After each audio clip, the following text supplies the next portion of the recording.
What's up, Trojan family, Trojan gang? Just dropped a video on this kid. You know what I said? Just dropped a video on the kid. He been trending USC. His crystal ball, his prediction, right? His prediction just came in. So it's just a great sign. It's just a great sign when you see your school trending for an athlete, right? You see your kid trending for an athlete, and then next thing you know, he finna make his decision. You know what I'm saying? Got USC written all over it, and kids is trying to hop on now. Kids are trying to hop on now because they know this class ain't gonna be as deep as the other class. The other class, 26 class, could have went up to 40. Right? This class, I think the max gonna be like 20. So kids is hopping in now. USC is telling kids like, we're not trying to rush you, but we only taking 20 this year. So spots is limited. And kids like Aaron Washington, who else just committed? We just had another commitment. It's slipping my mind. Somebody could let me know in the comments the last commitment that we had that's apparently slipping my mind, but these kids is gonna make decision fast. I think this year is gonna even be more like last year, even quicker. I think by the time I end the summer, we gonna have our full class. I feel like by the end of summer, these kids is gonna commit, and we gonna have our full 19, 20. Because, like I said, spots is limited, and kids is already hopping on this class. So the more kids, each commitment gonna put more pressure on the next kid that's thinking about USC. You know what I'm saying? Right now, still about like 17, 18 roster spots left. But each commitment is gonna put pressure on the next kid to commit. So, like I said, we found out 2 or 3 days ago that he was trending to USC. Now we finding out Friday that he's gonna make his announcement. So when you put those two and two together, it seemed like, oh yeah, Eli Woodard. So Aaron Washington, Eli Woodard, now Quentin Hale, right? So we filling up the skill positions quick. That'll be two receivers, one DB. I know we've been taking a lot of DBs lately. We took a lot of DBs in the other class. Um, we took a lot of wide receivers lately too, right? So the wide receiver in the DB spot ain't gonna have too many spots to fill up. You hear me? What's up, CEO Gatewood? What's happening with you? They say your boy Quentin Hale is about to commit on Friday.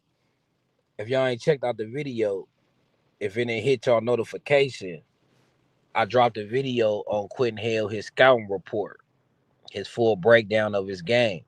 So if you want to get familiar with this game and not just the regular info, star and what high school he went to, size and weight. If you want the breakdown, what's up, USC band? If you want the breakdown, go check out that video and come back here. You feel me? But I'm telling you, it's looking like this kid is about to commit on Friday. I'm feeling like it's to us because um just a couple of days ago, on 3 and I think 247, Pete Nakos and them, Scott Strader, they didn't logged in insider picks, insider locks that he commit to SC. That was like 2 days ago. Now he just announced, I just seen on Twitter that he gonna be making his decision Friday. So putting them two and two together, and the third factor that USC class is gonna be limited, kids gonna have to get their spots now, is making sense that he's getting his spot now, especially at the wide receiver position, because we probably ain't gonna take that many, right? We took one in the portal last year with Zachariah Williams, right?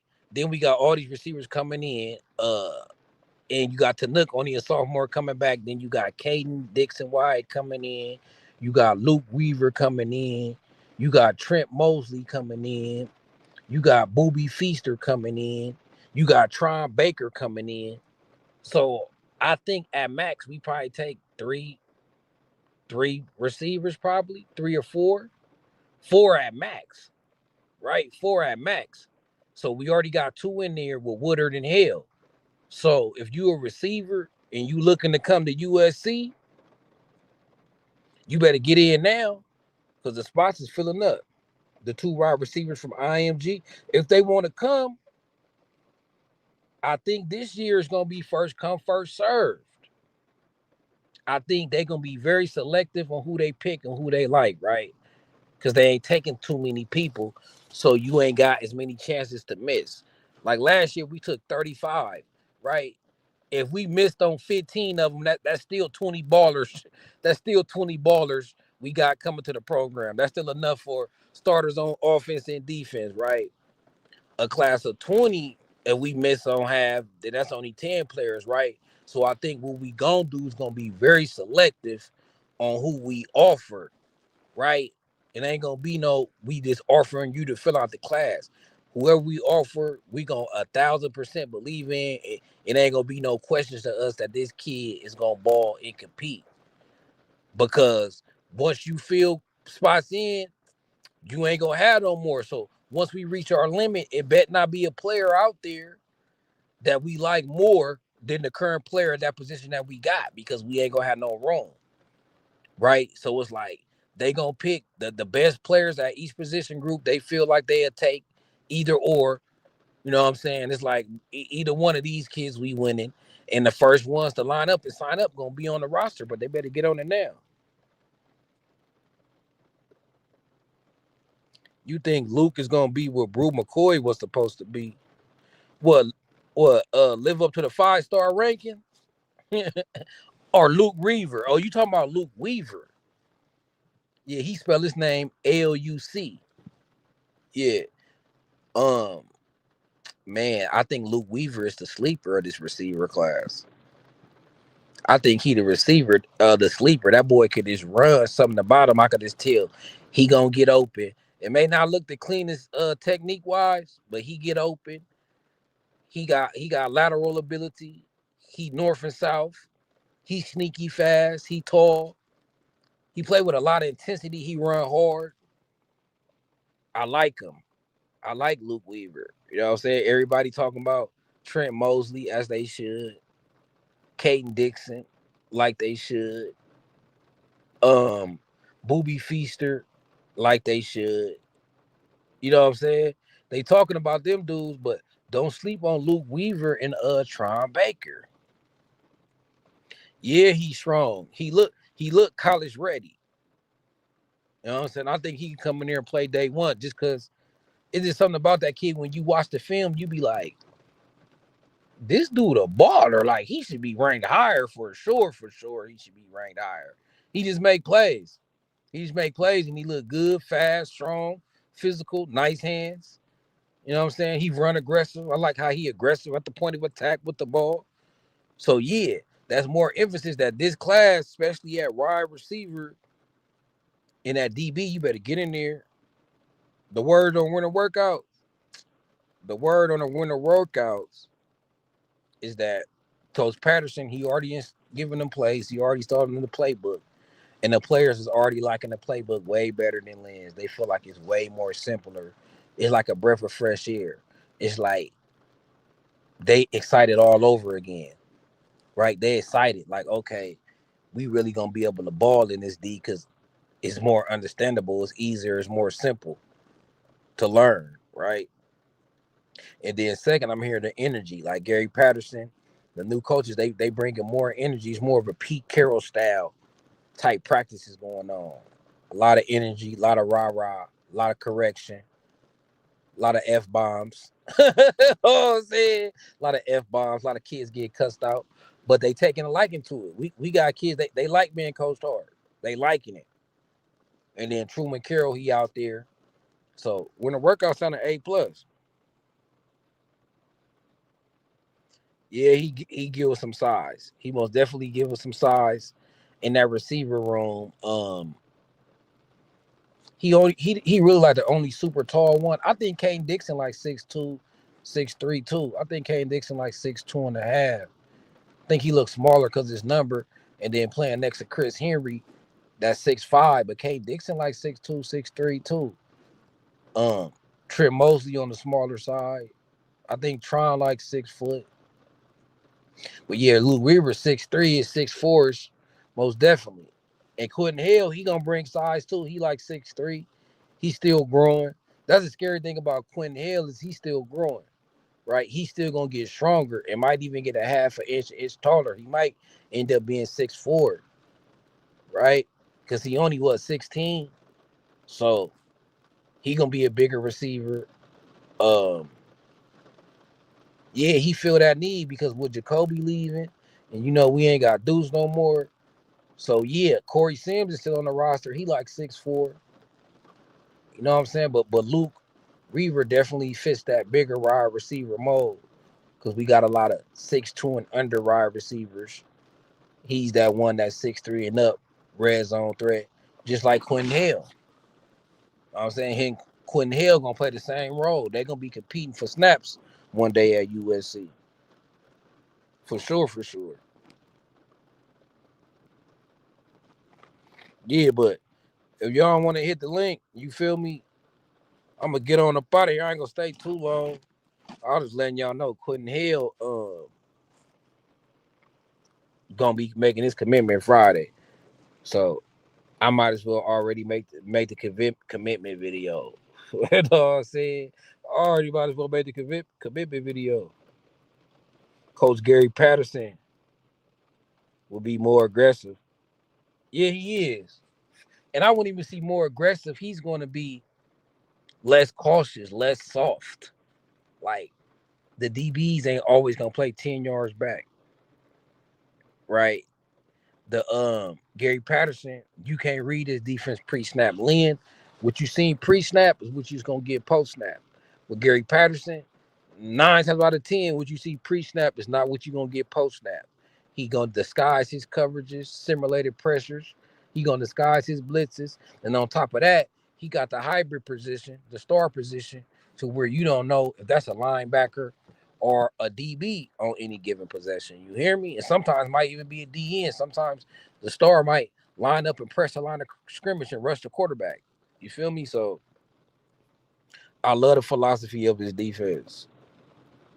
Most definitely. So, like I said, expect Quentin Hale to be your next USC wide receiver. If y'all just got in here, for those of y'all who just got in here a couple of days ago, Quentin Hale, Pete Nakos, I think Scott Schrader, 247 on 3, rivals, whatever, right? They put a crystal ball recruiting prediction for him to land USC. Now, these scouting sites, they ain't the greatest at evaluating players, but they pretty damn like 90% on predictions. Once they put it in the prediction, it pretty much is like 90% chance that player is going to go to that school. So that prediction got put in 2 or 3 days ago. Now it just came out and been announced on Twitter that he's making his commitment on Friday. He making his commitment on Friday. So we gonna check that in for USC. You know what I'm saying? If he don't commit to USC, something happened. Somebody came with the last minute bag. You hear me? Somebody came with the last minute bag, and that's that. But as of right now, expect him to be a USC Trojan. What that'll be? That'll be like the third commitment. Like I said, we got Aaron Washington, we got Eli Woodard, and this will be Quentin Hale. Right? So we starting off with a position skill players, right? Would kind of make sense because I ain't gonna lie, like them DNs and them defensive linemen, they be a bigger fight. You know what I'm saying? They be having more offers and they be having more money thrown at them. So it makes sense to get them out the way. You know what I'm saying? So if you a D lineman, front seven type dude, it's still space for you at USC right now. Ain't no need to panic. But if you a skilled player, you better start taking notice. You better start taking notice if you a skilled player. Because I got a feeling, especially after this commit, I got a feeling kids gonna start being on notice. I got a feeling kids gonna start being on notice. All the kids that's seriously considering USC, we're gonna start seeing them taking visits to USC.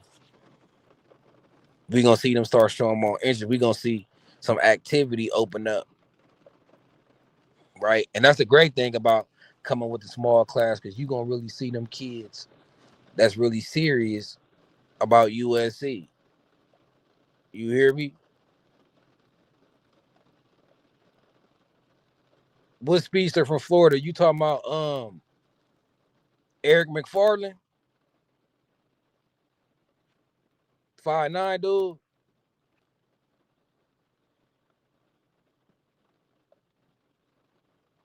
I ain't really broke down his film like that much. I'm gonna check him out. It's a lot of receivers. What's his interest? Because he down there in Florida, SEC territory.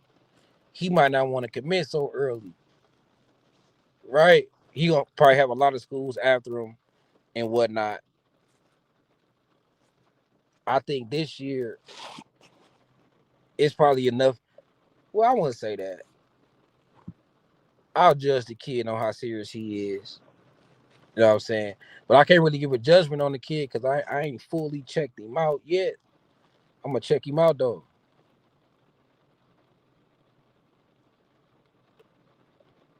Yeah, so if Quentin Hale, and he one of them highly heralded recruits too. Quentin Hale, one of them dudes that he probably should be a 5-star when you look at his offer list. Like Alabama is offering him, Ohio State is offering him, Tennessee is offering him, USC, Oregon. Like his offer list is 5-star. So this is one of those kids they see a lot of potential too. They see like he ain't even reached his full potential, not even yet in high school. Like when you look at him, his body and his game got so much room to grow. Got so much more room to grow. Like when this kid gets stronger, which gonna make him more explosive, he gonna really be a problem. And then he got that sneaky speed, right? Just like I said, if y'all ain't checked out my breakdown of his game, his recruiting breakdown, go check it out. Go check it out. He got them strides. He got them long strides that make it seem like he running slow, but he moving. And he get up on DBs. They underestimate his speed, and he could blow right by him. He got a good top end gear too, as well, right? He got a top end gear that he can hit.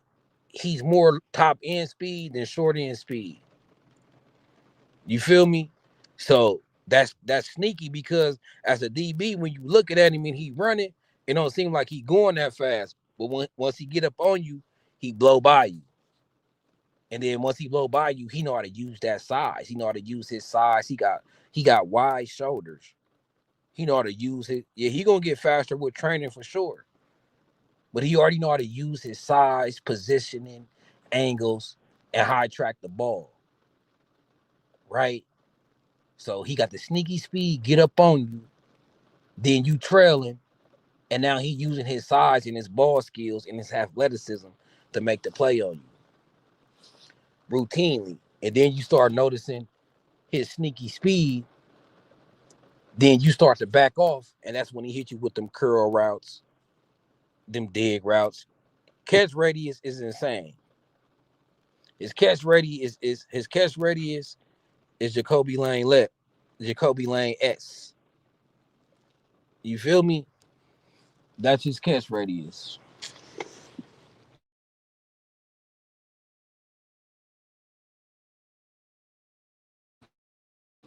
And my bad, I'm all right. Supervisor pulled up. But yeah, that's his catch radius is Jacoby Lane S. He gonna be a quarterback best friend, especially in that red zone. especially in that red zone. He gonna be a quarterback best friend. You feel me? So this gonna be another one of those commitments.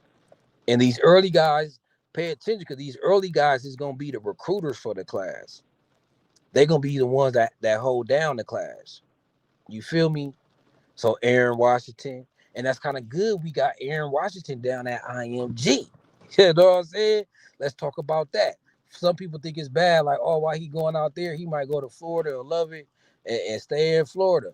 Nah, I feel like he getting his out of state experience already. See, some people might go to a different college, not by home, just because they want to see what it's like out of state.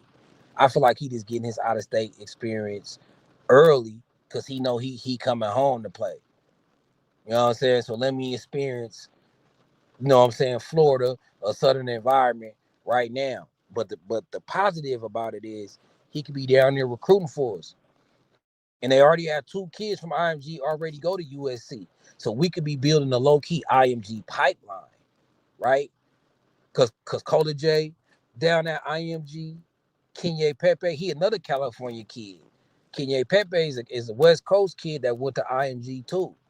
So now we got another one going down there. Hopefully, this start a pipeline with IMG and Aaron Washington.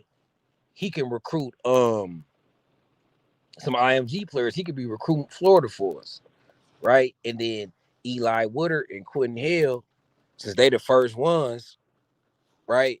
They're gonna be the main recruiters of this class as the players, right? Just like how Madden Reardon, um, Brandon Lockhart, and who else? Tron Baker was doing.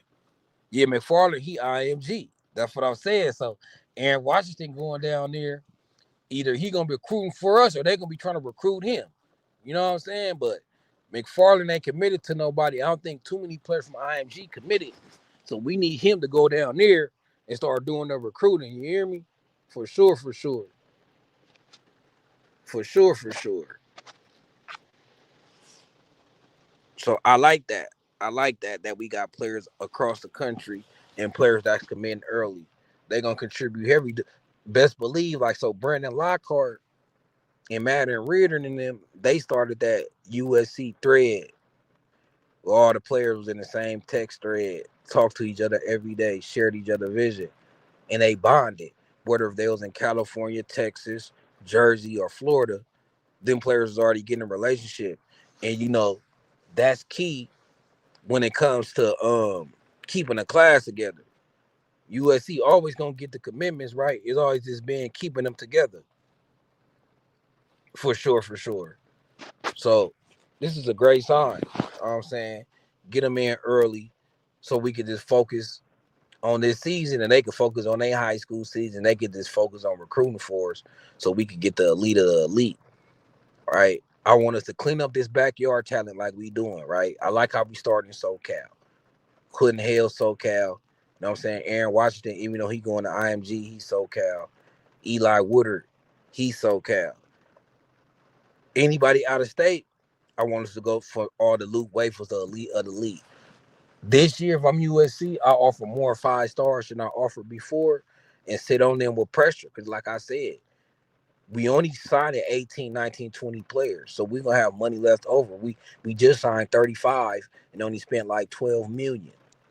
So say we spend 10 million on 18 players, 19 players, then them players on average going to get twice as much as the players from the previous class. So we should be able to compete with anybody NIL for 2027 class, even the Oregons, the Texas Techs and A&M, the oil money and the Nike money.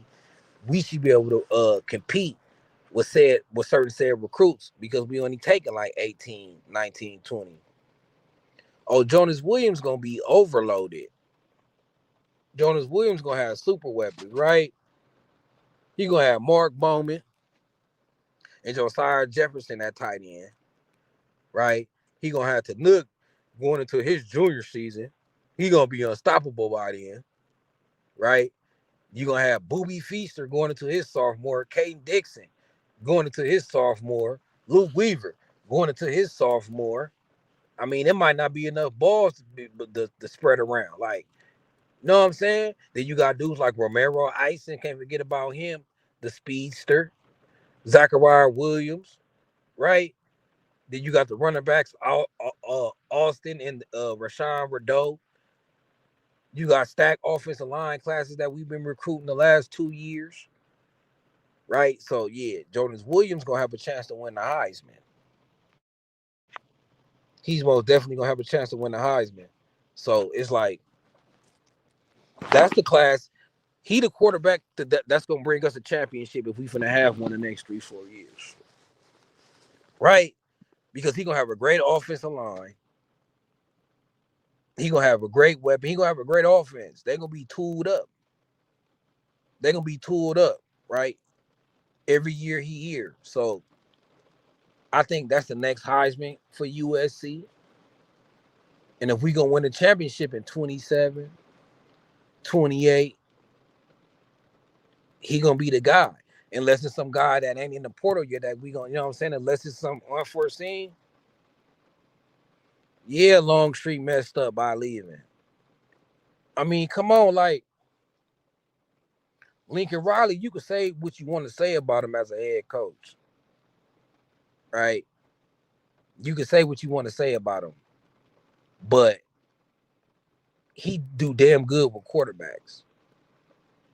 And if you a quarterback and your main goal is to be developed, ready for the NFL, there's no better one than Lincoln Riley.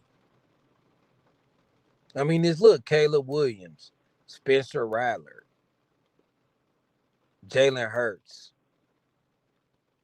Baker Mayfield, right? And they all still balling to this day. I know Baker had a horrible second half of the season, but he's still starting NFL quarterback.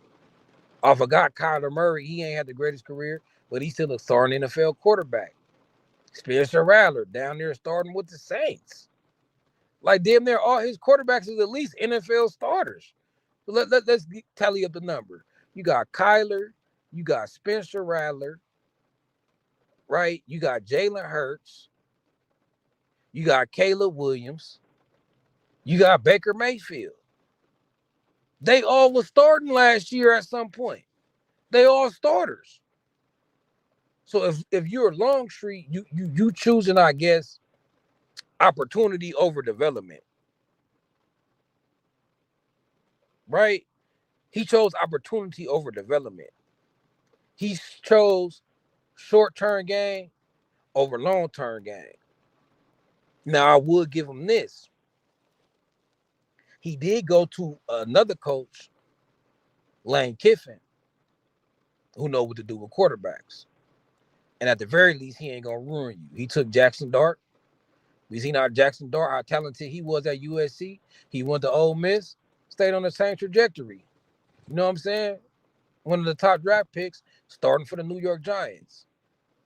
So he did probably go to the second best option outside of Riley, but you still left the best option, and you still leaving to really start over and be a freshman again because you got to compete with a whole new different depth chart and you got to learn a whole new playbook. So you really starting your career over, right? Hoping to play next year. What's up, J.A.? What's good with you, Carter? Nothing. You know, I had just dropped a video a couple hours ago about Quentin Hale, breaking down his game, breaking down his highlights or whatever, I didn't even right? get a chance to check it out. What position he play? Wide receiver, 6'3" wide receiver. Is he out of Cali? Is he out of Cali? Yup. Oh wow, what school? What school he from? Hold on, I'll tell you in a second. I think he in the Trinity League. I ain't sure, but let me see what school he at. What school he from? We got so many schools in SoCal. Man, tell me about it. But where I'm finding what school he from, he from he playing at Centennial High School. Before Oh, that, okay. Yeah. that's what he gonna play next year. But last year he played at Cathedral High School. Okay. He So played at 6'3", big body cat. 6'3", big body. That's what we need. We Yeah, gotta we we, need we need a big body to replace Jacoby. Now, how big is that kid we got from NC State? He like 6'2". He ain't a Jacoby, but he's Okay. 6'2". He like you'll call him medium size. He ain't small. It seems like other than like with Marquise, Nelson Aguilar, and Robert Woods are there, we've always, instead of that little run we had with them, we've always had a big body receiver on the team. Right. From the Dwayne Jarrett's to the Patrick Turners to the Even Keyshawn. remember David Osbury, Yeah. Keyshawn Johnson, Mike Williams. Yeah, we've always had the big boys, Drake London, Michael Michael Pittman. Pittman, Yeah, those big body guys. Tyler So Vaughn. yeah, Tyler Vaughns was a big boy too. And then we always been balanced. We always had a little short, shifty dude beside him, like the Steve Smiths, the Kerry Colberts, you know what I'm saying? The Makai Lemons. We always had The, somebody who could also take the top off the defense. exactly. So we want to keep that combination going. This kid would be a great red zone threat.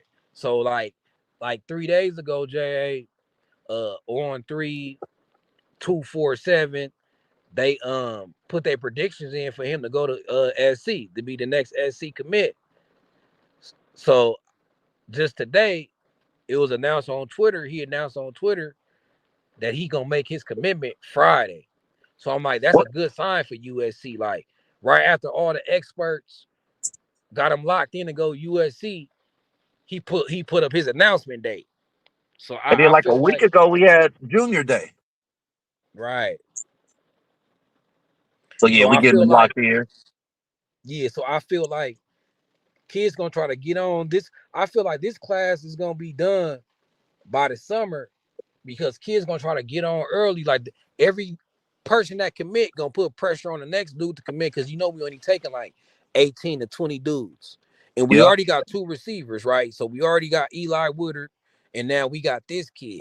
We took 5 receivers last year, right? And I think the Yep. year before that we took like so this year we probably take what 3 or 4 at max. We probably I mean if you great and knowing Lincoln Riley, we probably take 4, but that's probably be the max. It's gonna be the limit on how many wide receivers we take because we didn't took 5 this high school class. We didn't grabbed a couple dudes out the portal. So it's like if you a wide receiver, you better sign them now, Exactly. You better put your bid in. right? And if you a DB, because same thing, we took like 5, 6 DBs last year, right? So we already got one DB committed in Aaron Washington, right? Yep. So Yep. we have 5. So I think at the max again, we might take 3 or 4 DBs at the max. I think we're gonna be looking good. Is he a 4-star? Yup. All right. Okay. Yeah, he a 4 star, and he might borderline get his 5 star. You feel me? He one of those that could be a 5 star. He got all the top offers too.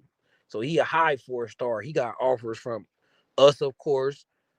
Ohio State offered the kid. So like if Ohio State offering you at wide receiver and you wear in Cali, um, Alabama, Tennessee, Oregon, all the top schools offering this kid. And he been had these offers for a while too. So he one of those kids, he could hit that 5 star with a great productive season. Right. That's exciting, man. That's super exciting. I got a question for you. What do you think? I've been hearing it on other channels and everything. What's your take on us taking a quarterback this year? I'll take a quarterback every year. Okay. Because I've been We hearing a only lot of got people I mean talk about like, look, oh, why not cause just? look, no, look how thin we is right now. And Hmm. my Alva go down. What we just got Jonas, and I know Sam Hewitt coming back, but we know he just a game man. You know what I'm saying? We can't expect too much out of him. Right. So yeah, I Yeah. Because think it's like I I would don't want to. recruit 2 quarterbacks every year, and I know one go transfer, but I'm gonna let the best man win. I think that's the best way to go about it, right there. Yeah, I'm Get doing two the old school quarterbacks, way. Yeah, right? Yeah. Because like I remember when what was that? Sometimes what's the name was taking two quarterbacks? Pete Carroll, two at a yeah. time.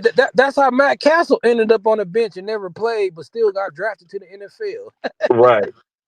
You feel me? You you So you were you were rather overstocked than understocked, and sometimes you're going to understock if you try to get an exact number, right? with the So I got a quarterback this class. If I just get one quarterback each year, we'll be good. Yeah, you'll be good if nobody get hurt or transfer. You know right. what I'm saying? Yeah, yeah. You'll be good if everything turned out right. So But that's a one flaw in Lincoln Riley. I don't like how he just recruit one quarterback per class. Cause then look what happened. Basically, the 25 class, we didn't get no quarterback because Longstreet left. So remember, we was all on Juju Lewis, yep. right? We was all on Juju Lewis. He fell through, so we had to make a late minute pivot. And the only option we had was Longstreet, and we was lucky with that because he was right in our backyard. What if Yeah, now Longstreet we've been wasn't right even back in in the our portal. backyard, right? What if he didn't flip from Texas A&M? We would have had no quarterback that class, and now we don't because he left. And now we got a hole in the quarterback room. We got a gap because guess what? You only recruiting one quarterback per class. Fuck all that. Like if you scared to compete, if you a quarterback and you ain't gonna come because another quarterback is there in your class, then you ain't got the mentality I want anyway. Everything has to be based on competition. From Exactly. you So coming why in wouldn't as you a give your freshman quarterbacks competition? to a transfer to a senior that's there, everything's about competition. And That's I what think gonna what a make. lot of kids don't understand is that, I mean, what's gonna happen to get to the league? You're gonna have to it's gonna be competitive. Straight competition. That's all it is. Every year too. Yep. What's up? What's up with it, Trojan? Trojan fight. We got Trojan fight and Trojan first up in here. Well, like Dane Who's Dan? Weaver, 3 star. Who Dan Weaver? They say he looked like another. Oh, that's the Is that the dude from Chaparral? no, I don't think Chaparral. I forgot what a white the who do we have a white we have a whiteout that came in already, right? Yeah, we got Eli Woodard What came in. He came from okay, I Chaparral. think he's the quarterback who goes to the same school as Eli Woodard. Yeah, well, Eli Woodard go to Chaparral. Oh, okay. So yeah, that must be him. Oh, so they trying to get a quarterback receiver combo from high school. Right, right. Which is I don't nice. know. You What'd you know, say? he don't I don't think he has all the accolades right now, but I think he's a big kid, pretty nice, kind of mobile. It just gonna need some refining, some a little technique work. That's it. So Which you we know seen him we got the play? best of the business for that. So you seen him play? No, I haven't seen him play. I've seen one of the YouTubers put some highlights up of him. Okay. He They remind said you he's of nice. Sam? He remind you of Sam? Huh? He remind you of Sam Darnold? I don't know. I wouldn't say all that. I mean, I didn't get to see a lot. They didn't break down like a lot of film. It was like a quick like 2 minutes. But it's basically like he can make all the throws. Mm. He can make all the throws. I believe he's a bigger kid too. And USC interested in him? Yep. Because at first we was interested in that kid, that one that's down in Louisiana, right? Yeah, Peyton Houston. Yeah, yeah, yeah. And they were saying kind of like him and Booby Feaster were gonna be that whatever school they were gonna come together. But now Lane Kiffin down there, I guess he's gonna go to UC, like LSU. So we gonna need somebody. I don't know what the quarterback, what it all looks like across the nation, like who's who. But I mean, we still got the summer. A lot of kids like we didn't really know a lot about Hassan Longstreet, until that summer. Yeah, right. He came along slowly towards the end of the high school season. So, depending upon who balled the end of the high school season this year, and then also, when we start getting into that 707 circuit in the spring and in the summer, it's gonna really, let you know who's out there, who's balling, and then and then from there you can get your pick of the litter. Oh, okay. I see Dan Weaver. He's 6'2", 210, thick, solid frame. Dude threw for 41 touchdowns, Yeah, see, that's nice right there. and he rushed for 14. So he can get out and run a little bit. Yeah, they say he a dual threat quarterback. You know, Lincoln Riley like those. His completion rate 70%. He had one game where he threw for 5 touchdowns and rushed for 3 more in a single playoff game, totaling 8 scores in one contest, a school record. So he got arm talent, strong NFL level arm talent, able to It- deliver on intermediate and deep throws, quick, accurate release. He got a quick release, good timing and anticipation. Weaver shows advanced arm mechanics for a high school quarterback. Oh yeah, I like him. Dual threat ability, comfortable escaping pressure, making plays with his feet. He had 14 rush touchdowns last year. Uh, they say his field vision, decision making good, good pocket awareness. Oh yeah, he got offers from Arizona, Arizona State, Utah, Washington, Cincinnati, Colorado. See, one of the things I love about that, what you're saying, is that in the playoffs, those 8 tugs, that mean towards the end of the year he was getting better. And when the Hell stakes yeah, is high, meaning he's balling even more. You know what I mean? right. In them playoff games when it In matters playoff most, games, that's what and you and, know and what and then like that's the Booby better Feaster. competition too. Yeah, like Booby Feaster went off in the playoffs this past year, Uh-huh. and the Trent other Mosley, whiteout we got, the one from yeah, Trent Mosley, yeah, Sam Trent Mosley. Mosley. They both was killing in the playoffs. Yeah, they was getting 3 or 4 touchdowns a game. Exactly. I think Trent Mosley had like 5 one game, didn't he? I know he had one game where he had 4 for sure. Okay. Well, I four seen or one game five where he had still. 4 for sure. And Booby had a 4 touchdown game too. It's like they was watching each other trying to top each other type deal. Right. They was in the group chat. You know what I'm saying? For reals. Like, Talk okay, about I who see gonna do what this week. You know what I mean? Like, oh you. man, I'm gonna put up 4 or 5 on them. Yeah. Huh. Like, yeah, I see you, brother. Watch Both this. teams went to state, so they was playing top level competition doing that. That's the beautiful thing about it. Yes. And you need to pay attention to that. Like to get high school players that played at a high level, them playoff games.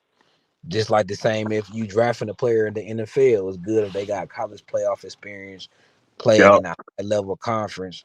That prepare you, get you ready, and get you to where you a competitor. You got to compete on the field and at practice. But it all starts in practice. What's gonna be the main position you would target this year?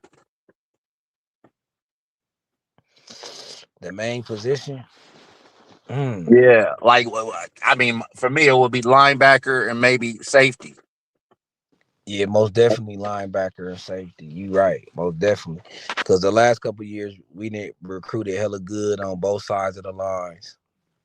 But yeah, we could do better at linebacker and safety for sure, for sure. But I mean, bringing in some 5 star, high 4 stars in those positions. Yeah, superstars, Right. right? Because this Yep. defense, the linebackers they gotta be good. You feel me? So it's like, and they gotta be versatile. So yeah, we need to get the best of the best. I would target all 5 stars, and not just 5 stars by the recruiting rankings, but 5 stars by the film. You feel me? Like when we Yep. watching, like, oh, and and they a prospect to play day one. Like if I'm SC, I'm going after can't miss targets because I'm only getting 18 or 19.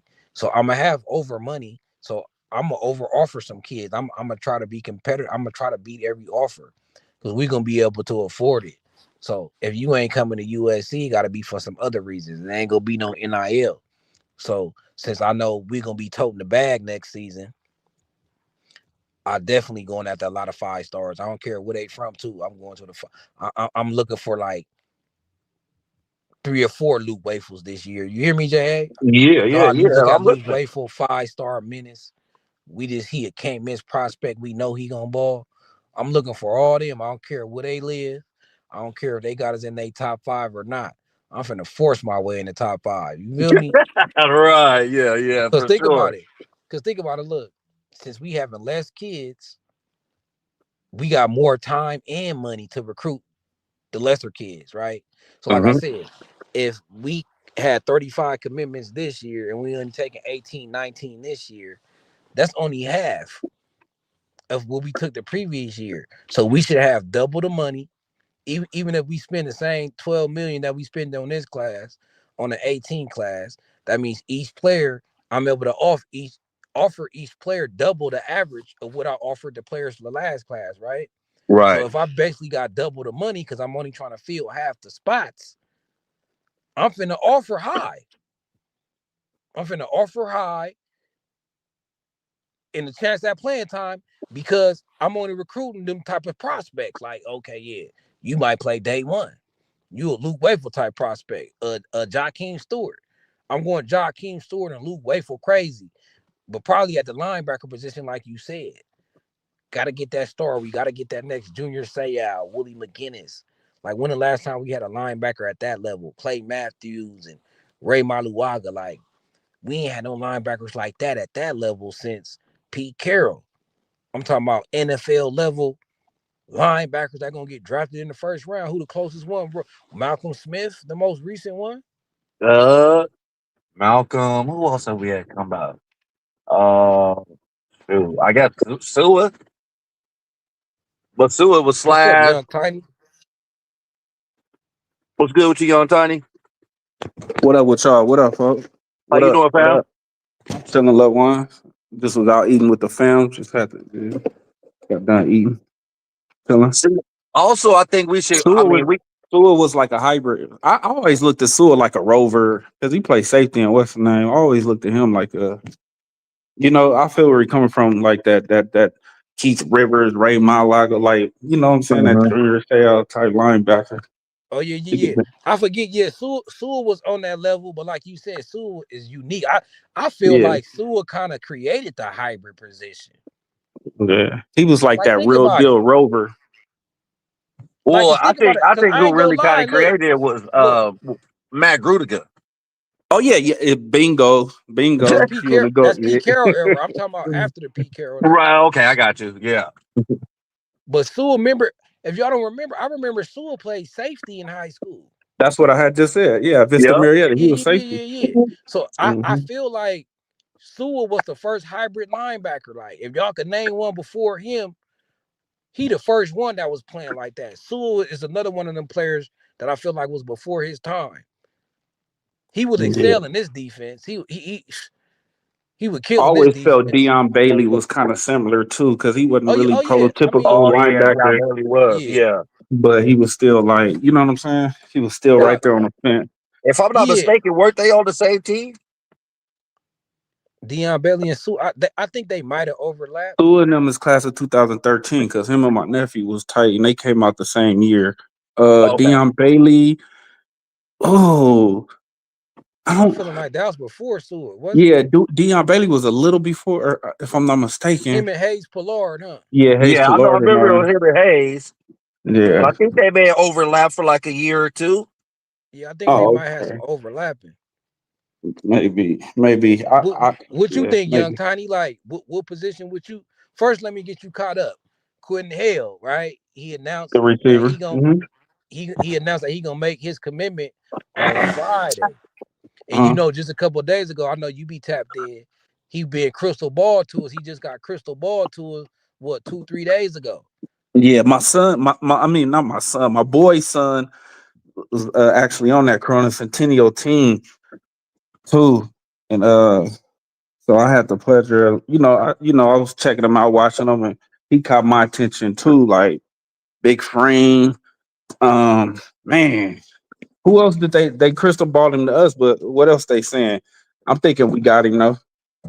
They made an insider pick lock, Yeah, like they yeah, put we in got their him. picks. So yeah, like usually like I was saying, the scouting service, they don't do that great, I think, at scouting players, but they predictions be like 90%. If they be Right. Yeah, like, yeah, if they be like, especially right before they commit, if they be like, yeah, this player going this place, it's a 90% chance. And I'm just reading the tea leaves, like He just got crystal ball to us, and now he making his commitment. And this class gonna be smaller, so young Tiny, I feel like a lot of dudes is gonna try to hop on this class early, and we might have another class. We might Yeah, have our because you full could class miss out. size by this summer. Yeah, because you Yeah, could miss out. You could miss out. It could be some players that want to hold up and take their visits due to our no visit policy and all that. And with that in hand, they could miss out. Or exactly. we could miss out however you want to look at it. Yeah, You know what I'm we saying? go like yeah, we gonna miss out on dudes just because we only taking like 18 to 20. Longest the dudes we got is them dudes. I ain't tripping. Right. We ain't gonna be able to get everybody. That's why we gonna have to temper our expectations. It gonna be a lot of players that we want that we ain't gonna get. But long as the Hmm. ones that we wanted the most that we get, the ones we put our best foot forward. So I want to Yeah. ask you, like, what position you'll recruit the hardest or position group? Oh man. Um, for the 27 class Yep. Yeah. specifically. Yep. Uh, you know the obvious in me will want to say linebacker, right? Mm-hmm. Linebacker. Um, get another get another young tight end to come in. You know what I'm saying? Because we'll be losing wasn't all that JC transfer. I mean that transfer, he what is junior? Yeah, but Rashawn remember Jefferson. JC transfer, they get Oh two yeah, they extra get their years whole now. they get all their years back. Yeah, if they come from Right. JC. But Mm-hmm. still though, we don't know like what Walter Matthews and them going to end up doing. So I'll probably get on it. But the hardest, let me answer your question. Stop going around. The hardest position group I feel we should recruit the most. I want to say linebacker. Just right now, I think I might say because our DBs, our corners, safeties. I would say linebackers, and I want a hard safety though. I want like one. Yeah, you were like a Darnell Bing Yeah, or Taylor Mays. Like I Bing, want. right. That's why I don't know why Kobe nephew didn't like. You feel me? I was hoping we had guy, but I don't know how he gonna turn out because I never really paid attention to him at Bishop Gorman You anyway. talking about But Jet Washington? yeah, I would probably say linebacker. Is that safe Yeah, Yeah, or that's you what I got some? picked. Linebackers and Yeah, safety. that's an linebacker. easy. Yeah, That's it most. Because think about it. We haven't recruited there that great, and we lost. We yeah. just lost two to the portal. We We just just lost lost KJ two to the. Tulatelli Yeah, and Matai Tegal. And a couple years before that, Tackett had left. yeah, Um, Desmond and Jaden still learning a position. Like Desmond was a safety coming out, so it's like we yeah, need linebackers for sure things, not projects, not dudes we trying to turn into linebackers, not dudes that need weight on them. We need some day one linebackers. I want us to find the Thanos and Luke Wafels at the linebacker positions. yeah. I totally agree with that. I totally agree with that. Not projects. Not. I want these solid linebackers coming out of high school. Like, you know what I'm saying? Like, yeah, I And like now Yeah. that. I'm thinking quarterback too, though. Yeah, I was thinking the same thing too. And maybe grab two because you're gonna have a lot of money freed up for the quarterback because Mayava should be gone after this year. Mm-hmm. Yeah, So yeah, you could probably go ahead and grab two because that's gonna be some money freed up. You know what I mean? yeah. We need a yeah. We got to, bro. I agree with that. I agree with both of y'all. Because that kid Peyton was it? Well, I forgot Peyton. What's his name? The one Peyton in Houston Louisiana. Yeah. Yeah. So is he the number one quarterback in the nation right now? for the class of 27. Yeah, I think he's the number one, Nah, right? nah, nah. It's that other cat down going to and then that depends. I think probably on what services you look at too. Because I know I got a habit of always tapping into 24/7. Me myself. And then Okay. I might glance at ESPN but at like the riot, like I don't really, you know what I'm saying? Like when I look something up, I always go off of, but I notice different services be talking different. Mm-hmm. You know what I'm saying? And I notice right now a lot of the rankings they've been flopping, flipping. Players been flipping up and back. Right now, So it was another quarterback. I can't remember where he's from. I'm gonna try to pull I this try up. to look. Oh, Try to I'm look pulling it it up. up right now. Yeah, pull it up. Just pull up high school football player class, recruiting class 2027. I got you. I want to say he like from he from somewhere down. He going like the not Tennessee. It's somewhere else. I can't. Damn, it's not popping in my head. Music Make But Me High said, which position y'all think is solid for the next 3 years?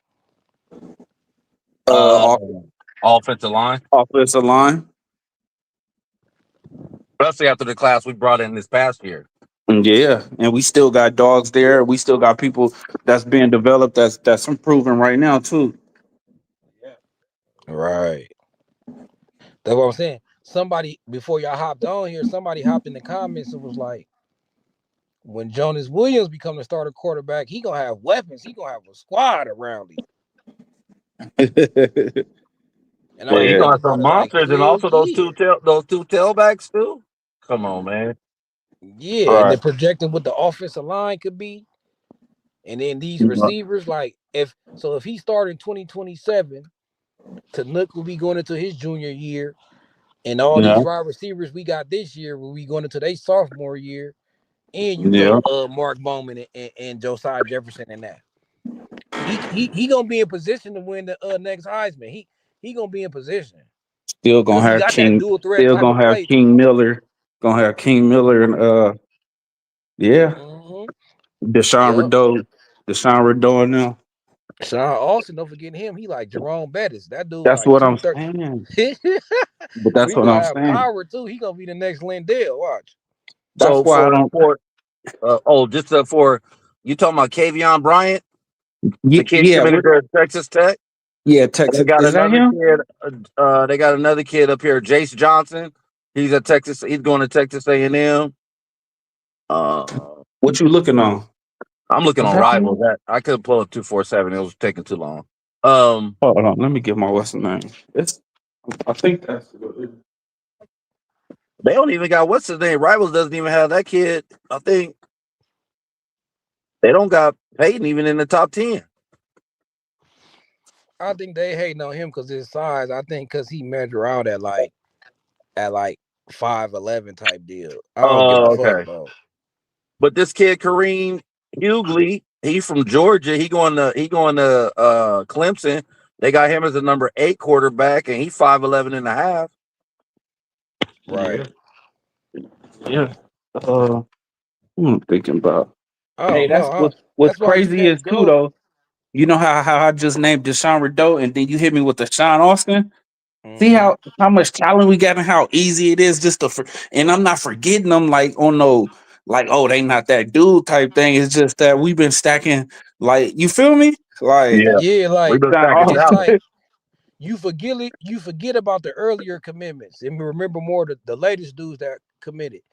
Like for because let's keep instance, like yeah Javion Winfield kind of almost made me forget about Tom Tom. I'm like, oh hold on, I can't forget about Tom Tom. Like, you know what I'm saying? Everybody talking about. I was watching Rock Boys, and they was like, yeah, Javion Winfield, he might get playing time at the nose tackle for SC. I'm like, Tom Tom might get it too. We can't forget that's about him. Right. yeah right. Tom is a stud. Yeah, his film is just as impressive. And I think in a sense too of when you got a new class, it's like okay, we know that like just say receiver for example, okay, we know Ramel Ison and all them. I think they were playing like special teams, but they didn't really crack the rotation for receiver, right? But now Right. we got Caden Dixon Watson, we got what's the name from Santa Margarita, Trip Mosley, we got you know what I'm saying. So it's easy to start forgetting about the last class holdovers that either redshirted or was playing special teams or you know what I'm saying? Yeah. It's Yeah. always Yep. like who there today, like who you know what I'm saying? It's like easy to forget about a Ramel Ison or what's my other boy name? C Sims. You know what I'm saying, or something like Oh that. yeah, yeah, Sims. Yeah, and that's a big body we need. And that's a 'Cause he big like body we 6'3", need. 6'4". But don't And then sleep on Zacharias Williams too, though, man, because I you know know. he had got hurt, but he gonna be right there. And that's you know what I'm saying. And I he still came like from to see what Utah. he could do. Yeah, that's what I'm saying. I don't think it's gonna be like a situation with the other cat that we had got from Utah that year, and then that left, and then with I mean like Stinger from Arizona. I don't think he gonna Oh get lost yeah, in the sauce like that. But then right. again, I was one that was big on Jay Fair when we got him from Auburn, I and it was just too. You feel me? Because like I remember 3 years ago, bro. You know, my favorite receiver was the boy. Like damn, I went to the Dolphins. From remember we got him out the portal from TCU. I mean, or from Oh, yeah. You talk about oh, I can't. he was our best The receivers for like the 3 years. slot. Yeah, the slot. Taj Washington. Yeah, Todd Taj Washington. Washington. Yeah. He was our overall. Now don't get me wrong. Jordan Addison that 1 year, okay, he came up, but Taj Washington was our most consistent receiver for like 2.5 seasons. You Yep. Nah, for feel real. me? And everybody was overlooking him. Oh, we get Zach Branch, we got Deuce Robinson, we got Woot the Woot when we recruited them. Remember? And I'm like, bro, Washington is the dude. Like he was I hate he hard, he got was hurt his rookie consistent. year. I know. I like the Taj Washington, man. He was cold for us. He gonna get run in what Dolphins this year. They supposed to be getting rid of Tyreek Hill. Yeah, I hope so, man. You know, I think he really the reason Mario Williams got on. Oh yeah, he is the Yup. reason. Yep. He took his snap. Because especially once Zach Branch came in, it's like, damn, like I ain't gonna be able. You feel me? Yeah, I ain't gonna be able Like, to crack that slot line up That's or the to get thing, on the though. line. I think Mario can play. He would just have his he moments can. where he dropping the ball and shit like that. He He he, he have went mental over there to lapses. he went to Tulane. Is it Tulane? He went somewhere, and I was Yeah, paying attention to him that year, and he was actually balling. yeah. He did. He went to Yeah, Tulane, and Hey, like I young said, he Tiny, had his moments Tulsa with us, especially with Or Caleb. Like Tulane. he could what y'all play. saying about He just fell victim to all the talent we had. Yeah, the number two tight end in the nation is out of Cali. He out of Grant up in Sacramento. yeah, Sacramento Grant. Yep, Sac. Rosario Edwards. So 6'6", 206. Got to put on some weight. I'm Oh, sure he's bigger than that. But yeah, they got him. The crystal ball is the Ole Miss. They got us in Ole Miss. And that's who he's gonna be choosing out of. right. Tell me the top linebackers in Here, Cali hold on. this year, All right, because since we feel like the linebacker position is the most need, we need to identify who we got in our backyard first. let's see. As far as backers, huh? Because you see, with the recruiting class, we starting home. We got Aaron Washington out of Mater Day, even though he going to Mm-hmm. IMG. We got Right, Eli right, Woodard right. The best out of linebacker on the West Coast is actually out of Chaparral. Hawaii. You said the Oh, best another Us, linebackers out of another. Hawaii. Yeah, Toa Satale. So he's out of Hawaii, but he's predicted either Cal or Oregon. That's right now, though. That's the only one on the West Coast. They don't say any from Cali. They just got the top 10. Let me see if I can get a Yeah, I'm larger. looking at our Yeah. linebacker class this year out here, kind of light. We might gotta go out of state, boys. Yeah. Yeah. I mean, according to On3, we ain't got no 4-star linebackers in California. I'm looking, Man. but you can't trust On3 though, like fully. Yeah. But yeah, it still look like we light there though, like because the number two linebacker in California is Isaiah Phelps. He 5'10" and a half, 3-star, Right. weight 190. Oh, You within got state. Josiah Poyer from St. Yeah. John Bosco at 6'1", 225.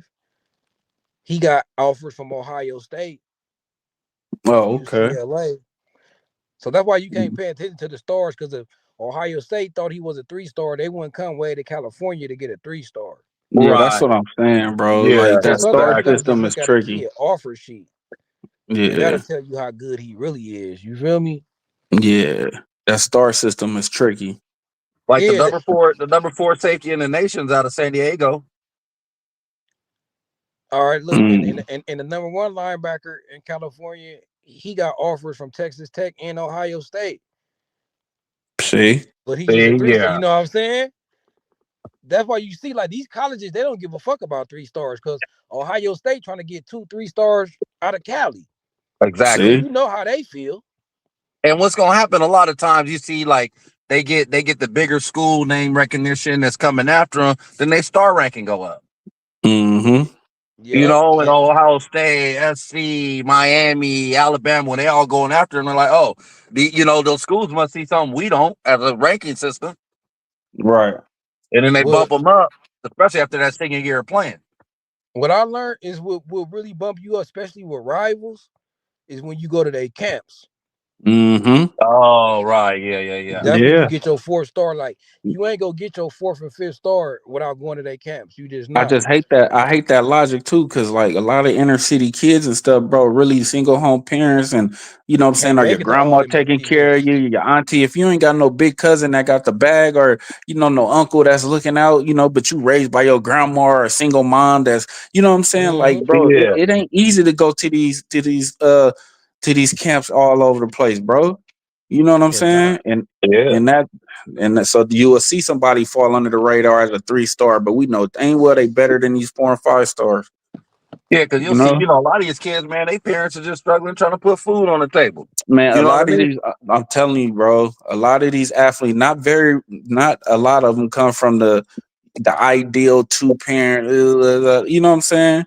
Yeah. Unless they like them deep, deep, deep Orange County ones, maybe not the ones that they And look, busting and look, or and another thing, Tiny, to add to what you saying, in a lot of those who go, they still don't even because their parents got the bag. It's be they high school coaches and people like that who believe in them. Like I Right. know some coaches that didn't pay yeah. for they play. You know what I'm saying? Yeah, Like absolutely. sometimes Like you need other people that like believe a in you. support team, the high school Hmm. coach, or like I said, even an uncle or a big cousin, or Mm-hmm.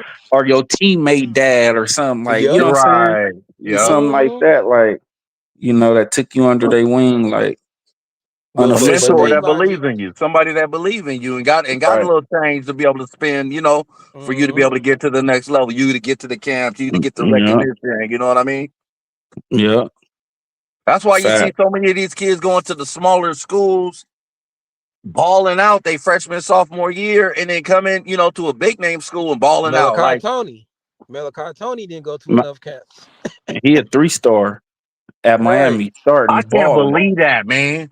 I That's can't. what I'm That's saying. one of the ones. Like the way That's he what I'm saying. looked in that championship game, I'm like, Bro, dude, he he only looking like, 17. He not even 18, bro. oh yeah, that is right. He just turned 17 years old. That's gonna be like Booby this year, Bro, 17. when I seen he was a 3, I'm like, what? Like, bro, going against 26-year-olds and like 25, 24. Like, he looked like a grown man out there. They're right. Yeah, you're right because he going against 26-year-old because they definitely had the oldest team in college this year in That's what I'm Indiana. saying. That's what I'm Listen to saying, bro. website logic. Why they do that shit? Because they say that they got to see you up close in person to verify you really the real deal. Like tape could be deceiving. They need to see you up close in person against the best talent. I That's mean, what Well, they but say. my, well, my thing against that would be like people go to these camps. That's like somebody going to a combine and have a bad combine. So his Right. draft stock gonna drop, right? But it's yeah, Mm-hmm. like you been seeing this dude do it his whole college career. So cause he wouldn't had a bad 40 time or a bad shuttle time, or you know what I'm Mm-hmm. saying, had a couple drops, like that mean he ain't that dude no more? Like, like, ooh. like just look at this. I was talking Exactly. to my homegirl, the vice principal at Oaks Christian, right? Right, So right. we was talking, and she was talking about how they just had like an alumni dinner for football and stuff, and she was telling me about the players, and then I didn't even realize the dude who won defensive player of the year this year is from Oaks Christian, and he walked on at UCLA. Mm-hmm. He That's walked on crazy. at UCLA. Yeah. It had almost 150 tackles this year in the league. You know what I mean? Like, what it was Yeah. like, and I'm like, what? She's like, yeah. She's like, yeah. That second contract he get, Yeah, you ain't lying. Wait till he up on he's that done. You know what I NIL. mean? He finna Like, get that 5 star money. yep, exactly. But he was a walk on, dude, a Walk straight on. walk on at UCLA, Yeah, yeah, similar to like a King Miller. I mean, yeah. A who Mm-hmm. would preferred have walk thought, on. that kid was that nice? Not that, I mean, I know his parents got some paper, You know, they from Calabasas and everything. But Oh, you no, know, that's him you and know his that's brother Warren. done came on and ball. That's Warren G nephew. That's Warren G sister kids. Oh, for real? I didn't know Yeah, that. yeah. Everybody say Dr. Dre because Warren G and Dr. Dre is half brothers because his dad married his mom. But yeah, them is Elijah Griffin's cousins. Oh, okay, got you. All right. Mm-hmm. So I mean, the thing now they got they done got their NIL bag. They got they got their Scully now, and now it's just Yeah. like it's game time. But just think of all the kids who fall through the cracks. Like Right. Tony, there ain't no way he should have been a 5-star, dude. Mm-hmm. You can Yep. only imagine all the teams that like, oh, how did we miss him? Or maybe they didn't. Mm-hmm. He Hey, just That's never what was I'm on the saying. radar. USC, they offered 11 linebackers so far. Oh yeah, they gonna They go after offered this dude linebacker out of then. they offered Caden Henderson out of Florida. They offered Mm-hmm. that Hawaii dude you was talking about. They offered another dude from Chicago. Oh, they offered I think that's Braden Jones' teammate. I think Braden Jones with the Mount Carmel in Chicago. Mm-hmm. Oh That's a yeah, I good He think point. offered his Music. teammate. yeah. Music make me high. That's a good point. He said the NFL Combine said that Amon St. Brown was too slow. Now look Yeah. at him. Now where Good did he go in the third round or Man, fourth? good point. third out there. I, I think the third. I want to say third or fourth. Yeah. I can't really call exactly which one, I but I think think you were accurate by saying one of them. Yeah, it was the You know third what or I'm fourth. saying? But look, he won top wideouts in the league. Like, even That's what Pittman I'm didn't go saying. in the first. He should have Michael went in the Pittman. first. Yeah. Yeah, yeah, yeah, the yeah, NFL yeah. Good make a mistake when they put fourth. when they Yep. put Music said fourth. when Yep. they put combine NFL make a mistake when they put combine over film and production on the field. Mm-hmm. Like they did that with Kalen They Bullock. talk themselves out of a lot of players. And look what he doing over there. Right. But man, Caleb Bullock should have been the top safety taken off the board. Like, come on now. You know what I mean? Yeah, Like we seen yeah, what he was doing at he the SC, best and safety that in was that in the Grinch class. defense. Huh? No, I said Kalen was the best safety in that class, unless I'm forgetting somebody. Who had a No, he better rookie was. year at safety than Kalen? Yeah. Yeah, that's true. And he was balling the SC. I mean, I remember that game. I mean, he was doing pick sixes, and that was in the Grinch defense. Basically just roaming back there by Right. himself. Mm-hmm. The only one shining. Yeah. I mean, they I had think I Tuli on think that Kam- defense I too. think But Kamari gonna surprise a lot of people too, especially because he got moved to nickel this year. You couldn't really see what he could do at safety. If he go back to the safety, I think he gonna shine too. the way Right. the way Kamari plays is perfect for the NFL game. Right. You know, especially he go to a team like, like we saw that safety at the Seahawks, the rookie this year. He go to a team like that with a good, got a good defensive line, a sound defense. He gonna really get off Right. because he's a Hey, cerebral player. He's I always got a at the question right for position y'all. at the right time. Oh Hey, yeah, look, that's the linebacker I was thinking about, bro. Ooh, Because he who? was on. Because my boy's son was on that team, but he had work UW right now. But they had a linebacker that was a year under him. That Taven Epps from Tustin. Remember Oklahoma got him though. He committed to Oklahoma. He was like the fifth rank. He was like top five linebacker. He's 6'3", 220, 6'3" and a half, like 226. You know what I'm saying? So he what is gonna get he? bigger. 2020? He 2026? Not 27, fam. Oh yeah, we need to go ahead and Yeah. jump on him then. I mean, and I don't know Yeah. if you guys heard this. I can't name the source, but did you hear that that the teams are now paying the players to come visit? No, I haven't heard that Who one. doing that? Cal just paid a player to come visit. Just to come visit. He Damn. wasn't even on Just to Cal's Oh radar, yeah, and they're paying him just to that no, that's come check be us Anna like a out. Falave. safety, I think, or a wideout. The one Yeah, from Anna Dago? Falave. Yeah, Alan Falave. Yeah, The yeah, one yeah, from Yeah, San yeah. They just Diego. yeah, yeah, they yep. just Anna dropped him a Falave. That's the bag one. just to come visit. Damn, bro. That's why he postponed his USC visit You have to go to Cal. because they He They offered wants to not him a be just there a giving bag. little steak couple of dinners hours. anymore. They dropping you a whole bag. Like, come up here, man. We'll go ahead and Hey, break you off a couple hey, racks. hey, PJ Gutter, you ain't lying, bro. I know Tay. I know his whole. Hey, bro, I've been knowing little Tay since he was, bro. Trust me, he is, and nobody talking about him.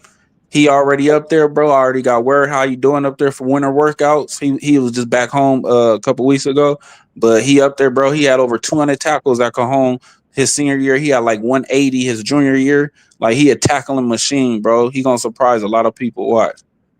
Yeah, Hey, PJ But Gutter know what he talking Tabo, about. look, look. Yep, If Lil Tay. Tabo, if if he played at modern day, he'd be a 5-star. That's what I'm saying. oh yeah, exactly. Any of those He'd be a schools in the 5-star. Trinity League, any of them, Yeah. Yeah, any Centennial, yeah, Bosco, Santa Bosco, Margarita. But that's yeah. another perfect example of what we talking about. Bro, it ain't no secret. I could share this. Bro, Rex Ryan went down there, bro. They was having like a little camp thing at Cajon at his school. Mm-hmm. Bro, Rex Ryan went, bro. Rex Ryan was there 10 minutes. He looked at him. He said, "Where's Tay Johnson at?" He looked at him, bro. He looked at Tay. He looked at Tay, bro, and was like, "Oh yeah, yeah, you got to offer." Like, and turned around and got on, bro. Right, Like, yeah, some people is no brainers. right, yeah, like yeah. Man. We seen the tape. Now I see you in person. There, yep. Go ahead and run with it. Yeah, bro. He a tackling machine, bro. Yep. Let him know, Yeah, PJ. And see, they PJ got gotta them go. labeled undersized, but you got to think a lot of these when they get recruited, they get recruited as sophomore, juniors, and they ain't really getting Hmm. their size updated. Them kids is picking up weight every year. They picking up weight during the summer, and And sometimes a good thing too, Jay, not to cut you off, is no, you that good. he already on campus, bro. So he Yeah, already got that nutrition going. He already under that college. Bro, you already know. Like it's on, he bro. one of the early enrollees. Yeah, he yep, already there. He there yeah, he right now. there. For sure, for Yeah, he sure. there right now. He gonna surprise a lot of people. Telling I like sleepers like that too, cause we probably you. got him Mm-hmm. for the low. Yeah. Yeah. Oh, it's St. John Bosco got a linebacker too, but see, he committed to UW. Bosco got two linebackers. They brothers, Justin and Ethan Coach. They both going, and they got three of them. Two of them going to UW. One of them ain't committed yet. They gonna Man, we Yeah, always gotta stay steal loaded some. though. We need to steal somebody. I Yeah, know. Yeah, we gonna yeah. flip. We gonna flip. We We gonna. oh for sure. But I'm saying if they offering people to come, if they paying them to come, I mean that's how Might you as get well. those. I think Cal was the first one to do that, and they desperate, and I guess the athletic director really trying to get back serious about football again. Well, Cal got banged, But and I'm then gonna now do they got that that. for a quarterback though. I ain't finna do that for no safety though. Like they must think honor is Troy Polamalu or some shit. You know, Well, the he reason why he they do he that, they called got that Toss safety and Lapoy. running back. Mm-hmm. They got Yeah, Toss he Lapoy cold. though. He a defensive coach. Yeah, now honor cold, but damn, I don't think he should have been the first player that's ever been paid to go to a visit though. Like, Right, Hey, right, but the right. Yeah. coldest thing, Carter, that's just on record. He probably ain't. yeah, he probably ain't. Yeah. And Cal probably put that out there just so recruits could know. Like, hold on, what's Y'all know up, y'all can Cal? get Like, dough. Yeah. yeah, like they gonna get visits just because of that. And then I Mm-hmm. guess that gives you opportunity that do higher your chances a little bit. Like a little bit, somebody might come and be like, you know what?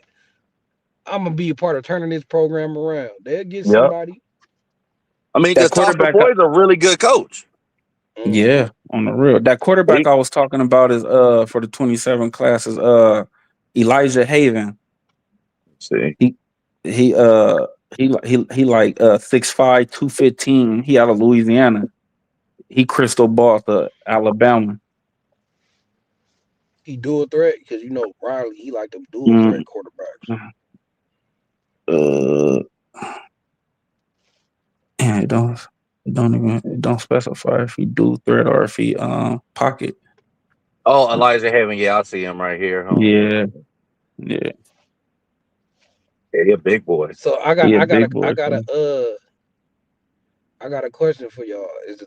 It's a tough question on the fly, but Right. Assuming say we take 20 players at max. Give me the numbers you take in that position groups like DBs, wide receivers, quarterbacks, That's linemen, D line. It got to be under 20 though. Yeah, but I think that's hard though, Carter, because the only reason I say that is because like even low key, even how we like I think it's safe to say we know we're not gonna take 35 or 30 again, but like even how we like, oh, we only gonna take 15 or we gonna take 18 or we gonna take 20. Like I think like because it's gonna be more people that hit the portal, bro. You know what I'm saying? Whether Yeah, they get Yeah, yeah. we pushed probably get out, whether they get pushed out, like, okay, look, you trying to re up, after we not spring. re upping you. They pocket Mm-hmm. watching freshmen coming in, like, nah, like you could just get on respectfully. You feel me? So that's why it's kind of hard to like predict that, man. Because the reality of it is, bro, we know for sure more players gonna hit the portal next. You know what I'm saying? Yep. That's just where we at, fam. Understandably, yes, we got our ones that we like. I hope he don't. I hope he don't. But like at some point in time, you gonna run out of favorites. You gonna run out of not necessarily favorites. You gonna run out of like, you know what I'm saying? You gonna see your Quentin Joyner. Like we love Quentin Joyner. We didn't want you to go, but we understand Brian Jackson why you got on. You see what I'm saying? Right. Yeah. Like respectfully, like I understand Brian Jackson why you got on. You feel me? Like it is what it is. Jordan, the receiver, like I get it. Even though he was in the doghouse a little bit, but still, like you know what I'm saying. Like I get it. But like Brian Jackson, the Quentin Joiners, like not much so a Marion Peterson. We just looked at him like, yeah, we cool. We got another depth piece at running back. Like he gonna wait his turn, but you steady recruiting though. You feel me?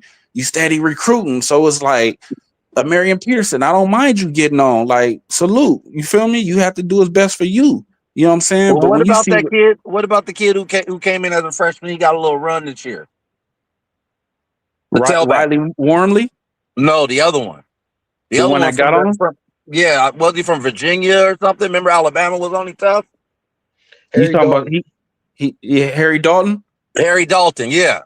He had to get on. Like Well, I'm he telling you, got on because he seen it like King. They got well, and then the and I two think he freshmen could have coming competed in. with Miller for that second spot. yeah, he I was think ahead he of could have. Riley I think he was Warmly, talented enough to compete. but Yeah, he was he ahead of was. Riley Warmly. But what I'm trying to tell y'all is they was having exit meetings. So they was having meetings with a position coach, and then they was having meetings with Chad and everybody, bro. So it was like they had a game plan. Like, okay, we got this 26 class coming in. Like it was this casualties of. It was like insignificant casualty. It was like significant casualties of where the program is going. Some of them players, it wasn't no harm, no foul. It was like, look, bro, we just gonna keep it real with you. Like, we got these 35 players coming in. We got these people left over. We got these players that stepped up this season. You know what I'm saying? We got a budget. You know what I'm saying? We got such and such amount of dollars. Like some players wasn't forced out, but some players I don't want to use the word forced out, but some was like recommended, hit the transfer portal. Like, you feel Right. me? Like we're gonna keep it real with you instead of playing with you. We're not gonna leave you stacked on our roster like they do in the Pacific Northwest, even though and to some sort of extent that helps. But at the same time, like, you know what I'm saying? You gotta like strategically do it. So like I say, for like Harry Dalton, it's like, okay, Riley Warmley and all them, boom, boom. Okay, we have went and got Waymo coming back. King Miller then stepped up, did his thing. We got Harry Dalton coming in. We got I mean not Harry Dalton, Rashawn Rideau. We got Austin. Like, Yeah. you feel me? So Yeah. it's like, bro, Harry Dalton, you could get on, bro. You wanna you know what I'm saying? Like that's I don't know. It's just that's where we at. That's where we at. But I got a feeling more receivers gonna get on next season though. Somebody is. Yeah, just because this You class y'all, was so y'all still big. didn't answer the question though. What's that? That's why I The said 20? that's why I said 20 because I'm hearing 17, 8. That's why I'm like we still probably end up I think taking it's safe 20. to say around 20, but I can't specify like how many numbers from each position because at the end of the day, do we really have besides linebacker maybe?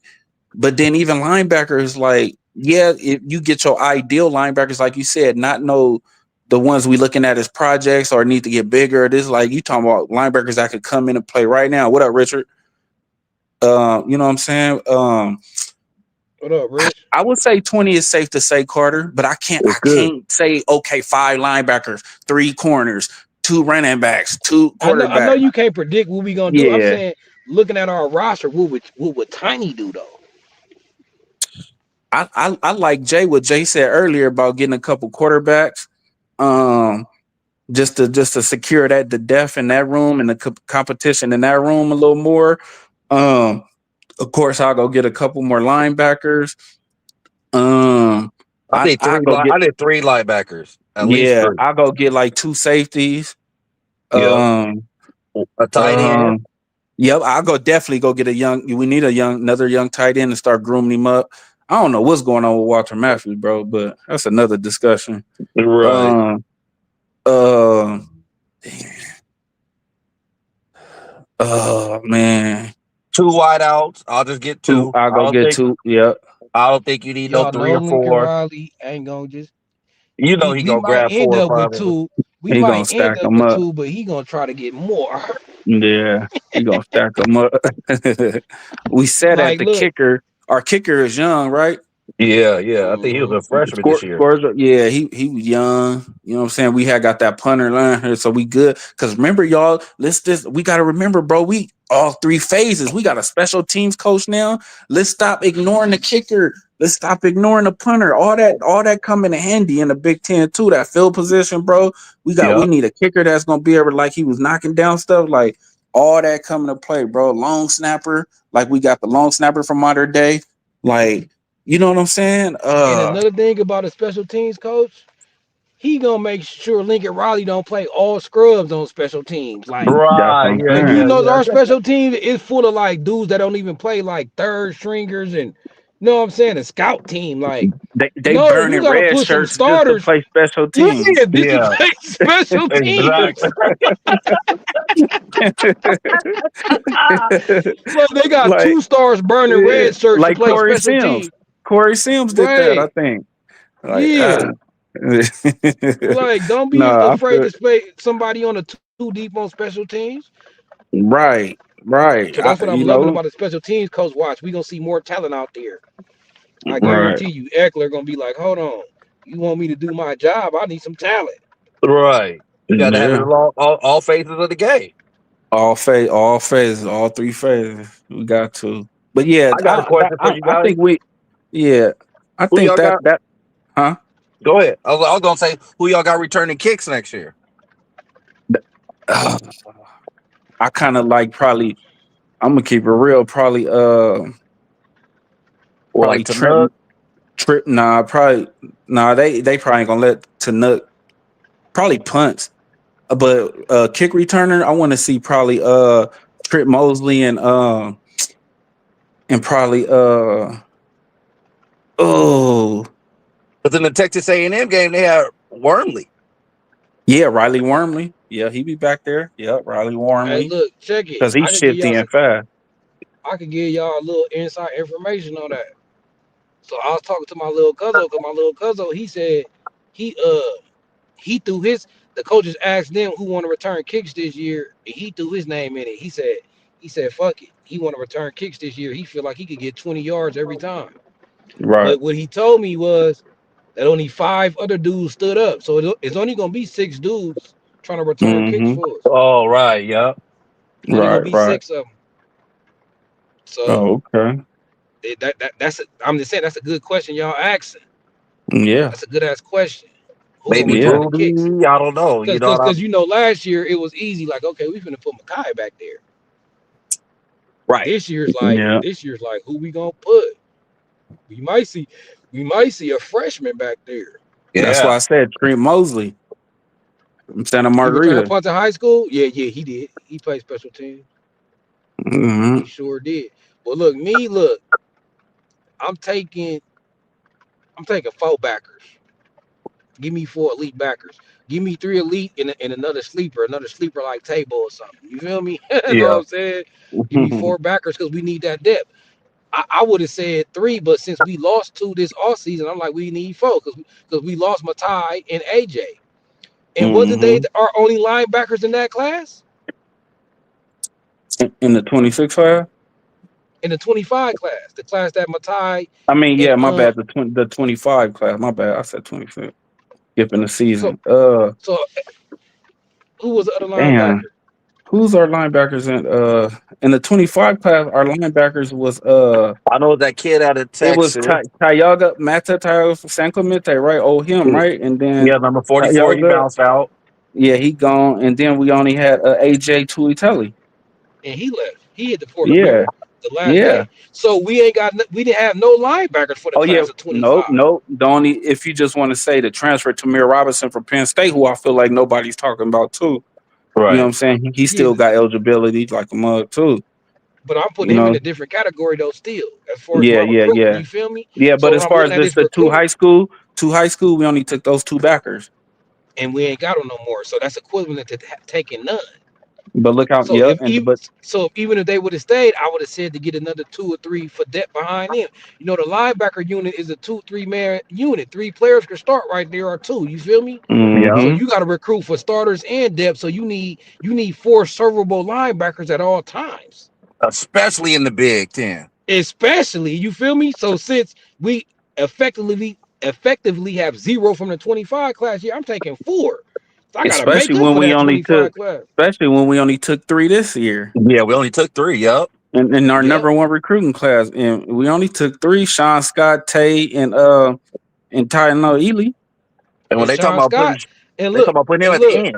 at edge rusher. I mean Yeah. but now he gonna play strong backer that I end up hearing he gonna play they want him to Okay. play the mic. You're talking about You know what I'm Scott, saying? Yeah. and that's the thing. He gonna be a project low key because he played defensive end for Mater Day. So he gonna have to learn linebacker instincts and all kind of shit. Yeah. Nah, he played some linebacker though. He played linebacker. Hey, hey, I'm telling you, you He's watch the tape. 6'3", 230. He You lined feel up Yeah. me? at he He lined got up the at size. D end. He lined up at D end. So I think when you Hmm. see him playing linebacker, he just playing stand up D end, and they just using him versatile. Yeah, Listed that's as a true. D. I watched a few Mater Day games, and he was their D end. But I ain't gonna sit here and tell you that he didn't play no snaps at linebacker. Yeah, I'm yeah, pretty sure yeah. he No, probably I did, get but what you're saying. But the point yeah, is, like you say, we lost our two high schoolers from last season. I mean, from the 25 class, and we only recruited three. So I think it's safe to say we need like four. Yeah. yeah, You know what I'm saying? just to Because be if break even, yeah. yeah, because we wouldn't got what's the name of them out the portal. You know what I'm saying? The Washington kid that everybody be down on. But bro, he was third second in tackles on that team. He had like 90 Right. some, like 80 some tackles. It Oh started wow, I 10 didn't know that. games. Oh, okay. Yeah. It started like Yeah, he 10 was doing his games. stuff. Yeah, He was he doing did his his stuff. stuff, bro. The more You the know more what I I'm saying? studied on him, he was decent. Yeah, he did his stuff, bro. You know. So we went and Hey, got him, and then we got like that other cat from what, Georgia? Where was he from? Like Georgetown? Yeah, Georgetown. yeah, That's the one we Yeah. just got. That's the one we Him got and sent to us. Rufo. Yeah. He he probably had a gonna be a gang of tough tackles kid, too. just like that tight end that we got from Wisconsin. Yeah, he not about to come route you up this. He'll probably catch a ball or something in the red zone or this, but he gonna be one of them nasty tight ends blocking. Like, you feel me? Right. When we go Yep. 2-3 tight end sets and blocking, like, you know what I'm saying? I like that pickup. I And like Hey, what? that and another pickup. thing though, y'all look, check this. I'm still going 5D lineman. I ain't never limited no D line. I'm not gonna miss a year on grabbing 5. All right. Yeah, I'm grabbing 5 if I can, boy. Especially at the Washington, Miami, and Indiana. Like, please. That's the key. You know Hmm. what I'm saying? You got a defensive line that could be minutes. Guess what? Now you could just rush for 4. Now your defensive coordinator could draw up all kind of exotic shit. You could drop 7, 8 in coverage and still get pressure. I mean, that's when defense is fun. If you ever play Right. football, that's when defense is fun. When you could rush with 4 and stop the run with 4. Hmm. Please. If the back 7 is any half a talented, your defense gonna be good. If they did smart, they gonna be good. Right. So yeah, I'm going 5 deep D line every year because my dream is to just have that. Hey, remember JA? Remember we was talking about? Hey, yeah, young Toddy, I want to talk to you about this. Me and JA was talking about how we could come with a NASCAR package with Yep. Thanos, Luke Oh, Wayful, Shelby Crawford. I Oh, want to be able to come with a NASCAR package on that and third, like on that obvious passing down, that third Yeah, obvious and pass yeah, come down. with it. Yep. and come with it. So that's my On the dream. real. I seen that formula beat probably one of the greatest teams I ever seen. That New England Patriots team that went undefeated in the regular season. Yeah, they were getting a Mm-hmm. NASCAR package on third and long or second and long Uh, too. the Giants said they wanted to hold the Patriots under 20 points. Tom Brady laughed. You know what I'm saying? Right. Shit. That D line came out and that's what they did. They hold them dudes to 14 points. Mm-hmm. All because of the D line could get pressure with just Mm-hmm. 4 man and stop the run. You could And play at we've an seen it. Mm-hmm. amazing We've seen it level. with the last two Super Bowl winners. Exactly. The So Eagles it's like, last Yeah. year they only rushed 4. This year Seattle, Seattle was bringing blitzes, but a lot of times they was only bringing 4. so look, I Mm-hmm. want to be able to come with a NASCAR package and a motherfucking diesel truck package where I got Josh Jarrett in the middle. I got Josh Jarrett in the middle with Winfield, with Summerin, G Day. You feel me? That's how Yeah. you want your. Oh. I want a super D line. So yeah, I'm going. I ain't never put no limit on D line. Like I will go over my roster limit. I'll go over my scholarship limit that I plan to give out to Mm-hmm. take a D lineman that I feel like is talented. I'm always gonna Yeah, make a room for him. Now how many O that's line true. y'all gonna take? I'm thinking like 3, maybe 4. Hey, to tell you the truth, Way with the line. You said what? To tell you the truth, I'm kind of the same way with the old line. Look, Mm-hmm. I'm with you. I will take the 3, right? I'll take the 3, right, JA? Yep. But say if I already took 3, right? They came in early because we short. But a Kenye Pepe level offensive lineman say, "Hey man, I want to come. I'm making room for him." You know what I'm Right. saying? Right So away. Yeah. Like, oh no, so we're gonna sign him too. yeah, so I would say the offensive line 3 with flexibility. You know what I'm saying? On the 3, but real. I'm flexible. Because if we have our let's say we got our recruiting class for 27 locked up in the summer, and then Yeah, we turn around and have a really good year, there's gonna be a lot of like let's say, especially at the beginning of the year, let's say we beat Oregon, oh, that's gonna raise eyebrows to everybody. right. Mm-hmm. More kids gonna want to play. Yep, they're gonna And, be like, oh, I and want to go to SC. and then look, y'all talking about the linebackers replacing the linebackers because we ain't got no quarterback for the 25 class either. Who signed left? So I'm taking 2 Mm-hmm. quarterbacks in this class too. Yeah, bro. He got bad advice, bro. He got Oh, for guided sure. wrong. For He Bad sure. got advice. guided They took wrong. 3 quarterbacks out the portal. He got guided so wrong, bro. Whew. Hey, but this one thing I say though. Can y'all hear me? Yep. Yeah. You there, Carter? We We hear can't hear y'all, you, Tony? Carter. Yeah, I'm Yeah. here. I'm here, Jay. Oh, okay. Yeah. Yeah, I don't know. But yeah, bro, like he got bad advice, bro. I'm telling Horrible you, advice. he got Horrible. horrible advice. He gonna go over there. He not gonna start over Advice, there. bro. He's not gonna start over there this year. Like, I mean, unless he just come out balling. I mean, I guess everybody got to But it's a not even clean about slate. that, JA. Like, I'm sure you could attest to this, bro. Like, dudes be rushing to like. Granted, I get it, dudes want to play, but like, bro, the ultimate goal is to get to the league, bro. But so if you could sit somewhere and learn under one of the best quarterback gurus, you know what I'm saying, and a quarterback ahead of you that's got years of experience until your time is right, bro. You only need one season, bro. Scouts Right. only want to see your last season. They not looking at what you did your freshman, and they not looking at what Jaden Daniels did over there at Arizona State, bro. They seeing okay what he did at LSU that last year. You get what I'm trying to say? I know Like exactly what you're it's saying. not about like having 2-3 years of experience playing time. Them NFL scouts, bro, they looking at what you did that last season. You know what I'm saying? Not that they totally ignoring what you did if you was playing, but like they looking at what you did, bro, that last year. Like, dudes is so rushed. And then, like, dudes, you dudes ain't getting no education no more. Like y'all tripping, bro. And an You know? LSU education compared to a USC education, those two Come on, totally bro. different worlds. That's two totally Like different I worlds. hate to throw him under the bus, but look at Malachi Nelson, bro. Like you ain't getting the education, bro. You do transfer every year. Right. Like, what kind of degree are you getting? Like, you ain't. You know what I'm saying? Like, bro, Yep. you have your fourth, fifth school. Like, you're not getting that education, bro. I mean, I know he Like, was getting paid, and to me, he's not really that good. he's But not, bro. he's no. I'm talking about. I was gonna say Arch Manning. He sat 2 years. He Exactly. sat. Exactly. So it's like, how can there's nothing wrong with sitting, There's especially nothing wrong when, with sitting. especially when, especially when you under Lincoln Riley at that position. Exactly.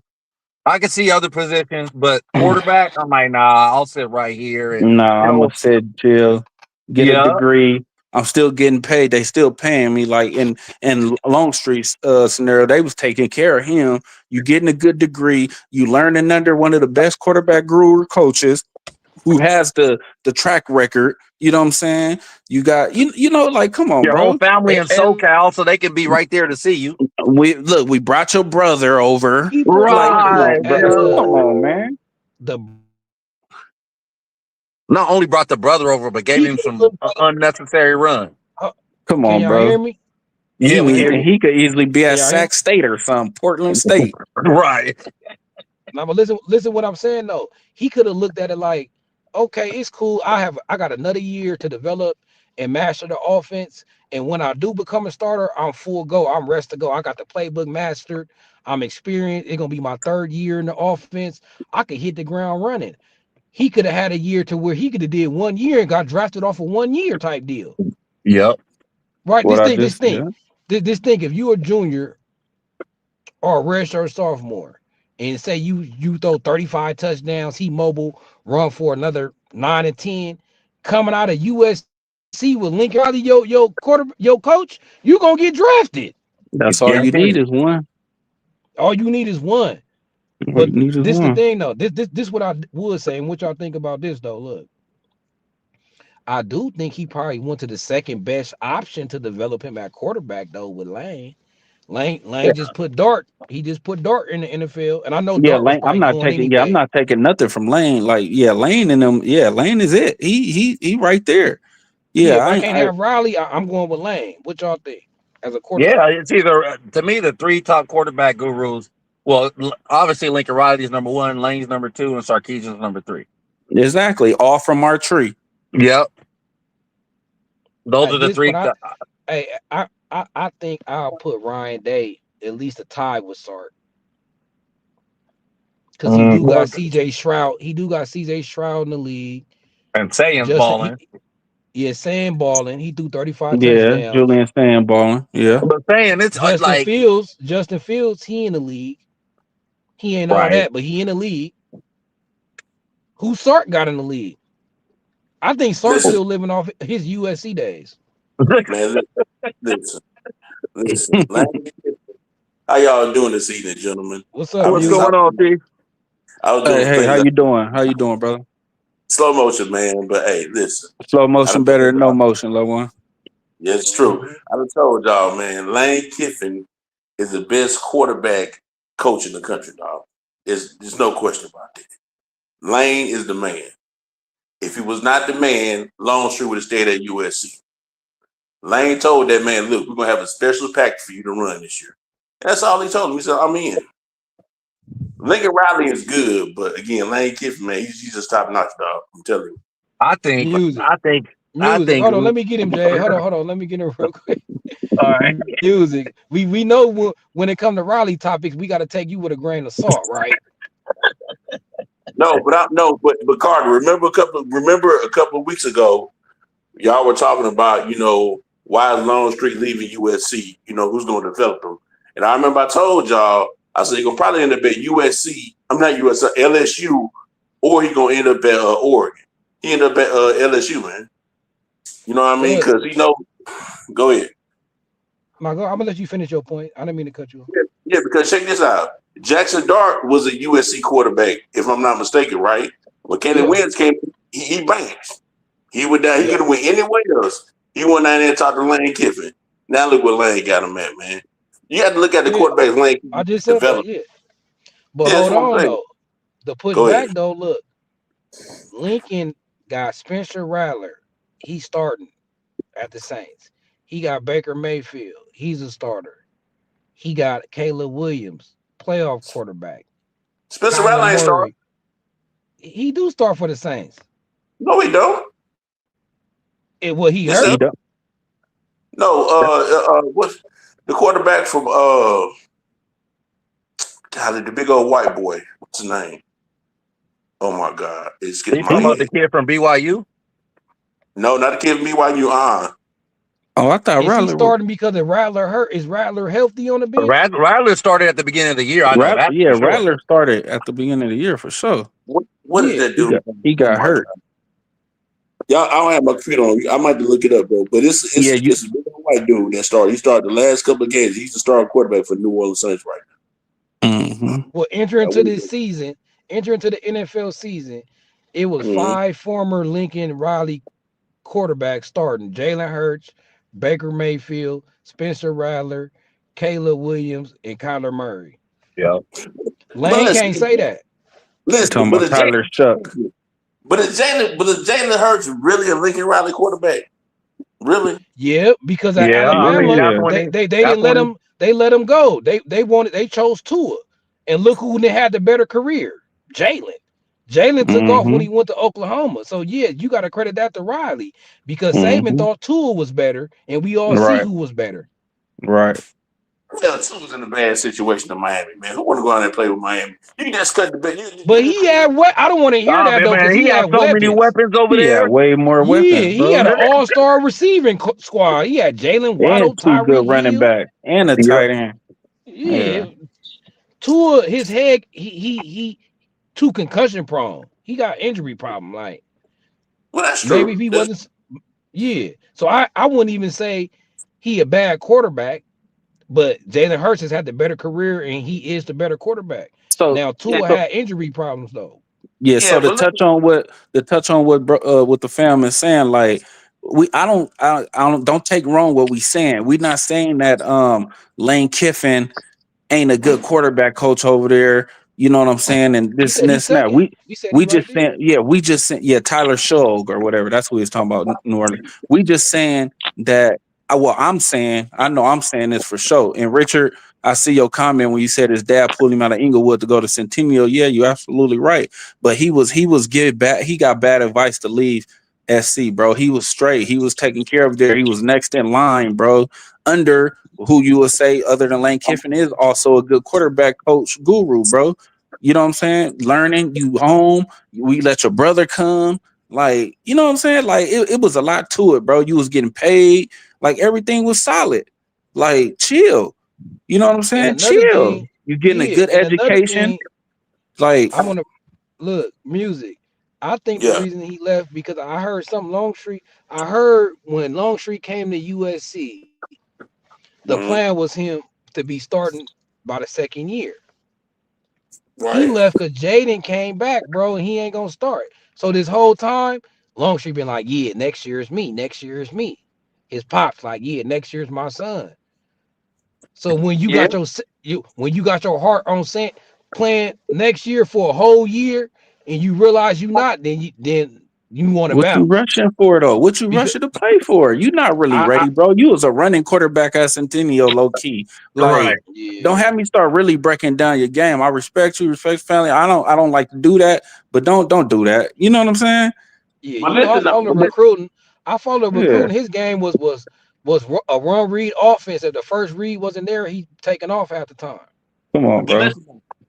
He's still gonna sit out this year anyway because Lincoln Riley got Sam Levitt out of with Arizona State, Yeah. Yep, so he's yep, still gonna sit out the year.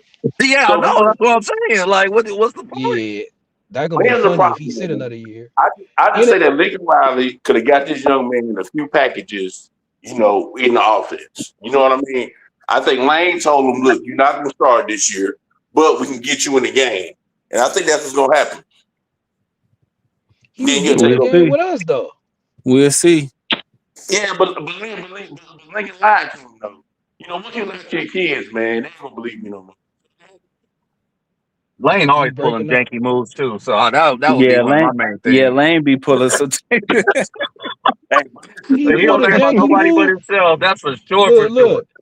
he pulled a janky move by taking Longstreet, then taking 2 more quarterbacks. Yeah, he got 3 quarterbacks he took. Like, what do you like? What is there more to say? Like Longstreet, like the dude just took you and 2 other quarterbacks. So what does that show Okay, you right there? And okay. another Let me ask thing, you, Longstreet ain't. Go ahead, music. let me ask you this question.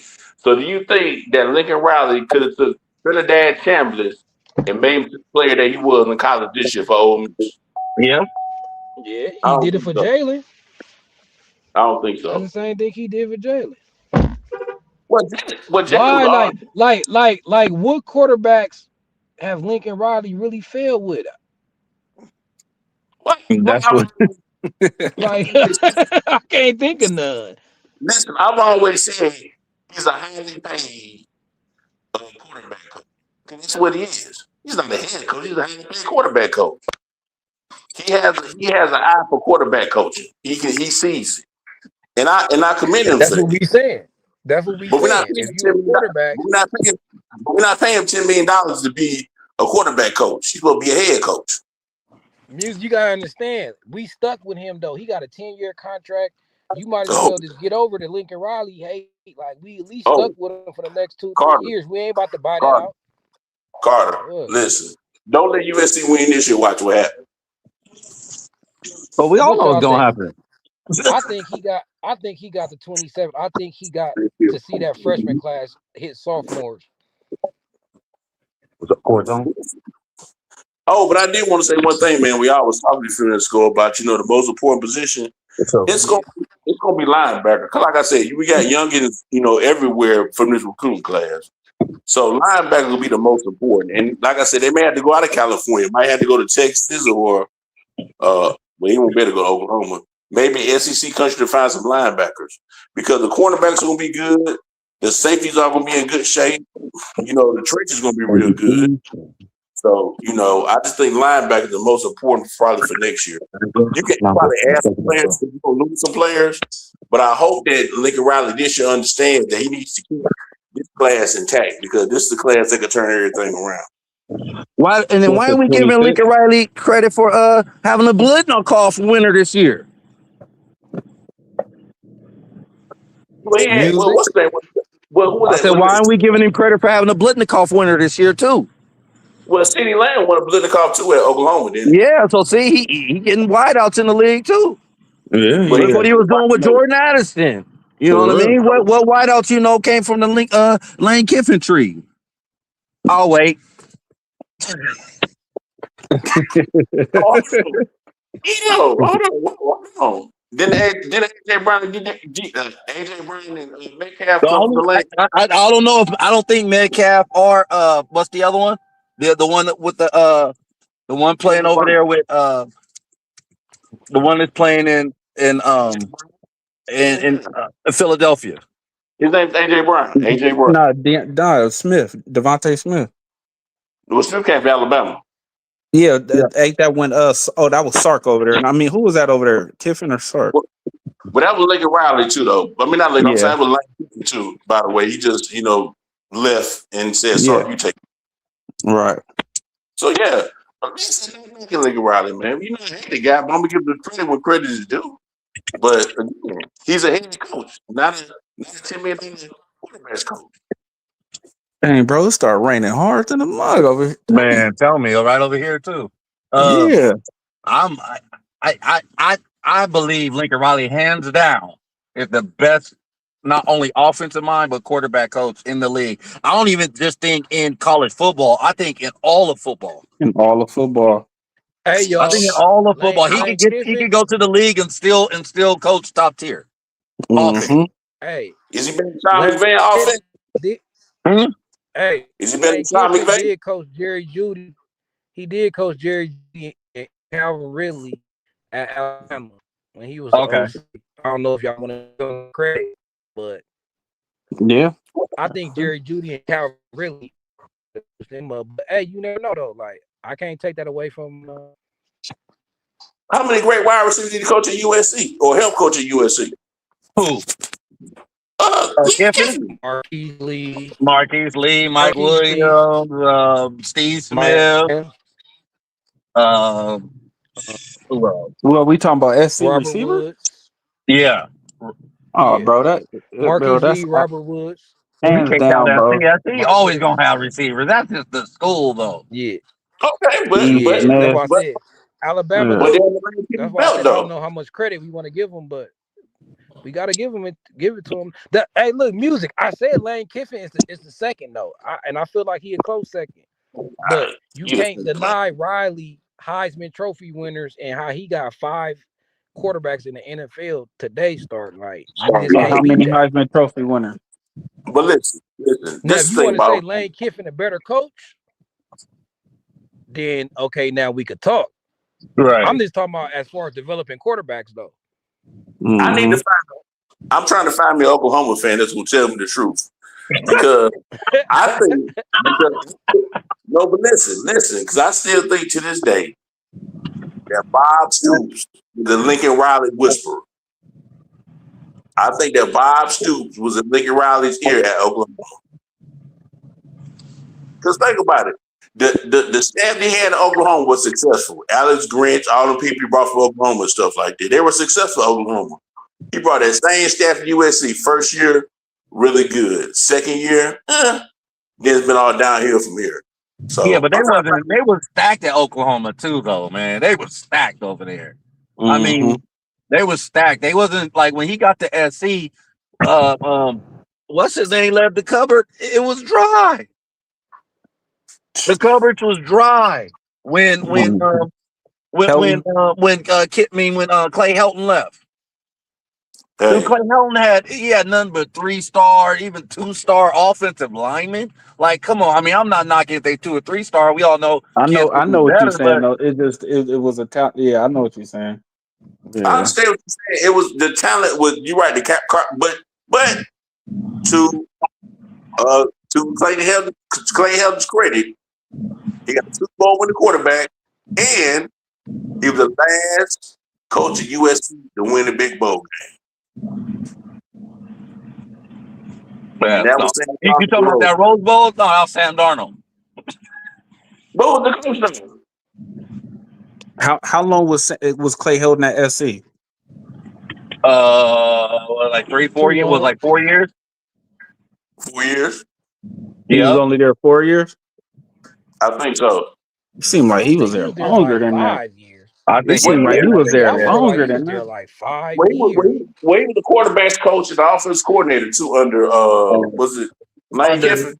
Yeah, well, Kiffin brought him over and Sark kept him. Yeah. Right. So he had been at SC for a while, but as a coordinator or as a position coach. So music, let me ask you this. Big homie. Do you feel like Longstreet made the right decision? Or are you just okay with the decision being that he's going over there with Kiffin? I think he made the right decision because the other guy, Jonas Williams, is his name out of Illinois. He was really, really good too. Oh, so you kind of feel like that played a role in it. You kind of feel like the competition factor with Jonas Williams kind of ran him off too. I think so. I think more part. I think that Lincoln Riley had just told him something, and he didn't follow in on his promise. Man, that's what I think. Because again, Longstreet could have did something this year during the season, even when the leg, like he could have did something. Because my Alvin just started running around the later Sound like part. Henny then, huh? That sound like Henny, huh? Yeah, kind of sort of. I baited you into that. That sound like Henny music. You gotta remember though, the people that made promises to, dog, hey, they ain't there no more. I think it was 2 things. I think that last game against Texas A&M not getting actually no run, and then also Mayava coming back. It was already turmoil then. So it was a reason why he didn't play that last game. I'm gonna just leave it at that. Right, okay. I Look, tap in that with last game, if y'all pay attention, that last game, the only players played is the players who had re-upped on their NIL. Well, nah, because Alex Graham was in that game, huh? Yeah. Mm-hmm. Before the game. But that's the trend. Yeah, but he's seen action. He's seen action early in the year though. He just but by that bowl game, what I'm saying is it was already a wrap. You know what I'm saying? He was already they was already in his ear. They was already shopping, seeing where else, You know what I'm saying? By then, Kiffin was already, you know what I'm saying, going over there. You know, he was low key, keep it real. He was getting at him while he was at Ole Miss. You know what I'm saying? Still, Yeah. before he knew he was leaving the LSU, he was already at Longstreet. So This the thing though, like how Longstreet gonna feel some type of way when you playing behind an NFL quarterback? Man, I that's what was I'm going to the saying, bro. NFL and he's going to be a first round With pick. the He had coach, the number one QBR. thank you, with that coach, bro. Listen, And they was listen. paying him. He was getting good money, and you getting an Okay, education, and we let your brother come over. Like, come on, okay, bro. okay. Listen, I want y'all to do something for me the next couple of weeks. When the NFL draft come around, please look at it, and I want somebody just to tell me what analysts say because he had a high QBR that he's the best quarterback in the country. Because they ain't gonna say that. That QBR number is a bunch of I crap. didn't say, look, I feel like he underrated for sure. But even besides that, he still is an NFL level quarterback. He still had a 91 QBR. It ain't like we was making you sit behind your boy Miller Moss. Right. You sitting behind a dude that if he had a run game and a defense would have took us to the playoffs. Right. Hey, listen. Miller Moss is gonna be a 5th round pick. Gonna surprise a lot of people. If Hey, Miller what Moss were the 5th round, then Jaden going in the first. right? Carter, that's gonna be tough. That If quarterback he have class. a 91 QBR again, if he throw for 30 touchdowns, if he had a typical Lincoln Riley quarterback season, he's going in the first round. First of all, he's 6'4". They're gonna like that. He mobile, even though he could use it more. They gonna like that. And he got the Lincoln Riley pedigree. And he gonna come into the NFL with 3 years of college experience. And he got Actually, an more than arm. He that because gonna he do played good. at He gonna UNLV. do good in the combine because he got an arm.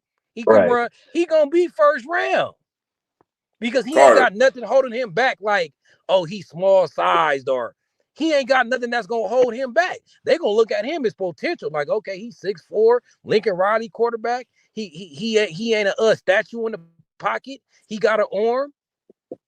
He going Carter. first round, bro. Like, Carter, listen. I know you do a lot of research, but I want you to really research that quarterback class coming out next year because it's gonna be a tough one. Well, yeah, you got Dante Moore. Julian Sayin. You got man, Manning. see, I'm happy you said Arch Manning because that's what that class is. More hype than anything. It's names. But that's Dante why I just Moore, said get it out of because here. If that's the Dante name. Moore That's was what all that, everybody thinking about. look, if Dante Moore was all that, he would have went out this year. No, because he didn't. Because this is the thing. Because I don't want to go to the Jets, so I'm not going there. Okay. Second of all, Oregon's go. So I'm gonna wait till next year. I can chill out till next year. But you got the North Sellers. You got that quarterback from Texas Tech. Dog, it's gonna be rough. None of them is like superstar. None of them is the next Caleb Williams, though. It ain't nothing promised. You act like he gonna be in a quarterback class with his generational talent. No, it ain't, because I don't buy that Arch Manning shit. Now, You Arch might not. Buy Manning, the Dante Moore either. Well, you might not. Hey, listen, you might not buy the Arch Manning stuff, but you better go to get some stock right now. I mean, because all he got to do is have decent stats, and they gonna draft him high because of his name. No, but he got some talent this year, Carter. He got some wide receivers. Texas got talent every year. I'm talking about him. Not talent like this. Arch gonna have to I think they had more talent last year. I mean, they always gonna have talent. I know they just got a big time wideout too in the portal, but yep, Auburn, the number one, I guess, player in the transfer portal. His name is they got Cam Coleman. Cam Coleman, that's his name. Yep. Yeah, so even still, that's still one quarterback. The NFL gonna take 5 quarterbacks the first round every year. Every team looking for that next quarterback. Mayava's gonna be a first round pick, bro. Trust me. Well, I'll tell you what Mayava fit in good at, and he'll probably drop that low. It'll probably be to like the LA Rams or so like that. I think that's his perfect fit. That'd be perfect. That'd be perfect. That'd be his perfect fit if he gonna be a late first rounder. But we'll see though, man. But yeah, but like I said, the most important position they should be in definitely is linebacker. How many you taking? Man, I'm at least get 4, at least, maybe 5. That's It what I just said depends. too. Yeah, it just depends because, like I said, even the guy, is it Tua Taylor, the one that came in last year, number 54, and played real good in the bowl game? He hopped in the portal. No, I think he transferred to Arizona. He might transfer to Arizona, maybe, or Utah. I can't remember. It was one of those two teams. And that's Who what you say? I didn't get though. Like I think it's Makai and Arizona. AJ, they downgraded teams. I thought they was gonna transfer to Oregon, Texas. You know what I'm saying? Michigan. They went to Big 12 schools. Right. Well, going to Arizona really ain't no bad deal if you think about it. Because if you win the Big 12 championship game, you're probably going to the playoffs. But that's still a downgrade, bro. You went from USC to a basketball school. Arizona's still a basketball school. Yeah, that is. To me, that's disrespectful to USC. You leave us to go to Arizona, like. But these kids want to play, man. They don't want to see the bench just watch. They want to play. That's what I'm saying. And that's the thing. They gotta want to compete. Like this generation of players, we always talk about Pete Carroll, but would a Pete Carroll survive in this era where players don't want to compete, where they want the starting spot handed to them, where if they ain't starting by year 2, they hitting the portal? We watched Matt Castle still go to the league. Never started a game. Right. Quarterback coach. Lane Kiffin. I knew he was gonna bring up Lane Kiffin. Quarterback coach. Norm Powell. Sure. Yeah, Lane Kiffin. Lane Kiffin getting folks drafted. They even played. That felt right music loud right there. They was coming to USC used to be so loaded, the NFL scouts would come to our practice every week. Regardless, yeah, it didn't matter, they bro. See Matt Castle, like who that? Mm-hmm. Yeah, but that's the allure that's been gone, man, because we ain't been winning. You know what I mean? Like when USC is good, college football is good. Yeah, they still pay Richard. attention though. We got Richard, 7 players I'd be invited kind to of the critical combine. too of him. My bad, Carter. I was just responding to Richard. I'd be critical of him too, bro.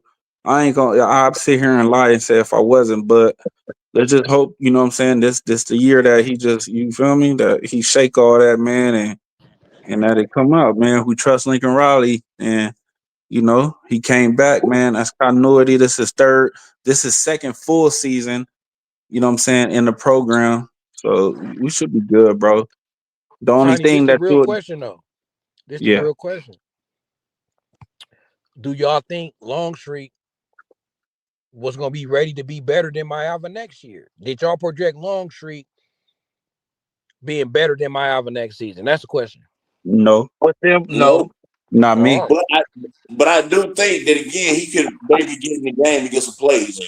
I think we would have still hit the portal and got another older dude that he would have probably been mad at too. Yeah, his dad. Look, bro, he got bad advice though. That's why he left. I'm keeping 100. He got bad advice, bro. He get bad advice. He got horrible advice. He got horrible advice, bro. Well, we'll see in 2027, man. We'll see in 2027. Lord willing, we'll see. Like I've been saying, I think Lane could save his horrible decision. And I hope he go up there and succeed in LSU. I ain't hating. You know what I'm I saying? want him It the is ball. what it is. I'm still, I love Lane. That's from our tree. Like, I want him the ball. But I'm saying is the situation, the position he was in when you weigh everything, he should have stayed put, bro. Everything was set in place. He should have stayed put. In my opinion, he got bad advice. To me, he went from a great situation to a very good one.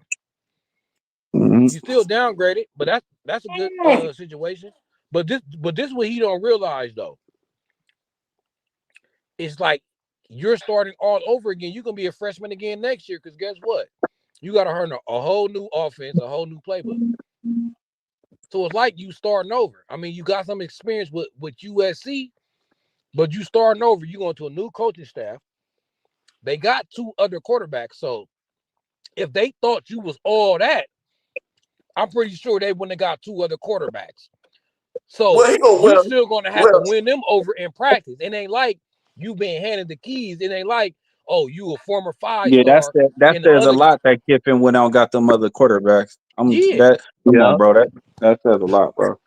That's Yeah, but everything I'm right not there. going to get two other quarterbacks. Look, I'm not going to get two other quarterbacks in the portal if I feel like I already got one out the portal that going to be him.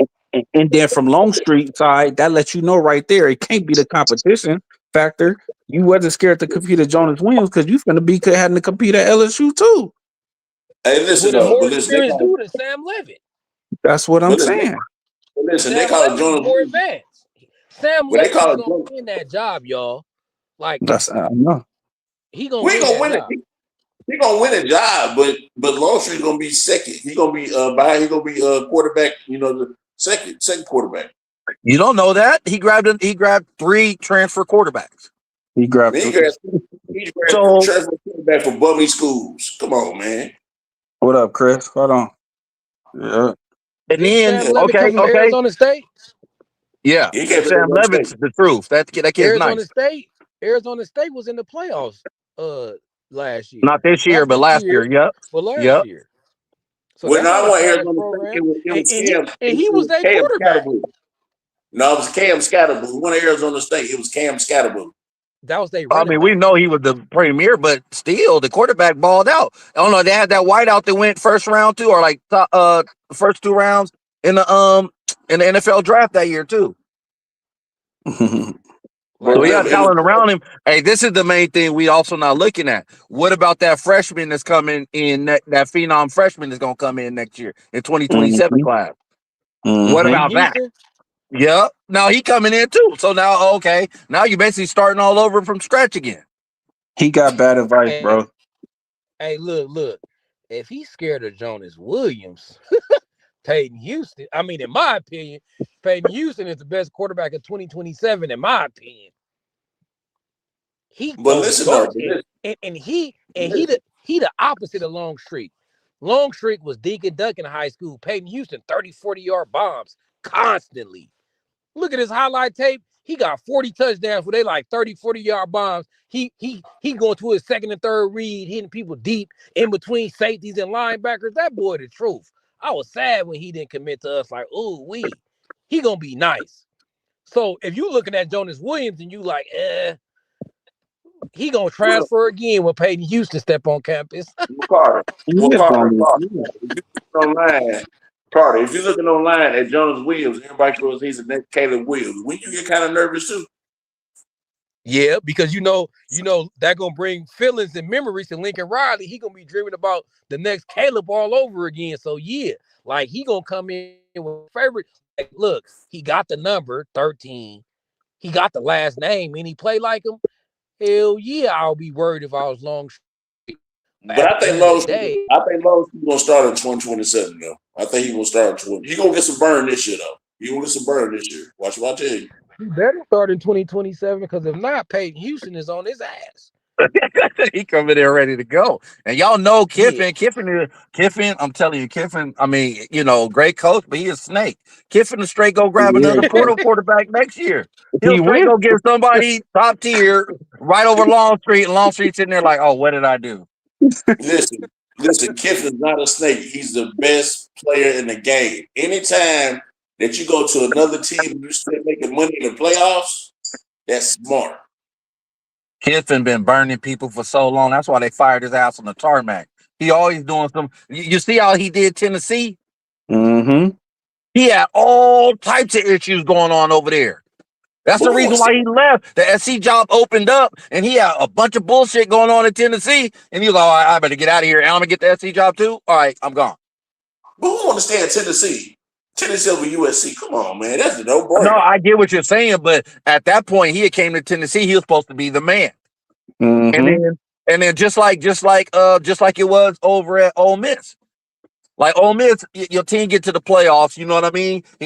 Great team, great. Great. He built that team, which is a great thing, right? But then also you gonna like spurn him the way you did to go to LSU when it's a playoff team. Like that was a Listen, playoff team, and you got players coming back. You got your recruiting class set in, and LSU don't play. So he get over there and fool around, and he get over there and do some bullshit. He's gone. but guess what? Man, They got so much money, they buying coaches out left and right. They buy And went coaches down to out like it 50 ain't nothing. million. They take a Hey, loss. Oh, we owe you 70 million. you Here you can't. go. Get on. Hey, you can't be mad at Kiffin for leaving Tennessee for SC though. Like shit. No, I'm No, not no, mad at no, that, no. but That's I'm just not. I don't saying. think that's what JA is saying. JA is just giving you the history, the pattern of like I'm telling you, Kiffin do be having. It ain't like the drinking issue Sark had. It's like Kiffin got other issues. Like No, Kiffin be on this some. Kiffin issue. He gonna upgrade if he can. Shit. No, Just like Kiffin. Ole Miss, He be having more than LSU. that I'm going on, sorry, bro. that's an upgrade from Yeah, Ole Miss. Tennessee, all the USC, recruiting that was an upgrade violations. from Tennessee. yeah. He had recruiting violations. He be having. He be having all that. Kiffin be Hey, doing some hey, crap. look. Hey, what the Bill Belichick supporters say though? If you ain't cheating, you ain't trying. So shit. Right. I get what you mean Checking there, ain't but cheating, no. Checking ain't cheating. Man, for reals. No, Checking but ain't cheating. Lane Ready for Kiffin gets free Gumby. Lane Kiffin gets bored. That's what the problem is. And then, like I said before, LSU is a better job than Ole Miss. Do you know the talent you it listen? absolutely I is. agree. It is a better job. That's why Brian Kelly went down there. But it's a better job, but it's a whole lot more pressure than there is where you're at.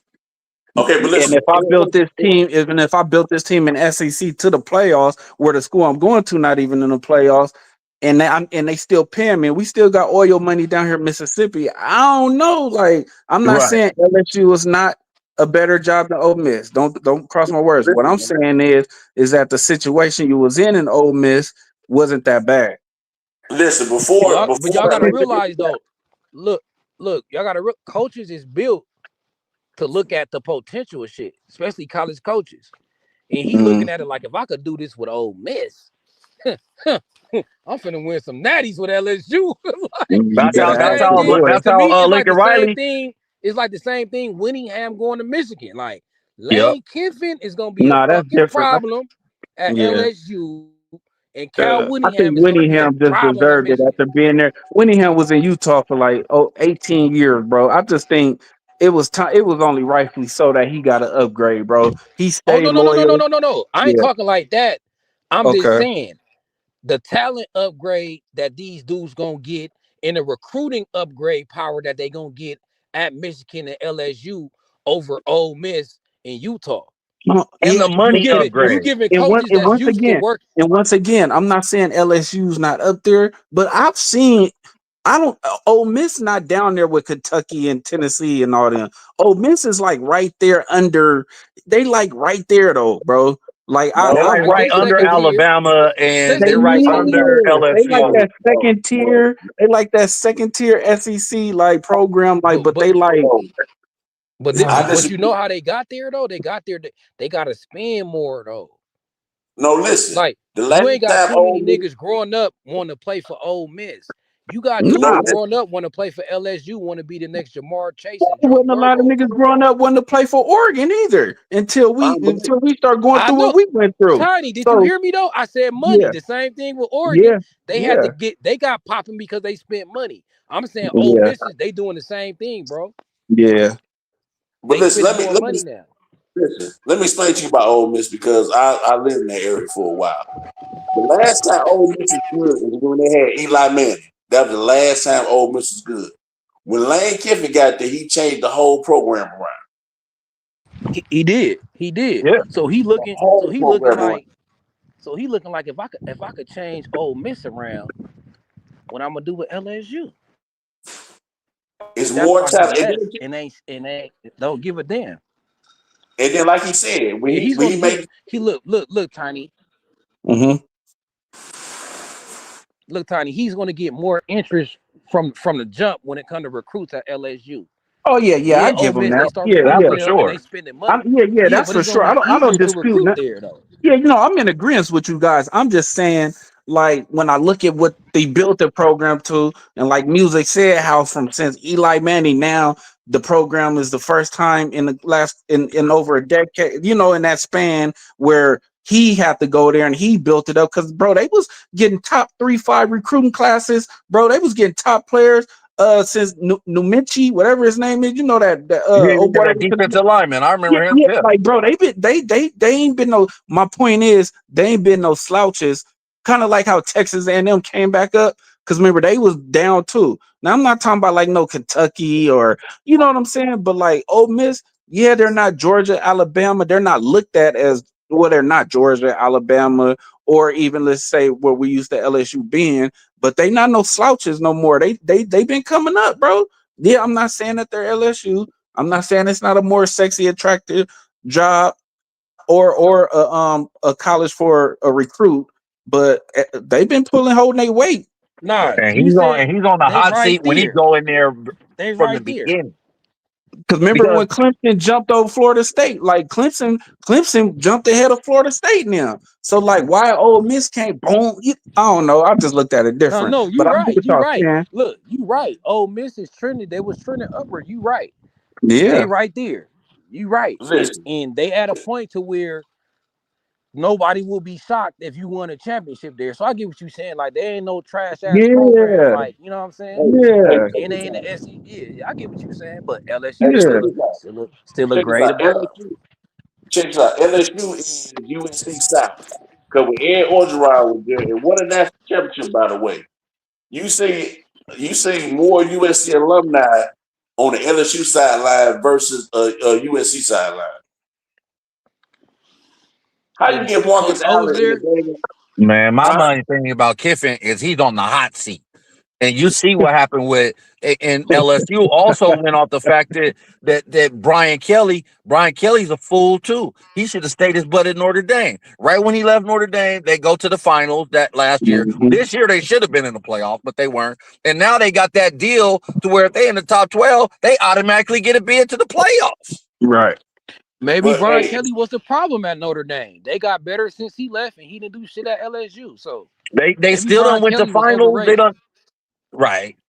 I so if mean, Lincoln, so listen, so if Lane Kiffin on the hot seat, we know who else on the hot seat, right? Yeah, but what if Lane don't win at LSU like that? How long you giving Lane? but they gonna give him 3 years they'll give It's him two, Brian 3 years. Shout Yeah, out my they gave boy. Brian Kelly 3 years. Gone. Bye. See you later. They'll buy Hold you on. out. Shout out They're my boy. Hold on, Jay. Shout out my yeah. boy Chris. Chris in the chat. My boy Daniel said, "What's up, What up, What's Daniel? good? Daniel? What up, Chris? Chris, Chris, hit the So, link. gentlemen, Chris, tap in. I know you fresh off a 2 hour, 2.5, 3 hour line spinning game live or whatever that was. oh man, but like I said before, man, like I said, this is gonna be put up a shut up time for USC at the end for Lincoln Riley. Not really USC as a whole, but Lincoln Riley, man. It's put up a shut up time for him. Do you think it hurt? Do so, you think so, it hurt? Do you think it hurt Lincoln Riley by going 11-3 that first year? Yep. I think for expect no, what hurt was when they went down and lost to Tulane. That's what hurt. Because you had 11-3 season, well, 11-2 season at the time. And if you had won that game against Tulane, the program could have been, above where it's supposed to be. But by losing that game to Tulane, that kind of brought the program back down. It's been a They was downfall of winning all that year, but I'm saying what happened is when he won that first year, the expectations got set so high that there was no like build up. See, it was opposite for like a Pete Carroll because he came in first year with like 6-6, and then that second year they broke out. yeah, but you're paying a man $10 million for what he know how to do or what he did at Oklahoma. So you would expect that to happen. He had nothing coming in there. Anything he had when he came in there, he brought. Because Right. you got to remember, he went with Caleb Williams over Jackson Dart. Jackson Dart was supposed to be the starting quarterback the next year. But Jackson didn't want to compete. So he was like, man, I'm finna go. no, Nah, they Jackson. oh boy. Jackson knew that Caleb was Lincoln boy. Mm-hmm. Mm-hmm. And Now Caleb he almost made went the to right UCLA. decision. Right. And then He Caleb, made the right decision. the one who brought Jordan Addison. Mm-hmm. But no, this is Lincoln Riley mistake. It's not losing to Tulane. We kept Grinch a year too long. That's the Long, mistake. right? I feel like. Because that next year we went 8-5. That's when we really seen the defense be trash. Because remember the first year we was trash, but we got a gang of fucking turnovers. Yep. Mm-hmm. We had all the time. Music, you don't like Lincoln Riley, huh? No, he Nah, hates him. he hate Riley. Yeah, he done said it a million times tonight. I'm like, man. Yeah, I don't Me? like that guy. I don't like Okay. that guy. That's You what I'm you a trying to SC fan though? Oh yeah, for sure, man. For sure. That's why it hurts so bad, man. You pay the man Uh-huh. $10 million, he can't get the job done. What's getting the job done to you right now? Like what what's getting the job done? Going to the playoffs, winning the natty, or how long Well, should he have, bro? Like how no, I'm just asking legitimate questions. I just want to kind of pick your brain and see like because I'm an SC fan too, bro, and I'm frustrated where we're with the product we've been putting out the last few years, not really pushing us over the limit. Even though I've seen a lot of positives, so I share your dismay like with the overall, but yours is specifically with Lincoln Riley. So I just want to know like why, like so you know let what me I'm explain. saying? So if Lincoln Riley said, "Hey guys, I haven't been up to par. Let me take a pay cut." The man's making $10 million a year, dog. Listen, Ole Miss, the team we just talking about, made it to the Mhm. playoffs. Lincoln Riley ain't made it to the playoffs yet. Yeah, but Okay, Lincoln was over there like 5, 6 years. He built that, you know what he We and they inherited. just went to the playoffs this is this fifth year. year. This is fifth year. But do So you know what Lincoln Riley inherited? And do you know how long it took Saban and all them? Saban went at LSU before Alabama. But do you know how long, like a lot of these other, like the hard balls and a lot of these other guys took? Do you know how long it took a lot of these guys? See, the problem is people looking at like at the story endings like the Cincinnati at Indiana. People looking at like you know what I'm saying? Like I hate that. I hate that comparison. Oh look, Cincinnati already winning in Indiana. Then why Lincoln Riley ain't winning? Like I hate that. I hate them type of like you know what I'm saying comparisons, bro. Like it took other coaches a while, bro. You know what I'm saying? but Everybody quick to throw up that Pacific Northwest school. Yeah, they've been in the playoffs in this, but sure, you could sell 999,000 copies, but you ain't going with platinum. You know what I'm but saying? So you like the Clippers and the Chargers. Always with Right. these expectations, always, oh yeah, and ain't won nothing. but But listen, I get Cincinnati did this though. He grinded. Now I can tell you that. You have to look at that man's whole background of what he did to become yeah, the I'm great. not taking nothing from them. I'm just saying I'm the not taking nothing comparison from him, but that people when you playing with 24, 25, 26 year olds against 17, 18, 19, 20, 21 year olds, that's going to make a huge difference. huge Oh, for difference. sure. Even if the kids are less talented, that came from a lesser talent, they're older, they're stronger. They got that's like right in the peak where you're starting to hit your grown man real strength. I I think feel that's like now that overrated we though. got our NIL situation taken care of the last year and a half, going on 2 years, I feel like, you know what I'm saying? Now we starting to have continuity in the recruiting. I feel like, Hey, We hey got that y'all, yeah, we facility got the coming. facilities hey coming. y'all. Like, I don't allow no Signetti slander over here. oh no, I, I, ain't nobody I ain't slandering No. knocking Cincinnati. Cincinnati. Look. This what I'm getting at. This what I'm getting at. I feel like that age shit is overrated. If that's the case, let's get Solo. You know, Solo, he got granted his 9th year. Ninth He should be year, the yeah. best nigga in college then. Bring Solo Solo back. 27. Bring Solo So back. I want so Solo that back. age shit is overrated. Either you got it or you don't, bro. Either Right. you could be coached up or you can't. Now I do believe the age do have an advantage, but not as big as oh, we finna win a national championship because we got old niggas. No. Them old Well, niggas better know how to play. I think it also makes it also is an advantage because of the discipline. True. True. They're Mhm. They older, got they're more men, you know what experience, I mean? Like they're older more men as a mature, Man, they yeah, more there older, you they go. approach. married, they got families, they Families, like yeah, all it's of that. different. Yeah. They don't have character issues like the Kobe Lane, like, no disrespect to him, but like, you're not gonna see the typical, you know what I'm saying? They got their degrees already, they married, like they home own, like, you know what I'm saying? It's different, bro. They not And one of the like, things you can see from that, them dudes, they never got penalties. They're the least That's, penalized team, I think, like ever in college football. that's why BYU dominates so much because they got grown Yeah, ass they got people. and Utah. Because those man, kids they go on those leaving for two missions. years, going on Mormon, coming back.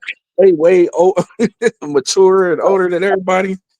That's why they Hey, dominate. another thing y'all Yeah. forget though is that Saban wasn't Saban until he was like 50. Same thing with Signetti. Most of these coaches don't. Pete Carroll, he was Hardball. 50 A when he lot was of at coaches that it took a Hardball. minute. They didn't just win Yeah, right Lincoln away. Riley's It's a lot only of coaches. 41, 42. You know what I'm So saying? Lincoln Riley, if coaches got primes and peak, Lincoln Riley ain't even in his prime music He making time. not. He gonna be He a No, but better not. coach no, 5 years from no, now. no. But listen though, this is all Lincoln Riley had to do. All they had to do was this. Hold You on. make it sound so simple. When he took the USC job, he knew what kind of program this was. This is a big time program. You're good on the offensive side of the ball. We know this already. You know your defense was whack at Oklahoma. So why would you bring them guys over from Oklahoma to come to USC? You could got a whole new coaching staff. Defensive coach staff. That's all he had at that time. Oh, you could have got some more Loyalty. Yeah. Yeah, Danny Ocean. He Danny Ocean, Ocean 13.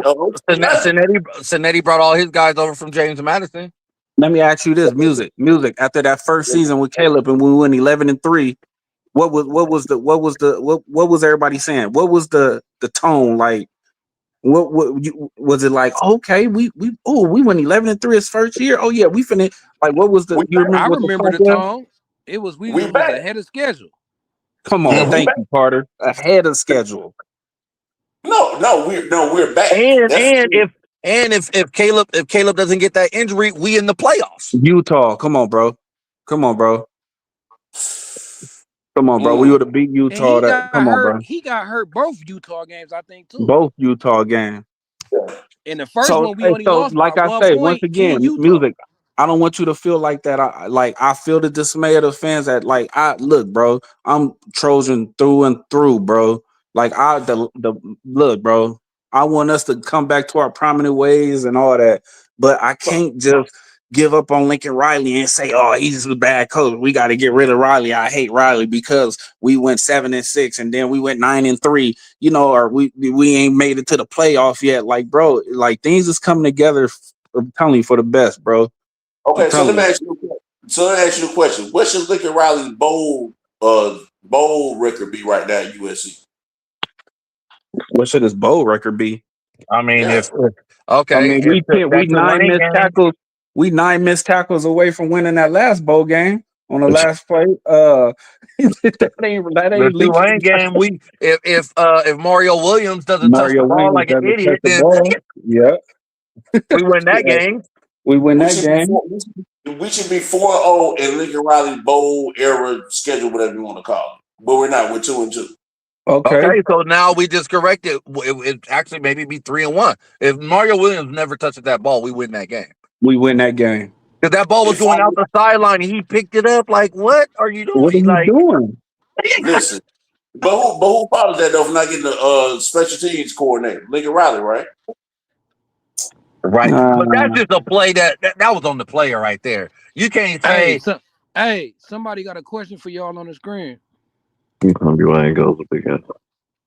BYU goes against y'all point. Why wasn't Utah? I don't know. Why wasn't you? They weren't winning championships, but they're teams that are physical. They're just not going to get the top tier talent. Yeah. They win because they got older talent coming in there and kids who's coming in off the missions. Right. Hey, dang Trojan, I ain't on the age program. Me either. That's why my main thing was saying that was special happened with Cincinnati and Indiana. You can't put that comparison with SC. I just don't like that. I don't like the look. I don't like this narrative. Oh, if Cincinnati just did it last year at Indiana, then that makes Lincoln Riley even more worse. Nobody saying nothing about Dan Lanning. Nobody saying nothing about you know what I'm saying? Like I just feel like we too hard. Listen though, Tiny. Lanning, he been to the playoffs. We know they get blowout and they lay eggs, but they been to the playoffs. Okay. Now, I agree. Cincinnati, he's special, and that situation is special. But they like, damn, he still only did it in year 2. Oh no, he still only did it in year 2, and we going to year 5. So I don't think you would hear the same thing if Lincoln Riley was in year 2 and Cincinnati was in year 2. I don't think we'll be saying this. I think people saying this because we going into year 5, and it seems like we didn't took steps back. How many years Texas A&M that had the #1 recruiting class and ain't did nothing? Like, it's just a lot of other people that could get the criticism too. But I know us as FC fans, we just gonna criticize our own because we want us to do better. So I feel that. But I'm just like, bro, kick back. Like, you know what I'm saying? Like, I know I wouldn't get rid of Riley. You know, look, this is why Riley got the job, because he has a special talent. It's like a player in the NBA. If you can shoot 45% from 3, they don't care if you can't do shit else. Go stand at the line, shoot them 3s, because Every team need that. You need that spacing to win a championship. You need 3-and-D dudes. Right. Riley got a special talent on offense where you feel like all you need is to get him a defense. And like we gonna run off chips. Like we gonna run off chips and we gonna run off playoff appearances if we just get him a defense. We know he gonna have a top 5 offense, and you give him a quarterback with talent, he gonna be a Heisman candidate. So it's hard to get rid of him when it's certain things that's guaranteed. We know our offense gonna be humming. We know we gonna have an NFL level quarterback. So it's kind of hard to turn away from that because now we only one piece away. Now we only need to find a Lincoln Riley of defense. Just think about it. If we got Lincoln Riley on offense and we had a defensive version of Lincoln Riley, we'll be winning chips.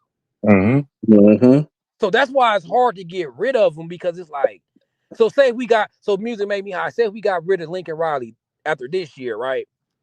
And I'm gonna bring my boy Chris to the stage. Say if we got rid of Lincoln Riley this year, music make me high, and say we come out next year and our defense is dominant, but we still mid because our offense is mid. You be like, damn, we should have kept Riley. Well, you feel what I'm saying? I'm not gonna say it, but okay. Somebody else might say. I'm gonna say it. Your favorite group, the Lost Boys music? Oh, come on. Hey, welcome Chris to the stage. Chris on the stage. What's up, my boy? What's up, loved ones? What's up, Chris? Loved ones? What's good, man? How many times music done said he hates Riley tonight? we trying to pick his mind. Like, we be trying to win him over. We be trying to bring him to the middle at least. Hard. That's a big hard. Look, but music, I respect it because I'm not for or against. I just look at the situation. You know what I'm saying? Things like that. I'm not. It's not one of them things with me. It's just that if you look at anybody top 10, top 12 listed coaches right now in college football, Lincoln Riley is still on everybody's list. And out of every other coach, that's on that list before him, I mean, realistically, unless we go in and offer another $100 million contract and pay him $67 million to get off his contract, and offer somebody else another $100 million, that's $167 million to get Kirby Smart or Signetti or like who else is out there? Like you look at all these coaches that got hired this year, there was just no outside of LSU being able to pull lane. There was just really no just big splash. Everyone is up and coming. That they assume from lower tier schools. Coordinators. Yeah, I'm gonna disagree with you. I'm gonna disagree with you on that one because again,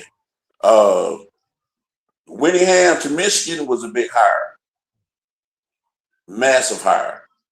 True, I agree with that. Matt Campbell to Penn State was a massive hire. No, that wasn't. I would take Campbell over Riley, bro. Music. No. I'm telling my about Matt Campbell, but watch what I tell you. Neither one of those coaches. Neither one of those coaches you name resume can even compete with Riley. So what? Neither one of them has ever made a playoff. Neither one of them has Heisman. Neither one of them have Biletnikoff. Like what we're saying you're saying they're great coaches. I believe they're good coaches, but what have they done? Nothing. So when Lincoln Riley was in the Big 12 versus Iowa State, he was smashing them every year. Okay, but listen, Kyle Winningham, who gonna come to Utah really? Has Utah ever had no one recruiting class? Kyle Whittingham is a great coach. He's going to do really good at Michigan. That's no doubt about that because he's going to have better talent. He has a great scheme. He has a great mind for football. He's an old school throwback coach. Old school throwback coach. He picked a handful of good players from Utah. I'm a San Diego native, so I definitely gonna keep up with this. But let's not forget what Urban Meyer did with Utah. With a Heisman contender, a number one player in the NFL draft, undefeated year, so it can be done in Utah. Urban Meyer did it. Yep. Yeah, you're right. Let's not forget that. Yeah, Because you're right. Alex Smith, right from Carter. You know I'm gonna represent for Right Dago. from Dago, Carter, right down there yeah, from you. yeah. You know you Yeah, Carter but and Yeah. yeah, Young I know Connie. They don't Alex think we Smith got and no them, but talent. look, They check don't it. think we got no. They don't think we got no talent in San Diego. So I got to Yeah, represent for yeah. Dago. That's a lie. Y'all got Heisman Trophy winners. Y'all got talent left and right from Dago. Right. But hey, Tiny, Chris Huh? wasn't on here when we was doing the San Diego, IE, Oh LA no, teams. nah, but that was a good one though, Chris. Hey, Chris, we broke Yeah, down the 4 counties, right? We broke down the IE, Dago, LA, and Orange County, and then start trying to come up with all-time teams, or just what I'm saying, just throwing out athletes' So names. what Yeah, Bro, Carter Chris say? would have been but What perfect but for Carter? Chris, that. but Chris, What Chris, we Carter hit them say? with the What Carter IE say? Dago combination. We said What the IE and Dago against LA. But what Carter say? Exclude San Diego. They ain't got no talent. No, nah, you got what? nah. Marcus We, Allen, Ricky Williams, hey, Rashawn who we Salam, had on like San Diego? I Junior think Seau, we had Tom Keely Smith, Brady, Marcus Allen, I think Ricky Ronnie Williams, Smith. Reggie, Alex Smith, Junior Reggie Allen, Seau, Junior like, Seau. They got what? They got talent. Y'all for, Rashawn Salam. right. Like, y'all forgetting one. It's crazy. he They ain't all done. it's crazy. They all came out of San Diego at the same time. We all came out at the same time because Southeast. I had to play every last one of them my senior year. Kellen Winslow Jr. at Scripps Kellen Bay. Winslow Jr. Yeah, Oh, Oh, that Kellen is Winslow got Jr. that. He right. went to Yeah. Miami. He He did just come went to out of Dago, Miami. went to Miami, yup. Yeah. And then Heck yeah. went to the Browns. Yup. Bro, man, Dago got talent, man, bro. From That's why I North be trying County to tell down to Carter, young Southeast. Connie, Huh? young Ty be trying to tell Carter that there's some talent in San Man, Diego. I He ain't think it's never all said them. nothing negative about San Diego talent. Only thing I Hey, said was them Hey, boys start going up to and they Oregon. used to have Grossmont and Palomar used to be two of the best Best JCs too team in the nation, not just in the And state. then in the y'all forgot nation. about y'all forgot about father and son, Achilles Smith. I know. I just said Yeah, Achilles Smith. no. That's Lincoln Okay, Park all day. and then I just said yeah, Achilles. Yeah, then you hey, y'all forgot be yeah. doing y'all be doing His so son at Davis. hard. Oregon right now. Terrell Davis. He from Lincoln Terrell as Davis, well. yeah. Terrell Davis from Dago, too. That's right. Yeah. Yesterday, y'all saying he was from Temecula. He lived Now in Terrell Davis Marietta. went to Lincoln. He went to Lincoln, but we said he lived in Marietta, Temecula. So he could go either way. He like Tupac or some shit. Like he could claim the East or the West. Like I put him on the IE team because the Dago already got Reggie Bush and Marcus Allen. Like they don't Ricky need no more Williams, running backs. bro. They got Rashawn Salam. Like, how That's many what I'm running saying. backs Like with Heisman trophies y'all got? Just 4 alone? Like, damn. Right there, yeah. They That's Hey, go it's is a crazy. question. That's why I tried to Hey, tell Carter, but he said USC just need to recruit right there in LA. They ain't got no talent. he he just No, want us to hey, show hey, Dago hey. love. Hey, Chris. I think the IE get a shorter stick than Dago. People be down. They don't realize when we start throwing out the talent from the IE. They Yeah, don't know. he got Hall of Famers. They got I Hall of mean, well, Fame. people that's not like from these What's up, areas, you know, Cardinal they and so Bold? Got my boy on the Cardinal. outside they just throw everybody into Southern California. You know what I Yeah, that's mean? what I was telling So them. they Yeah, That's don't, what yeah, I was yeah. telling them. yeah, they don't really know, how it broke. Yeah, they Yeah, don't. the counties. Yeah, yeah. They You don't know right. the Yeah, sections like that.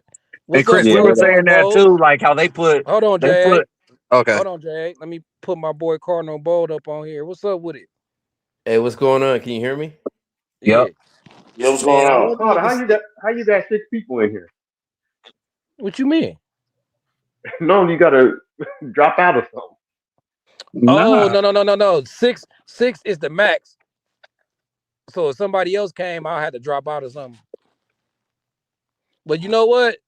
This week I'm finna go ahead and pay for the stream yard, stop being cheap, and put this shit unlimited. Right. What's up, though, Cardinal and Bold? I know you've been listening. I seen you in the comments. What Yeah, you got to say? I want to make two statements. I got a theory about the San Diego athletes.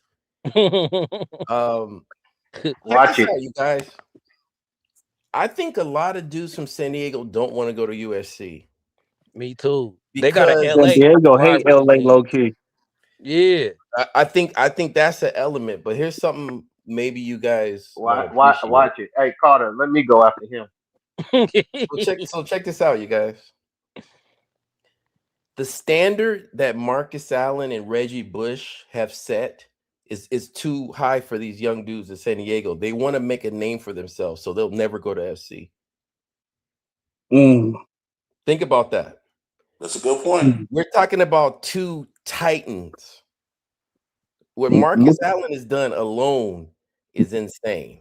But how much of a gap was that years-wise from Marcus Allen and Reggie Bush? So you got Rashawn Salam, Ricky Williams, all them in between there. So you just gonna say what Marcus Allen did? You saying both?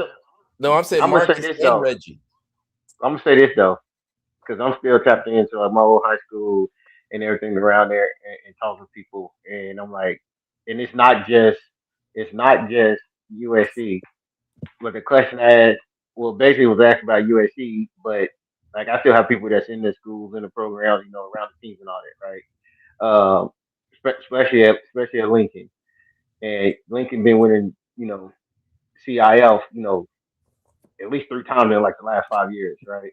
And my question is, why are they're not going to USC, going to you know what the answer is? The answer was USC, UCLA, Cal, and Stanford. They're not coming down to see our kids. They're not recruiting our kids. They're not talking to our kids. They said who our kids see in the hallways every day after the game is Oregon. That's why they're going there, because that's who's making them a priority.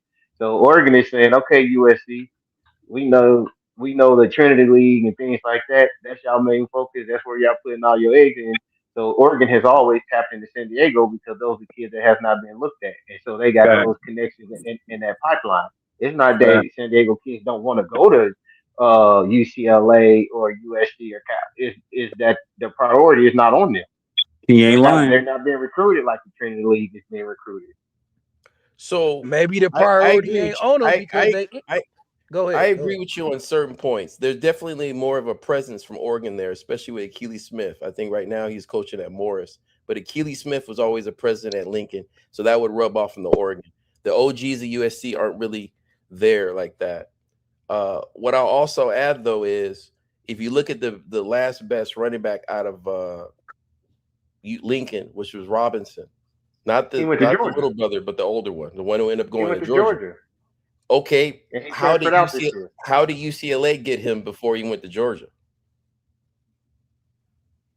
He didn't go to UCLA. No, he was recruited. He was signed to go to UCLA before he decided to leave them and go to Georgia. How did you? Because I even asked him. My guy, one of my best friends is chaplain down there, Lincoln right now. A guy I grew up with.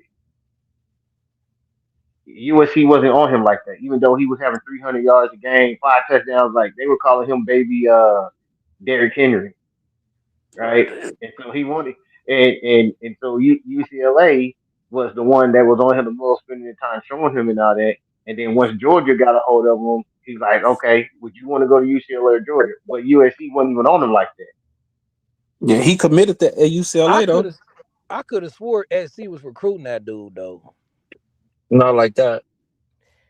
I hear you. I'm just saying that if you're good enough to commit to UCLA, you can still compete at USC. Now, we can say this too, though, and all of us, I'm sure we can all agree on this. One of the biggest mistakes Lincoln Riley made when he first came in is not targeting California. True. And then too, Jay, you got to understand when Robinson was coming out, Riley was heavy in the Porter on the running back. True. Yeah, Travis died and all that. Hey, we can't lie though. Not to cut you off, Chris. I'm gonna let you keep looking. I just want to say this: Lincoln Riley being gold in the Porter with running backs. I'm talking about Marshawn Lloyd, Travis Dye, Woody Marks. Yeah. So Lincoln Riley probably I ain't worried about no running backs. I can find him. So before, let me just land my plane on my statement, because Chris, you made some great points. Let me just clarify. I think the running back position for San Diego is tough for guys to go to USC. Why would I go to USC when I'm forever going to be compared to Reggie Bush and Marcus Allen? And the only argument I have with that is live up to that hype. Yeah, but that's a long gap from Marcus Allen to Reggie Bush, bro. And I hear what you're saying, but what I'm saying is you gotta understand is what Chris is saying. Why Ricky Williams and Rashawn Salam they recruited Rashawn Salam with the Colorado, bro. You feel what I'm saying? Wait. Hold Uh up. huh. If you're gonna tell me there's a large gap between Marcus and Reggie, you're giving me two guys with a large gap.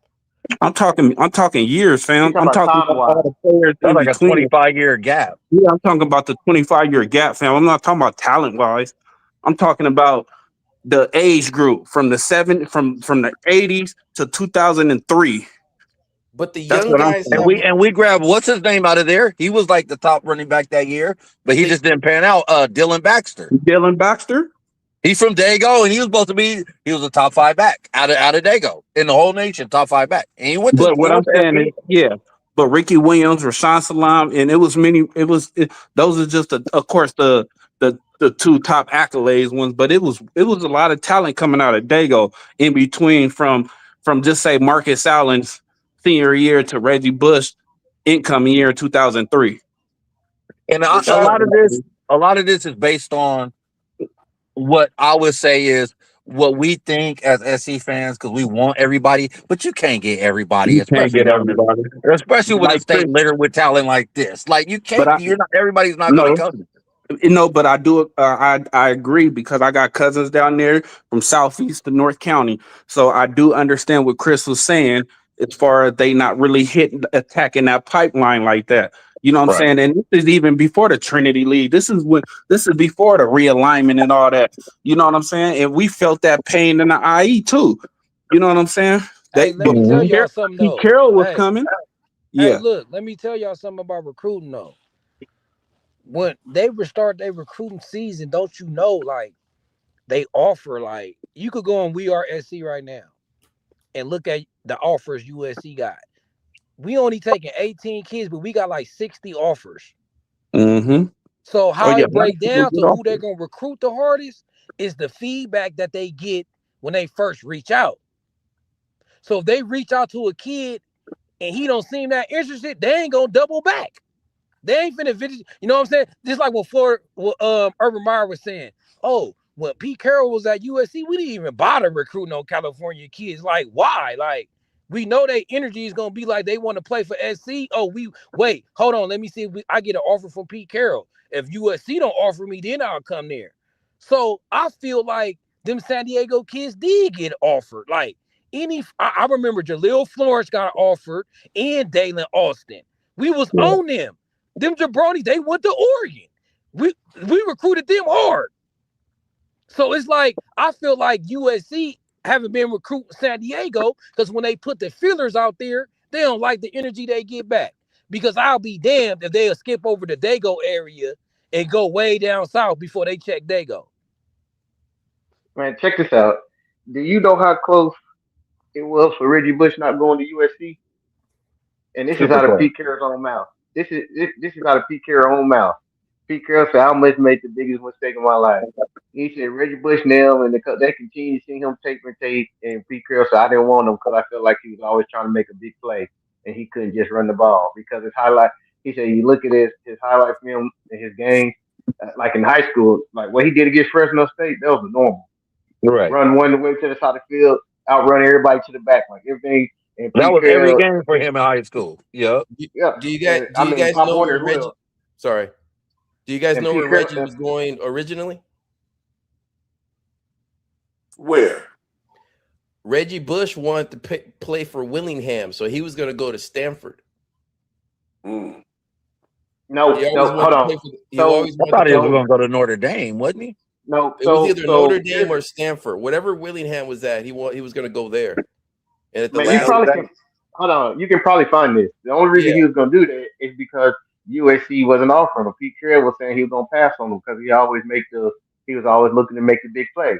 And then Pete Carroll said the running back coach kept talking. He said the more he watched his film, he was like, I got to take a chance. I can't pass on this guy. So that Right. Reggie Bush always wanted to play at USC. That was his number one school. He was sending tape after tape. Hey, I'm gonna ask This a is out silly of Pete question. Carroll's own mouth. I'm gonna ask I a silly think question. that was Them is, early in the recruitment though, them is my because years by though. Reggie Look, Bush senior year, everybody wanted dude. yeah, but them was that was the year after me. They was bigger on Chauncey Washington and Lindell. So Right. he's right what he's saying. But Coach McNair, like I remember like Coach McNair was really on Reggie. Like Coach McNair was really on him. And the Asian dude, what's the Asian dude name again? Norm Chow. Yeah, Norm Chow. Norm Chow You know knew what I'm exactly saying? what he was going to do with Reggie before Reggie ever stepped on campus. Right, but Pete Carroll liked the Lindell and Chauncey Washington's running style because they was just north and south. They was getting, you know what I'm saying? So Mm-hmm. that I see that. Yeah, he right about that. Music made me He high. right. What you was gonna say? I had cut you off. My bad. Hey, no, He gonna say he hate Riley. why does so many California? No, listen. Why do so many California kids head to Notre Dame? I'm curious about. I've always been curious about that. I mean, So here's Notre another. Dame is. Go ahead, Chris. Go ahead. I was gonna say here's another thing you got to remember too, right? California is massive, and it's a lot of Right. talent coming up there. So Yeah. it's enough talent to go around after the Californians, pick their stuff, pick their kids. Mhm. But really, inside of California, you're not looking at nothing but USC, right? Me being from San Diego, my dream school was to go to was USC. There's other kids in San Diego State right there, around the corner, but you want the big time. You want when even though you were in Southern California, USC is on TV more than San Diego State, and you in San Diego. Yeah, you want the You know bright what I'm light. saying? Yeah. So you know what I'm saying. And Is that true so for this generation though, Chris? Look, yeah, I can see Dago. I can see Dago being all SC during our glory days. But Dago, y'all separate yourself from LA, bro. So during our yeah, but down years, I don't I'm think the gonna tell you San this: Diego kids was all you still SC'd get out. more. You still get more. You still gonna get more SC games on TV than San Diego State, which is crazy. Yeah. In San Diego State, they ain't got no television deal like that. That's why. Hey, isn't Well, Tony they got Romo Pat from what's name Dago? now. Tony No, Romo from Dago too, or no? no. Okay. I don't Hey, know why. Yeah, I Chris, thought so you from Dago? you said Chris is what? from Dago, right? yeah, Chris from Dago. Tony Romo not from Dago? No. Oh, I don't know why I'm thinking Tony Romo is from Dago. Tony And Romo this came with another a playoff. thing, like Chris said though, like just like y'all saying, California's so big and got so many kids, you gonna have kids that just want to go against the grain. I don't know why I thought Like, Tony Romo. look, I got that in my family. Like, I got a cousin. He a Clipper fan only because everybody in the family is a Laker fan. And like, Right. you got Yeah, I certain got dudes, you.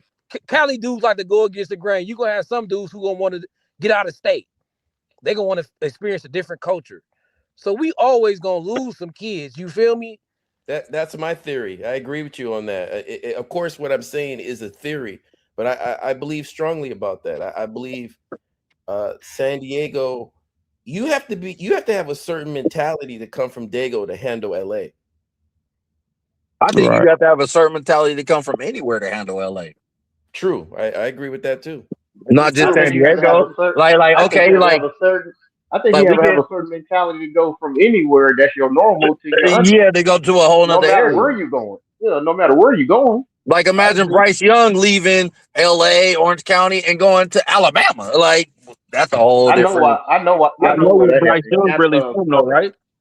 I know why that happened. Carter broke that down a long time ago. mm-hmm. So why Bryce Young went to Alabama? Carter broke that down a long time ago. Carter said he came. Yeah. Carter said his personal self. Carter said he came down south and seen the makeup of the women down here.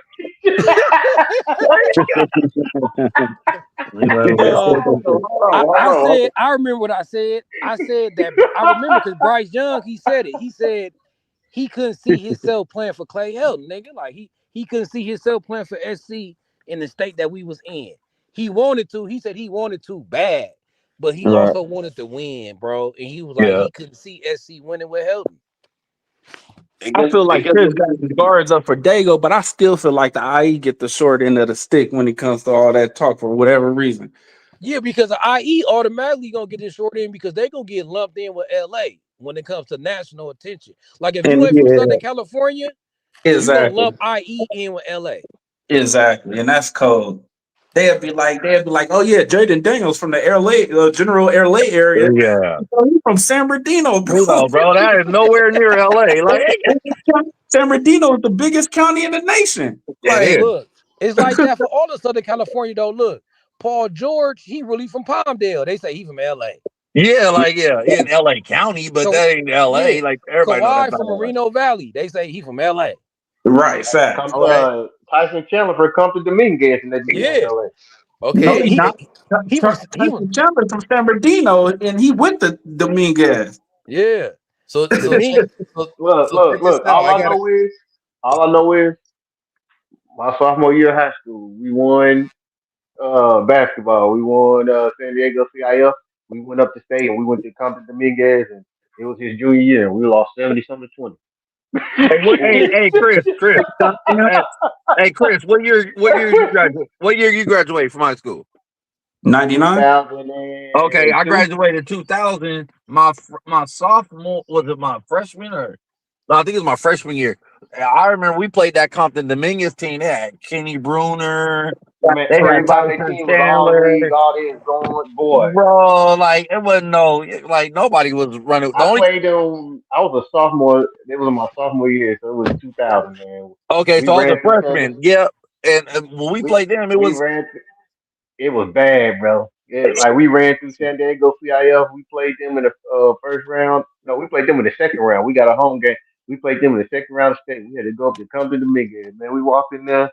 Man, that game was over in the first quarter. I think it was like 70-something, 20-something. We bro. We played them. We played them in. We Chris. played them in a tournament in Vegas at the Reebok tournament in Vegas, and they ran through us like I mean, and you and like we gonna run with them, and our coaches like, all right, man, they put this press on us, bro, with them big ass niggas. It was just like it was over. Like it was everybody on their team was like all league, all this. When they started lining us like. And what's crazy about it is that whole week of practice, our coach had a broom, man, and he was just standing in the rim, and we was doing layup drills and all that. He was batting our balls with broom. Like, oh right, then you shoot it over. Yeah.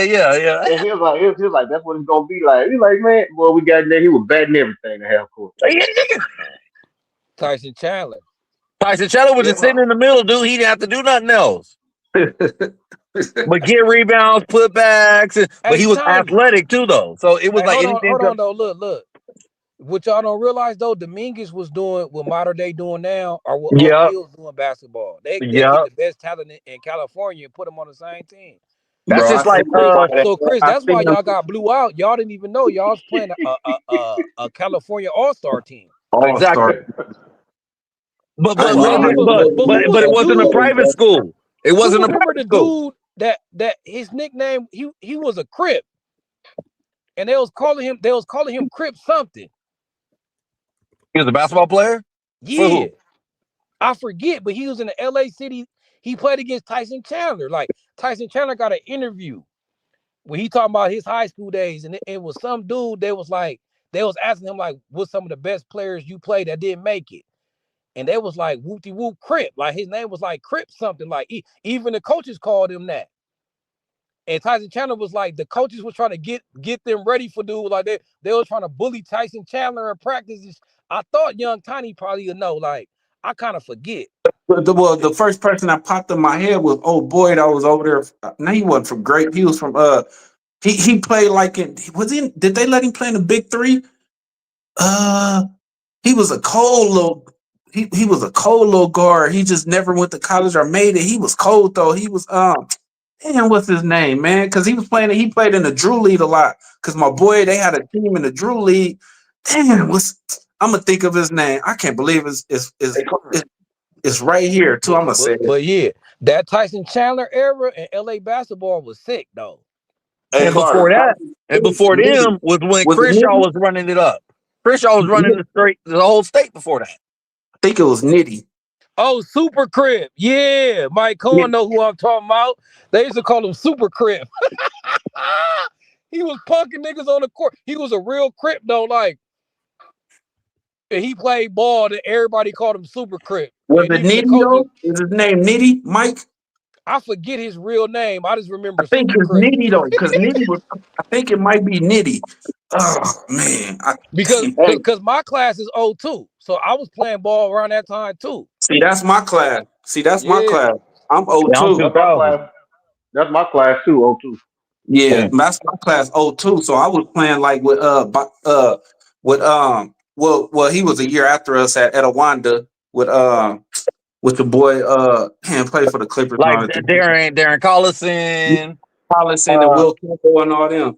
Yeah, Yeah, that's when they was running. They was running that stuff over there in was Ontario or Rancho. That yeah, was yeah, Line Fontana Rancho. yeah, But yeah, I yeah. used That to was play. yeah, But I used yeah. to play Raw City. I used to play like in different travel leagues and rec leagues with Tyson Chandler because he went to middle school. He was from San Bernardino. I remember when they gave him the Escalade, got his mom that job, all that, bro. Like way Yeah. back then, bro.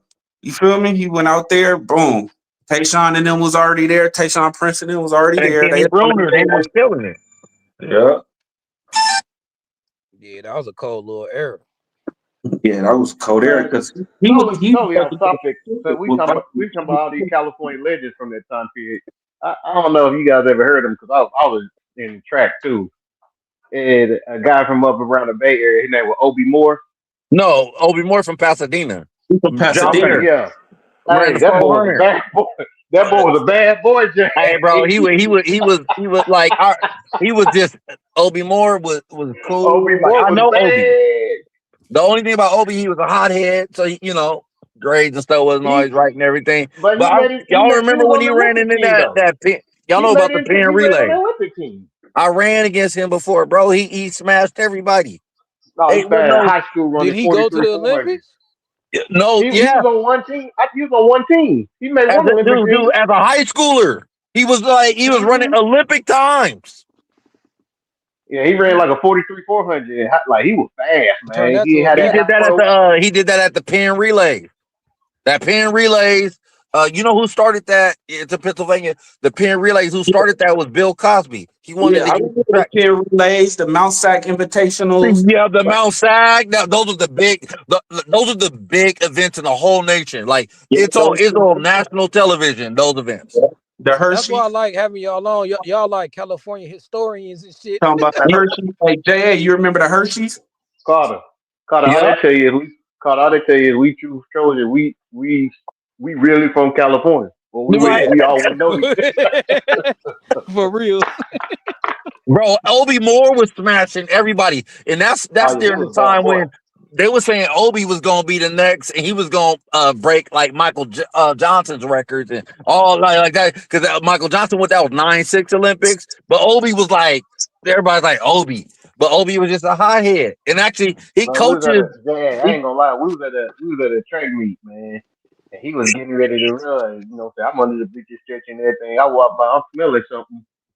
Man, they down there on that Snoop Dogg, and he still go out and run a right, 43. Obi Moore, the first one. He had the Hold OG on, y'all. braids. He had the OG Yeah, braids Y'all. going back. All of that. Hey, hold on, Jay. I forgot to ask Carl Bo the topic questions. I wanted to ask y'all what y'all think is the most important position for this recruiting class. What position would y'all hit the heaviest? And if y'all can, I know it's a hard question. This one is a hard question. How many guys y'all take at each position group? But I want to ask y'all first, what position group y'all think y'all hit the hardest in this recruiting cycle? linebacker. We need to Mhm. Right. start stacking top line. We need to stop. We need to start stacking. How we doing with the defensive line? We need to start in DB. We need to start stacking linebackers. Exactly. Classes What of about high rated Unanimous. linebackers. That's unanimous. Yep. But everybody can agree with that one. Cardinal and Bo? You still there? Yeah, I'm here. Um, yeah, I definitely have to agree with that one. I'm definitely not worried about wide receiver. You want to know? So Well, well, we already got two. You know, Lincoln Riley. We already got two. Well, we got yeah, one and officially. I li- it's hard to argue about his strategy, especially on offense, but I have to agree with I believe Chris said it right. And it's going to be a limited number, right, on that recruiting class, right? It's not going to be as Mm-hmm. big as the 20. So linebacker, and then maybe safety. Yeah, see, that's what I Yep. said, right, Carter? He said the same thing me and Yep. Jay said. Everybody saying the Yeah, same thing. same thing. Yeah, Young Tiny said like linebacker and safety. That's, But like I mean, with that's because the safety, last I 3 want years. a top tier safety. I want one of them Caleb Downs or like a Sean Taylor type or a Ed Reed type or Troy Yeah, I'm gonna tell you what you Polamalu, want. Taylor Mays type, like the top safety in the nation. Right. Yeah, I'm gonna tell you what you. I'm gonna tell you what you want. His name is Honored Falave. That kid from Dago. Where you The from, kid from Chris? Dago. Huh? That kid from San Diego, right? Yes, Yeah, sir. another Yeah, we I talked thought about that we earlier. didn't. Like that kid from San Diego. Yeah, right there in the I thought we didn't backyard. recruit Dago, Chris. I'm hoping we can get him, man, because we need to open up that San Diego pipeline again, man. Because for some reason, like I said, I only offer that theory mainly from the running back position, man. But cats for Dago, man, like SC is the home ground, man. Dude, Junior Seau, Oceanside. I mean, the legends from Dago and USC always works out. Hey, look, Carter and Bo, it's one step at a time. Well, We yeah, had to get the Oceanside is Trinity not League San back. Diego. Okay, wait. Okay, so if you want to go there, and it's all good. Oceanside, San Diego, bro. No, Man, technically it's San Oceanside, Diego it's like an County. hour away. That's Okay, North County to Southeast. It's all the North same. County. Yeah. okay, so check this out. When Reggie Bush played for USC, what city did they post when he was playing? When they said where he was from, when they would put his name, Reggie Bush, and they put his, nope. No, he's from Lemon. He he's Grossmont because he went to he grew up. He played for Grossmont growing up and went to Healy. They would put La Mesa. They would put La Mesa. Yep. Oh yeah, La Man, Mesa. Right, not Chula Vista. La Mesa. Now guess what La Mesa ain't? It ain't Southeast San Diego. That's East County. But La Mesa's not Southeast. No, it's East. Yeah, but it's East County. So you got North County, Southeast, and then you got East. Like Chula Vista and La Mesa. Huh? Yeah. Chula, but I'm saying La Mesa and Chula Vista, you can touch it with your feet. Right. That's what I'm saying. Yeah. Oceanside is not like that though. No, that's North County. That's up there, Escondido. That's up there. Oceanside is a little drive. All that. Yeah. Chula Vista, Lemon Grove. Hey, look, listen to this analogy. Listen to this analogy. Hold on, Let y'all. me give you this analogy real quick. South Central LA is like Southeast San Diego, but like when you get up to like Sierra Canyon, Chatsworth, and all that, that's like that would be like Oceanside. Yes, that would be like the North County, like the Valley. Like South Central is totally different than Inglewood and Carson. I'm asking y'all this question though. Question. So will Oceanside fall in that? Is they in the San Diego group or the IE? No, they San Diego. That's what I'm saying. San Diego County. That's North County. That's North County, North San Diego County. Yeah. Escondido, Oceanside, and all that. That's Oceanside. You know, that's Dago. They go with Dago. So this is where it gets tricky. Let me give you a good example. The quarterback from Ohio State, if you asked him where he was from, he would say Carlsbad. Oh, Julian Sayers? He could say San Diego. Julian Sayers? Yeah, he's from Carlsbad, but he could say San Diego. Oh, I didn't know he was a Cali boy. Yeah, he's from Carlsbad. So here's the thing. But if you going by like Carlsbad is its own city, right? True. So he's telling you what city he's from, like people from Lemon Grove, Chula Vista, and things like that. Though we consider it, San Diego because like all you gotta do is cross the street. You know what I'm saying? It's like that close. It's touching, right? For the onslaught. But if you there and like say I met somebody at the mall and be like, oh, where you from? You saying Southeast or Hatfield? You know what I'm saying? Like where? Like they gonna say nah, Chula Vista, or because it's own separate city. Now, though you have the like Chris, when I lived in San Diego, I lived in Pacific Beach, but I'd be like, I'm from PB. Oh, what you know about PB? You was out there? Yeah, I lived in PB for 3 years. Though. Everybody, if you say PB, everyone's gonna think San Diego. Yeah, that's San Diego County. I mean, that's like just bro. If you say if you from Rialto or Fontana, that's the IE. That's San Hey, Bernardino. Facts, but look. Corona's This is dying what Chris too to said. make it Hey, hit this is too. what I noticed though. This is what I Yeah, noticed. This is what Chris saying. It's just like LA. I know Compton niggas who will fight you if you say they're from LA. They I like, know. nah, I'm from Compton. And Compton Okay. right Right, there. right, yeah, Hey, yeah, Okay, look. Even Watts niggas. Watts is LA. right, Watch. But Yeah. Watts niggas would be LA like, nah, nigga, Seaside. we from Watts.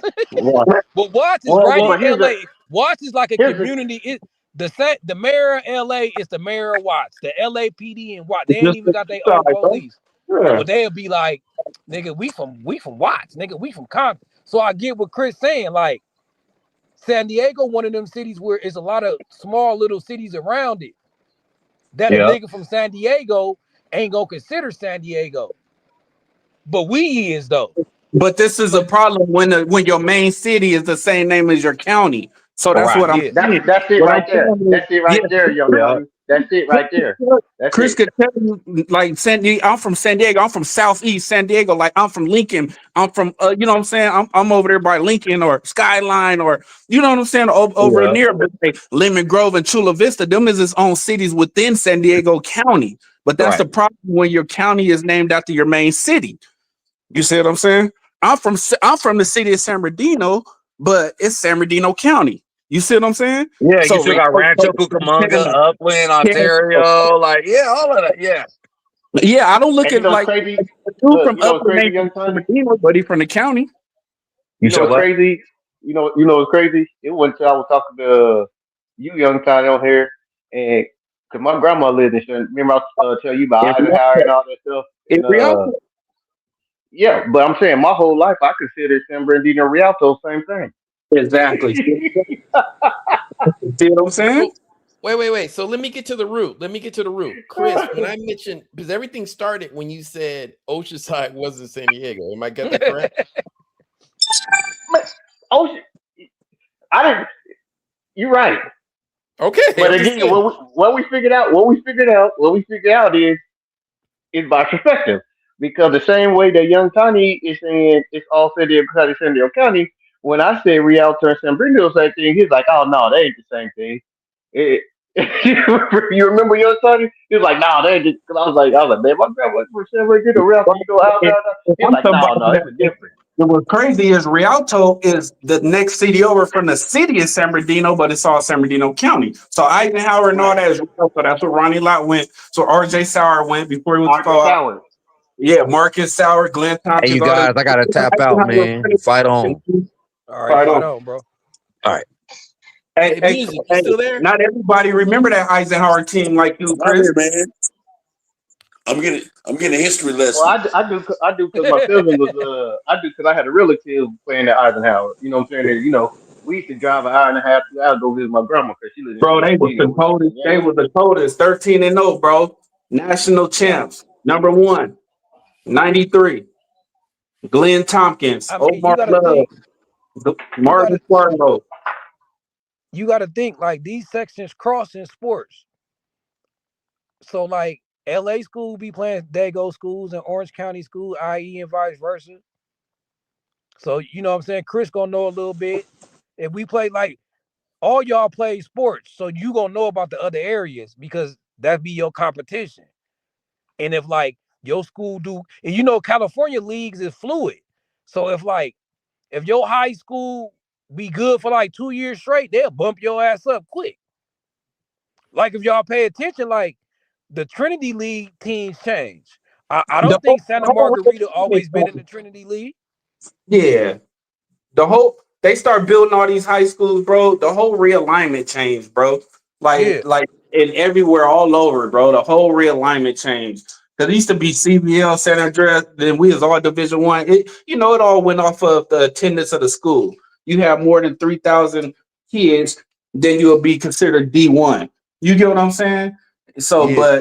but like back then, it was like the CBL. It was Eisenhower, the Fontana schools, the Redland schools, you know what I'm saying? The San Andreas was the San Bernardino schools, Colton. Then you had Sunkiss with Bloomington and Rubidoux and all them, with Sammy Knight and them.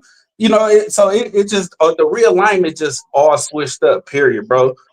The Hey, Trinity Because League, now, now even down here, well, I say they don't even, like you said, your division should go by your population, how big the school is, how many Exactly. students, right?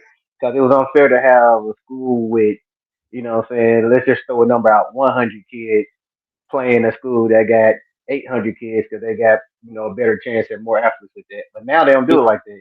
They If don't you a kid because with 100, you got 1,500 kids. Hey, check. this is what I'm saying. If you do, like, I know down here now, like, you can have a school, you can be D1, right? Down here, the lower the school, the smaller it is. You can have 100 kids, right? They'll move you all the way up to Division 5 if you win 2 or 3 championships and you dominant. They're gonna move you That's up. what I was saying. That's what I was saying. They're gonna move you up, Yeah, they gonna move you no up. matter, even though you didn't increase in kids or not. If you, it's a school down here, it's a private school called Pulaski Academy. I mean, they have won like state 4 years in a row. They moved them jokers up. Jokers ain't won none since. But they playing against bigger. But they're playing against bigger schools who have. You know what I'm saying? The realignment, yeah. Yeah. That's why it's good to have someone who can document the history. Let me give you guys a good example. Lincoln High School is known for football. They've had somewhat decent baseball teams, What is but wrong with you? then with the realignment, out of nowhere, Lincoln High wins the CIF in baseball. But the division they won it in was so lower tier that it didn't even hit the radar because the older USC teams used to have to play the La Joyas, the Crawfords, the Morrises. They played all these top tough schools because baseball in San Diego is one of the best markets. So they won a CIF in baseball, but their competition they didn't even face, like not even close to the competition the older Lincoln baseball teams had to go through. I Hey never in my y'all. life played Hey against a San y'all. Diego school, bro. You feel Hey, me? speaking of Dago, y'all, just 3 hours ago, Adam Gorney reported he putting his prediction in for Falave Johnson, Honor Johnson going to SC As he should. over Miami and Texas. He That's what should. I'm saying. Everybody I from think Diego should y'all go to this LA. recruiting class gonna fill up quick. I think kids gonna see other kids come in and be like, I need to hop on.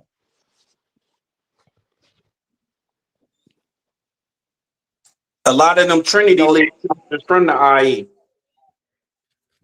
Mm-hmm. Man, but was this crazy. this is how it's supposed to be, and this is after the sanction of what Cause wouldn't it happen. ain't Like, too many. because if you look at You it, got if you you got look at Corona Centennial, you got Chaparral, but the You got IE ain't got as many great home, football programs as right, Orange County and LA. So right.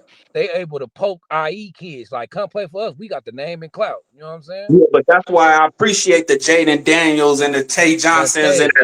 the Monte Casey that stay at Cajon. I appreciate your boy CJ Stroud for staying at Rancho. I appreciate RJ Sermons and them for staying at Rancho because they was trying to get poked away too. I appreciate Bobby Wagner for staying at Colony. I appreciate, you feel me? Like Jamal Williams for being over there at Jamal Williams right there, Summit and Fontana. You feel me? Remember we had got Stephen Carr from Summit. He transferred to Indiana. Remember the running back Stephen Carr? Yeah. Y'all remember Stephen Carr? Number 7, yeah. yeah, Yes, Stephen Curry, I sir. like Yeah. Stephen Curry. Oh, Yeah. y'all know who we forgot? Y'all know Yeah, I running thought back he's who gonna be we better than forgot? that. What happened with him though? Didn't he Yeah. He had ended a up knee going to injury, right? Nebraska, didn't he? He had a knee injury. Nah, he ended up transferring out to Nebraska. He Hey, wasn't no, getting I as didn't much ask crowd. Chris and No, Carter. he I think said he'll they make gonna his get him. commitment on Friday. Yeah, I heard it. I got the notification thing. Man, Yeah, y'all but I know can't running hear back we Chris. Hold forgot on, about I'm gonna though. slide out. Can y'all hear me? Yeah. Man, Hey, music left. I wanted to say something to music, but it's all good. Young Tony. Young I'm Tony here. can't hear me neither. I'm listening. You know running back we forgot out of San Diego? Who? You remember Michael Wiley? Played for the Yeah, Cowboys, went to Ohio he State. went to Ohio State. He went to Mount He Vista. from Monte Vista. Yeah. Yeah. Hey, by the way, you guys, I don't think you know this. I don't know if I officially told you guys. I'm from Dago too. JA. I didn't know that either. Chris, you got somebody with you. Yeah, I'm from That's what Dago I'm talking too. about. Yes, So sir. Carter can't be talking that craziness no more. Oh, hey, well, I got your guys back, man. I defend Dago. Man, look, him and Nick Cannon was at school at the same time.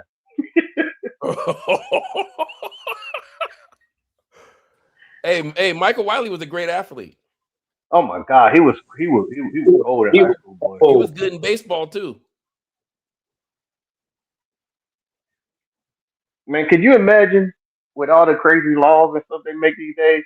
Could you imagine if Congress put in there that you got to stay in state for school?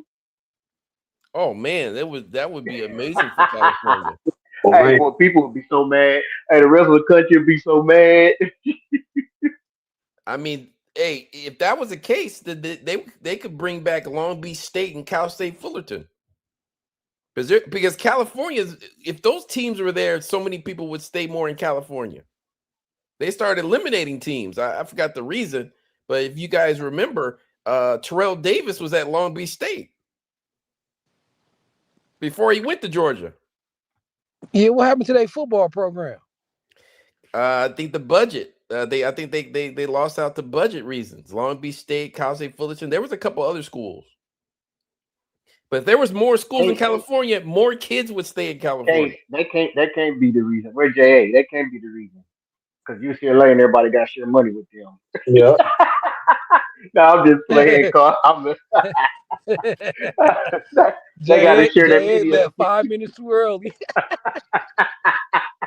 Yeah, if I was a governor in California, man, if I worked it with the schools, none of these kids will leave Cali. This could you imagine if California cared about football how the South do? Oh man, they're missing out on money. But this is why they don't though, right? This is why they don't. You look at where most of these universities is. There's nothing there but that. They don't have professional teams. They don't have basketball teams. They don't have baseball teams. Ain't nobody coming to they don't got soccer. They don't got all that stuff, man. California, it's too much to do.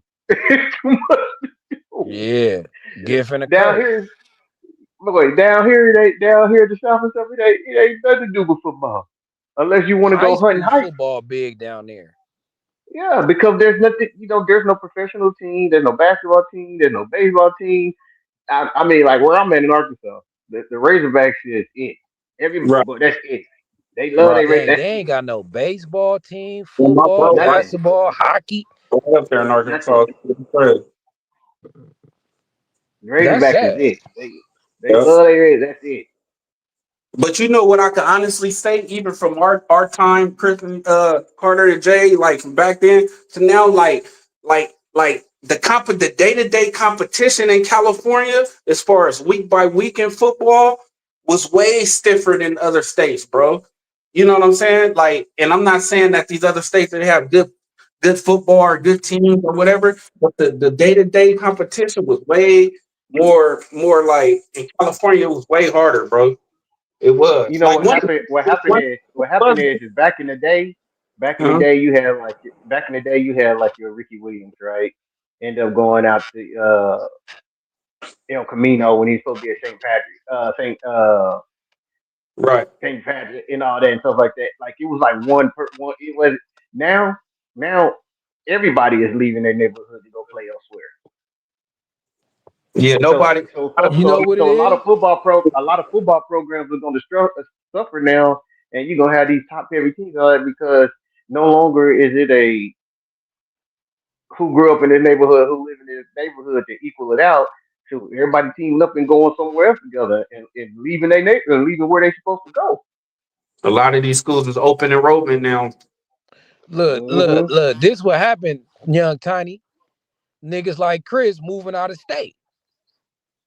Chris could have the next Reggie Bush, but he took him to Arkansas.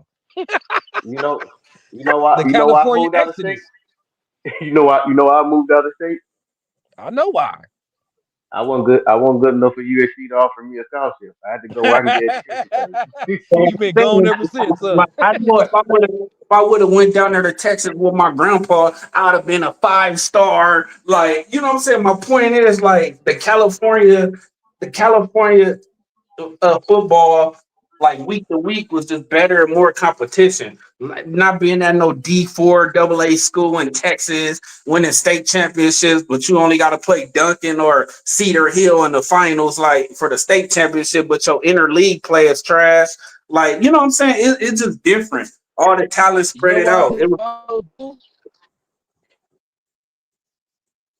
Huh? Hey, Cardinal Bow, you can agree to this too, since you from the 619, since you from San Diego, and and I know this for a fact as well too. A lot of San Diego kids are not born and raised in San Diego. A lot of them are transplants because they're moving in with the military too. That's a great point. That Right. adds so much to the San Diego. That's a good point. Yeah, that adds so Seriously, much to the San Diego culture. Maybe that's why someone like me will always make a joke of someone who might be from Oceanside, and I'd be like, "You really ain't from California. I mean, you really ain't from San Diego, even though they're in Santa Barbara, San Diego County, because San Diego is a very unique spot, man. There is so much military presence there. I remember going to clubs, you guys, and they'll be casting the club with gold teeth, and they'll be from the military from the South, Right. yeah, and because it you was got your just naval I base, experienced that too, you going got your down there in the army bases Gaslamp and all that. district and all So that. yeah. So that adds back to a comment you said about athletes coming from certain neighborhoods and them getting bussed out. If every athlete just stayed in Southeast and went to the oh my neighborhood God, schools, they would be mad, dude. They would be powerhouses. man, you know Morris won CIF this year. Oh wow. Morris High School, yeah, they beat Hoover. My childhood friend, man, we played high school ball and all that stuff together. His son, the quarterback for Hoover, he nice, man. He a sophomore, but he killing. So check this out, Carter. He mentioned Morris High School. In the 90, like 96, 97, 98, 99, there was a safety from Morris High School named Rashard Cook. He was pretty good. He had some good years at USC, and He he ended sounds up getting familiar. drafted. Rashard Cook, you can look him up. He was a safety. He came from Morris High School. He was battling Ricky Williams in high school. Mm. Yeah, he Oh, was over and there with there he was was over there with another, Sammy Knight and them, right? Yeah, those years, Sammy Knight years. Yeah, Rashard Yeah. Cook came from and then Morris. Yep. there was another safety came out of San Diego. He went to Patrick Henry. Can't remember his first name, but his last name was Patman. He played with Charles Woodson in Michigan. He was a starting safety number 15. He got a national championship ring. He was on the '97 Michigan night championship team. Yeah, there was also a good linebacker. I got to get his name. I forgot his name, but he had went to Castle Park. He played at USC. He had some good years at linebacker. I got to get his name. His brother played for the Chargers at quarterback. Cardinal Bow, help me out. We naming all these skill positions. I'm trying to think of a lineman. The Yeah. old lineman from San Diego. Hey, well, that's the thing about the trenches. Some people Oh, say D old line. linemen. Some people say you don't get old linemen from California. I I'm think we trying to got think of. more problems getting D linemen. It be some old linemen in California. See, this is the thing I noticed Anthony though. Munoz, Sam Baker, uh, Ryan huh? I'm Khalil, talking about in our Tyron Tyron I'm talking about Smith. Smith, in our tenure. Tyron Smith, He talking about Yeah. Dago uh, though. huh? He talking about Dago though. No, I know that but he just specified that California in general. That's why he was like they mainly come from. He was talking about Dago, but then I think that was who was that? Carter and Bo was like, that's the thing. They say we don't really produce linemen like that for California. Unless I misunderstood him. Yeah, you right. Winston But not. Justice. I know what I you said. think Not as a whole. Like I know what you're saying though.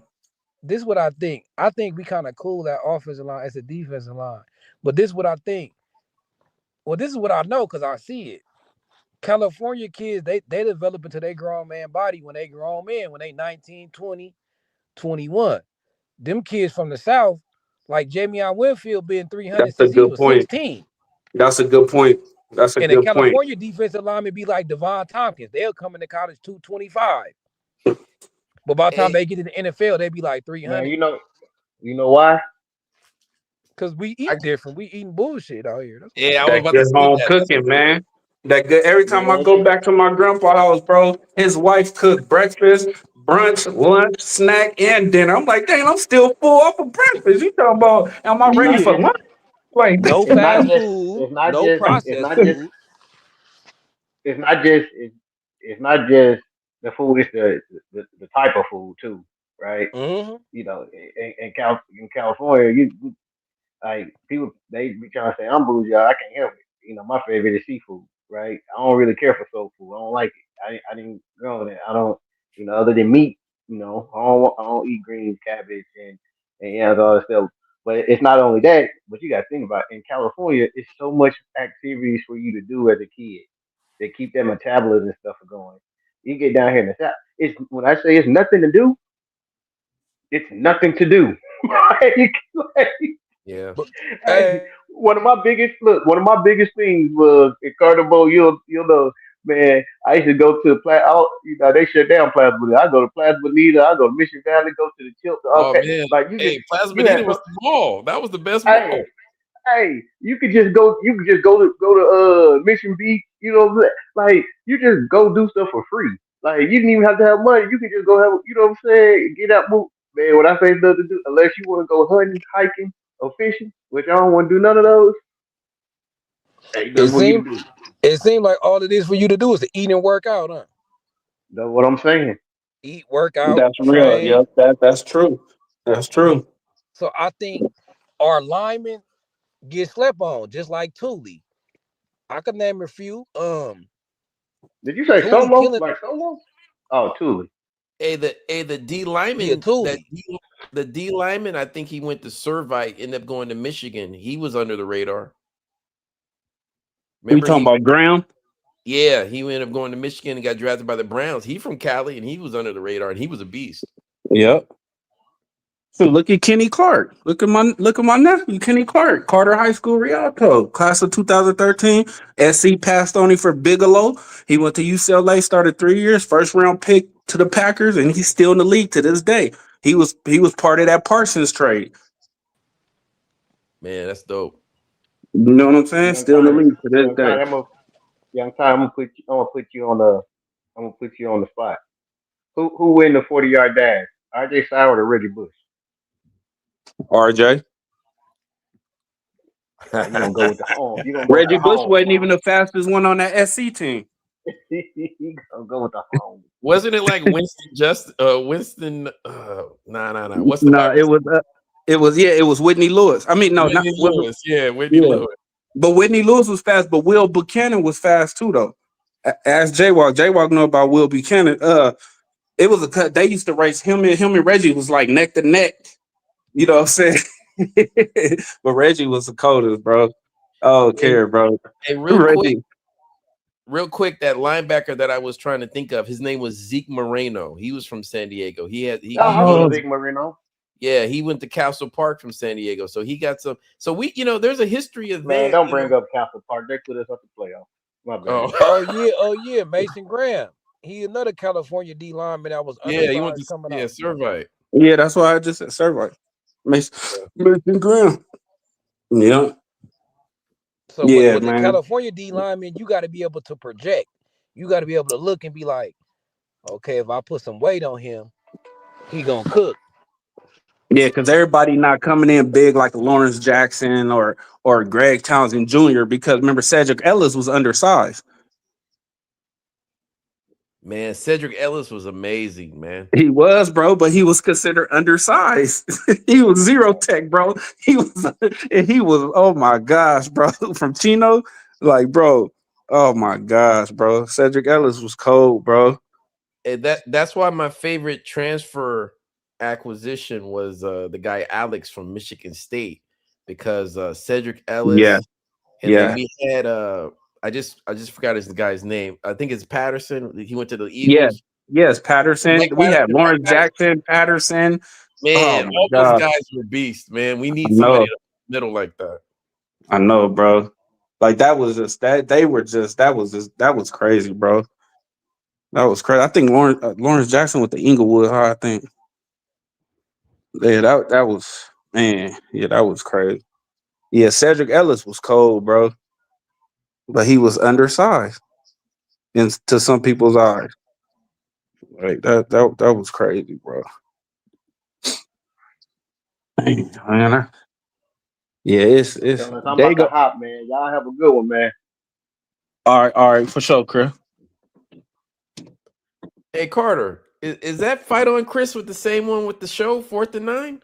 Yeah, yep, that was Okay, him. cool. Okay, cool. I didn't know. Like I said, I didn't know he was from Dago. Yeah, he from Dago. He just up there. What's the name right now? Yeah, he from Dago. Yeah, yeah, he from Dago. That's Hey, crazy. hey. Earlier in the conversation, were you the one that made the comment about Kiffin leaving Tennessee, and then Tennessee he left with sanctions there? That was J.A. J.A. Oh was yeah, I wish I couldn't hop on, yeah. but let me just say this. Let me see what you guys think about this. Check this out, Carter. I have a no. This is my personal rule. You'll Right. you will never ever catch me having any negative thing to say about Lane Kiffin. Right. You want to know why? Because when those sanctions hit, the worst came back. sanctions, the He worst came. sanctions since SMU, He took the job. he spurned Tennessee, Burned Tennessee and came home to SC. came to SC. He brought Coach O, Right. and brought his father. Yep. Monty. Now OG Monty. Here's the thing, Carter. Nobody else was coming. Yeah. Nobody wants to point that out. They If ran. anybody in the chat room or any Trojan out there, give me 2 other coaches who were coming during those sanctions, and it's zero. And Cardinal, and he still had top recruiting classes with sanctions. Exactly. We was even ranked number 1, I think, at one point. So listen, people talk about the changing of the jerseys against Colorado. I don't care. You will never hear me say anything negative about Lane Kiffin. He still was producing with sanctions, bro. With 15 scholarships, he was producing top 3, top 5 recruiting classes, bro, in the nation. And check this out, Carter. And correct me if I'm wrong. The year we beat UCLA 50-0 was during his tenure. Am I wrong? Is that Carroll or was that his tenure? Was that Matt Barkley with Carroll, or is it Matt Barkley? Am I missing it? When was the 50-0? I think that might have been Kiffin, bro. Okay, I'm gonna have to double check. Yeah, double check for me. Because when was Kiffin was there? What, in 2010? Okay, somebody said that was Carroll. Okay, if I'm wrong, I'm Oh, wrong. it was Carroll. Okay. Okay. But my point still remains the same.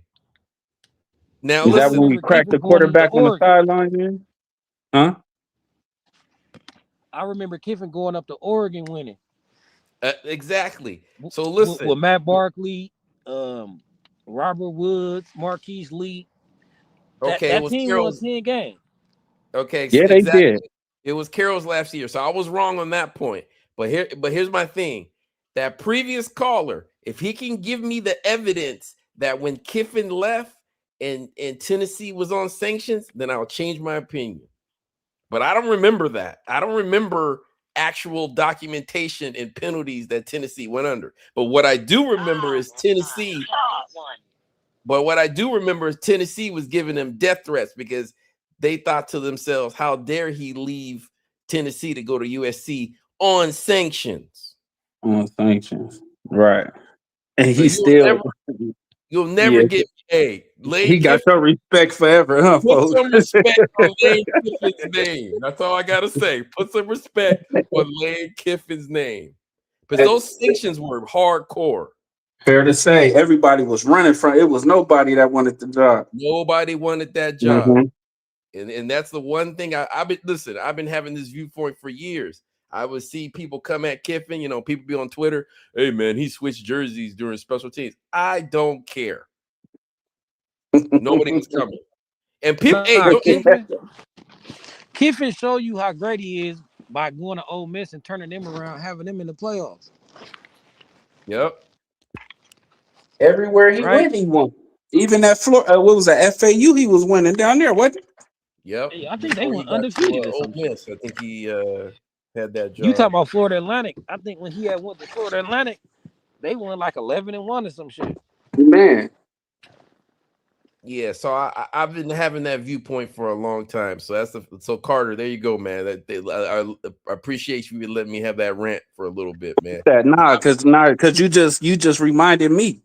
Like I appreciate that because you just reminded me.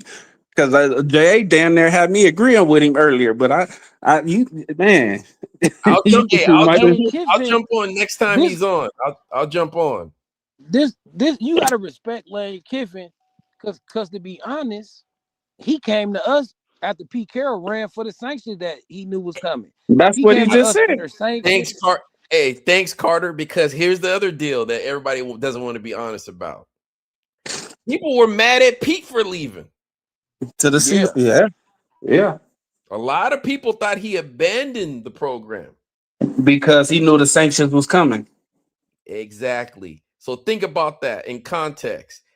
Pete is leaving. People are pissed. They're like, oh, man, you're just going to win. Now you're going to take off to the NFL and make all this money. Who's going to take over the program?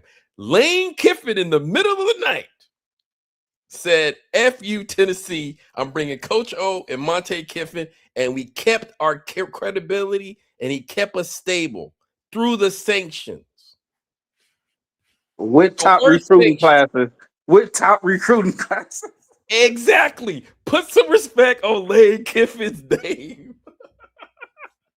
I'm telling you, man, I've been holding on this for years. How we Almost top ready. 3, top 5, top 1 recruiting classes with 12 recruits, 15 Yep. recruits. Yeah. I think one year we was number one with like 18 recruits.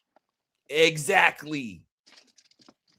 And So hey, all my Kiffin, closest look, friends know this look, too. if Riley ever left, that'll be the first dude I'm calling. Oh yeah. And I And know here's he coming. Facts. I know he coming too. and this is why I ultimately hold this sentiment. You know, we all get it. You know, there's always the tarmac joke with Lane Kiffin, but you know, in the back of my mind, I'm like, come on, SC, put some respect on Kiffin's name, because that's Look who our AD was though, bro. Look who our AD was. well, that's another point too. That was Pat Hayden, a guy who wouldn't fight any courtroom for the sanctions. He was for all his academic prowess and all his Rhodes Scholar stuff, he did not want to fight against the NCAA. He had no fight, bro. Hey, and let's not talk about the sanctions. You guys want to go there? You guys want to talk about the actual sanctions? Dude, I know. Like, I know we got Yeah. deducted, like, I think, 15 scholarships a season for 3 seasons, 4-year bowl ban, all that. So what were we guilty of? They came out of this thing out of nowhere called institutional. Carroll didn't have institutional control. Yeah, we was guilty of not knowing what Reggie Bush and his parents doing every second of their fucking life. Thank you, Carter. Check this out. Let me give you a little even more detail to that. They having secret meetings in San Diego at a high school in the dark. They were purposely hiding to have these meetings to meet with this agent and stuff. How is Pete Carroll supposed to know that? So Pete Carroll's supposed to have a wire on a family member? Dang, I wish Chris was on here, bro. That's why we don't recruit San Diego. Oh, that's a good one. But hey, and then check this out. Let's go back to the infractions too. So they said institutional control.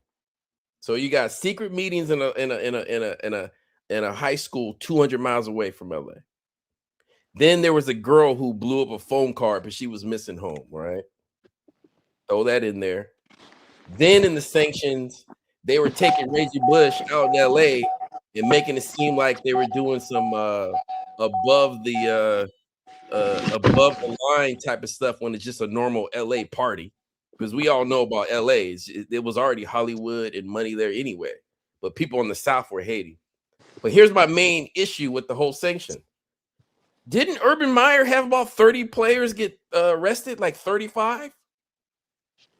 Right. That got to That be a was lack of institutional control. Bro, that Florida team was exactly. That wasn't Hey, institutional. don't talk about the Miami teams and even the late 90s Miami team, not just the late 80s, the late 90s Miami team too. Like when they was winning like 01, 2000, 99, like they was going through, man, come on, bro.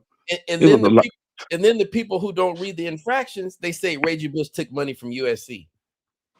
That no. wasn't in the infractions. That shows you they casuals.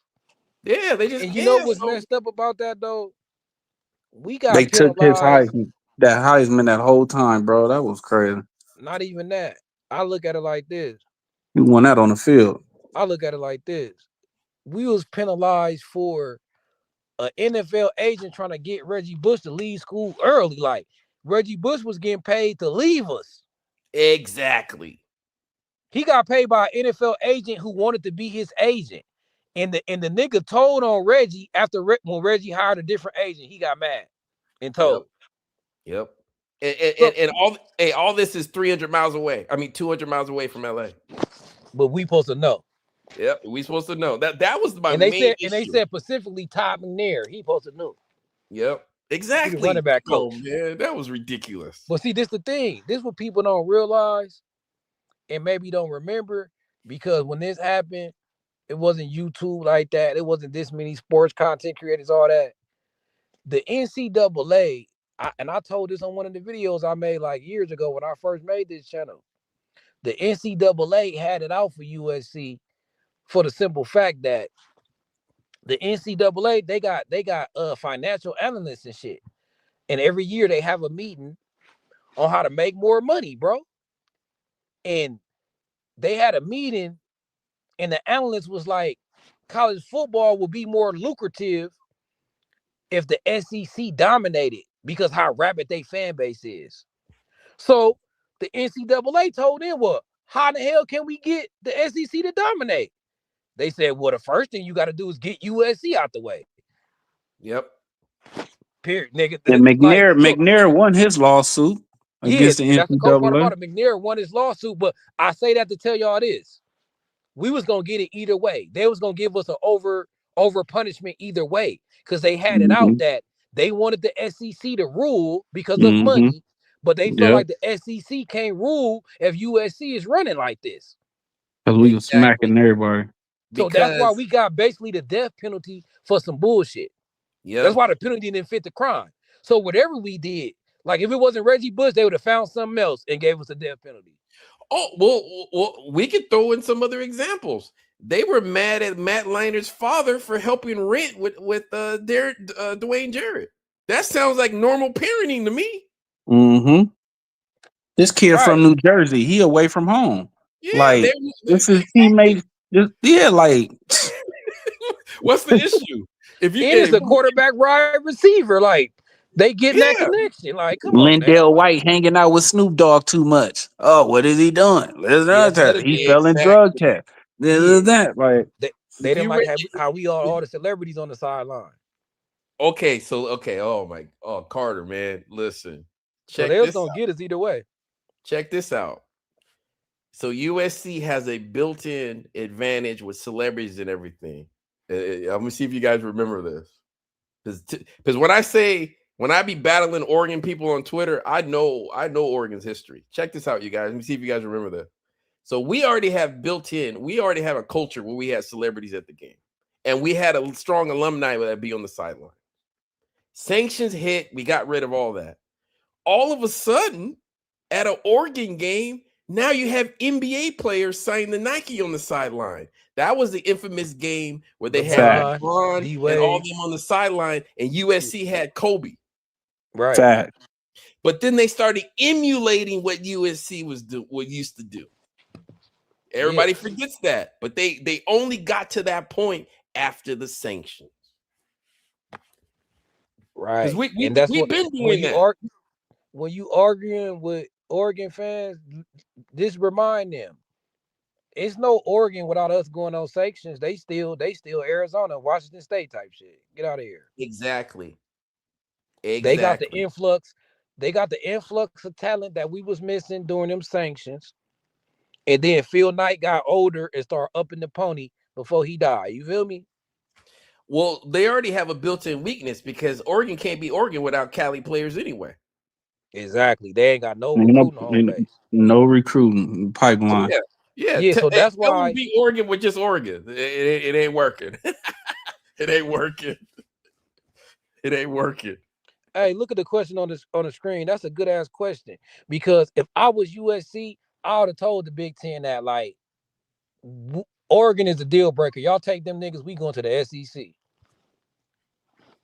Yeah, Right. I think that Phil Knight Nike. I think that was a political thing, man. It was.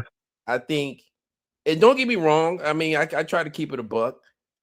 You know, Oregon has their success and everything, but to me, at the end of the day, that political power of Phil Knight and Nike still has its stronghold on college football. Mm-hmm.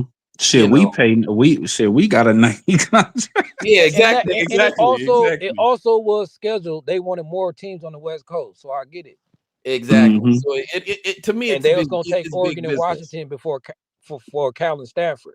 But if You're I right. was USC, I would have told them because we joined first, us and UCLA. Oregon them then joined to a couple months later. When the talk started, I would have said y'all could take Washington, but if y'all take Oregon, we going to the SEC. Hey, but check this out. Here's a nice curveball. You know how some people blame USC for ruining the Pac-12? Right. Check this out, Carter.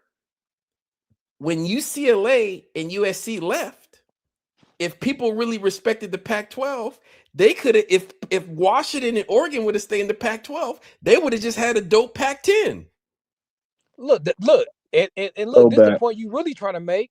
If Oregon was really all that, they could have held down the Pac-10 by themselves. Them at Washington. Thank you. But nah, they had to follow us and shit because they still trying to get there.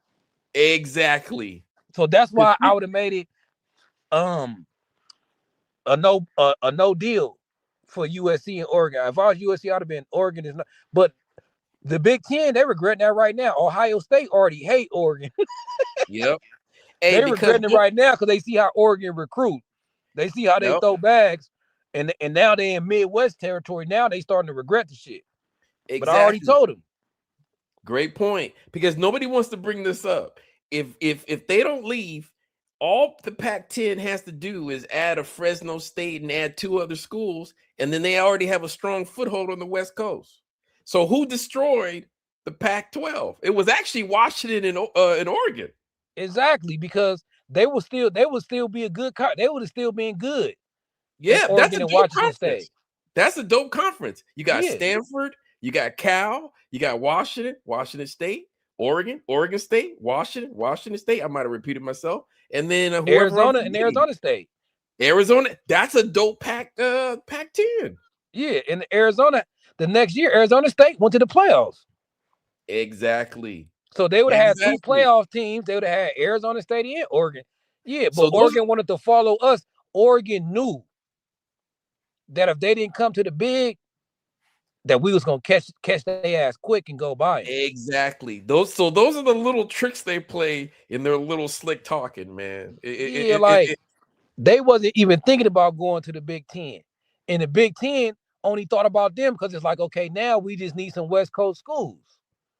But the Big Ten was just worried about that LA market. Exactly. Because that's why till this day, me personally, I'm so disappointed that Cal and Stanford are in the ACC. That's garbage.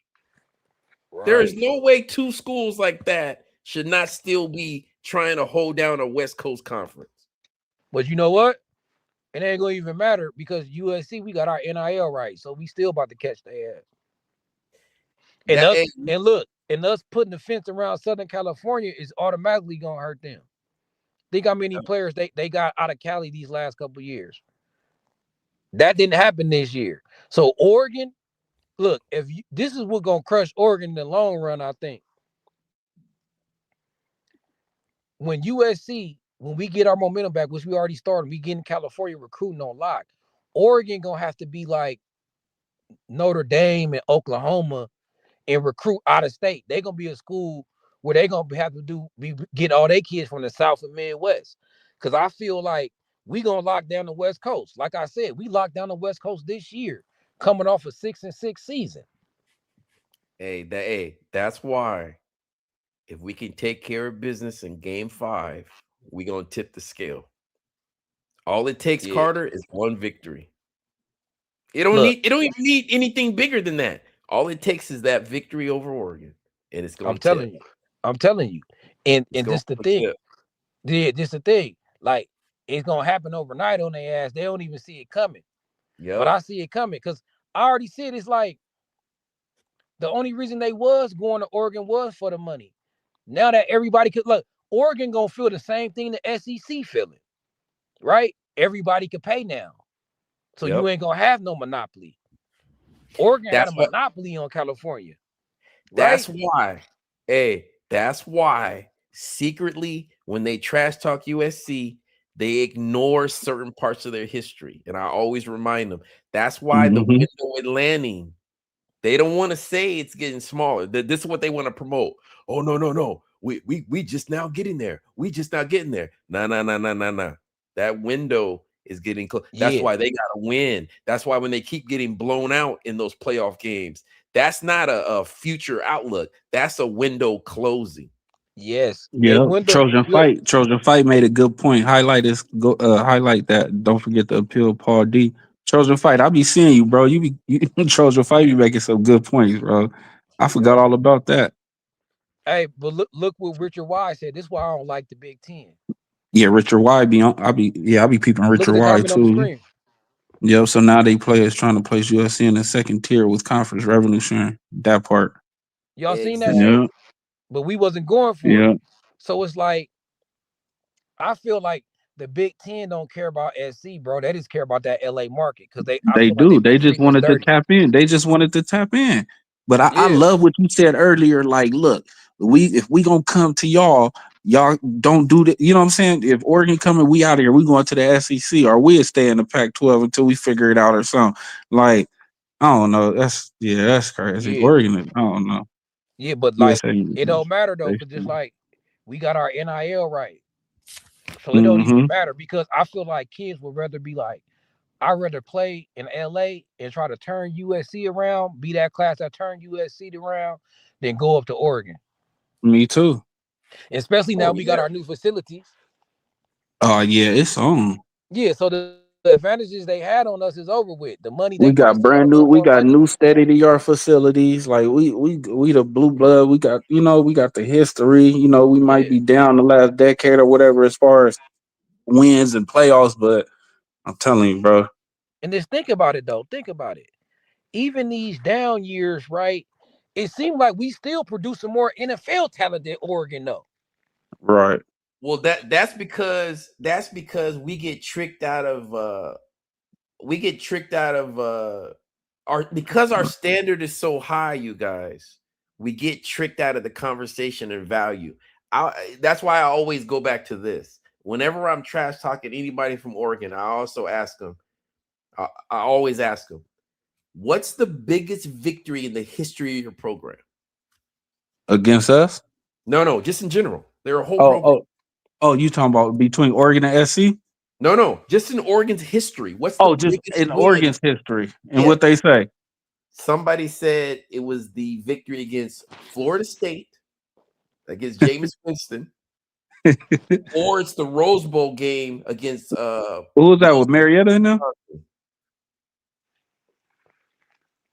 Wisconsin Rose Bowl against Russell Wilson, or Uh-huh. Jameis Winston FSU. Oh, Marietta in there.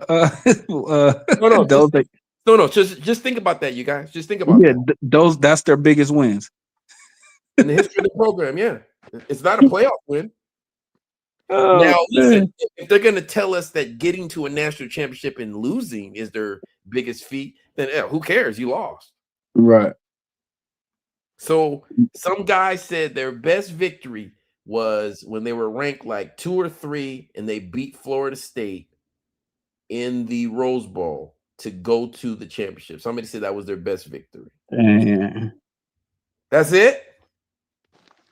That's it? Damn. That's it. Yeah, you got them with that. Hey, even And Clay look, Helton got a Rose Bowl. And look, and this is another thing that's hurting Oregon. See, at first there was that program on the rise, right? The new shiny program, right? Now they trajectory didn't leveled out. Now they can have a negative recruiting because you keep laying eggs in the playoffs. You keep getting blew out. So they ain't that hot up and coming team no more. They at the point now where it's like, when y'all gonna win? Exactly. They Right, ain't right. realizing that. Like Exactly. they best Like chance. y'all selling false dreams. Like I Exactly. told you, they sell 999,000 copies, but don't go platinum. They still Exactly. got gold albums. They ain't went platinum yet.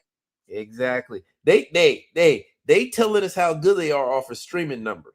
That's what I'm saying. They tell Hey, us how but good they are on streaming what numbers. did you say? You ain't what the culture's feeling. Right. They drop a single, you know what I'm saying? They drop a single and they ain't producing the album. You know what I'm saying? Like I don't know, bro. They like the Clippers and Chargers, bro, just like I said. Yeah, they like the Clippers, the Lob City era. Exactly. New upcoming exciting team. We're gonna shit the bed on the biggest stage. Ain't got nothing going on. They like the Buffalo Bills. Mm-hmm. So it's like they don't realize they best chance to win has passed them. Yep. Yeah. Soon as we got Chad Bowden, they window is over, bro. Hey, especially with this Dante Moore, this is their last gasp because if they relying on Dylan Raiola, I'm sorry, he ain't the one. Nah, he ain't. Mm-mm. But yeah, though, like, man, I appreciate y'all fellas. I pulled another one. This one 4 hours.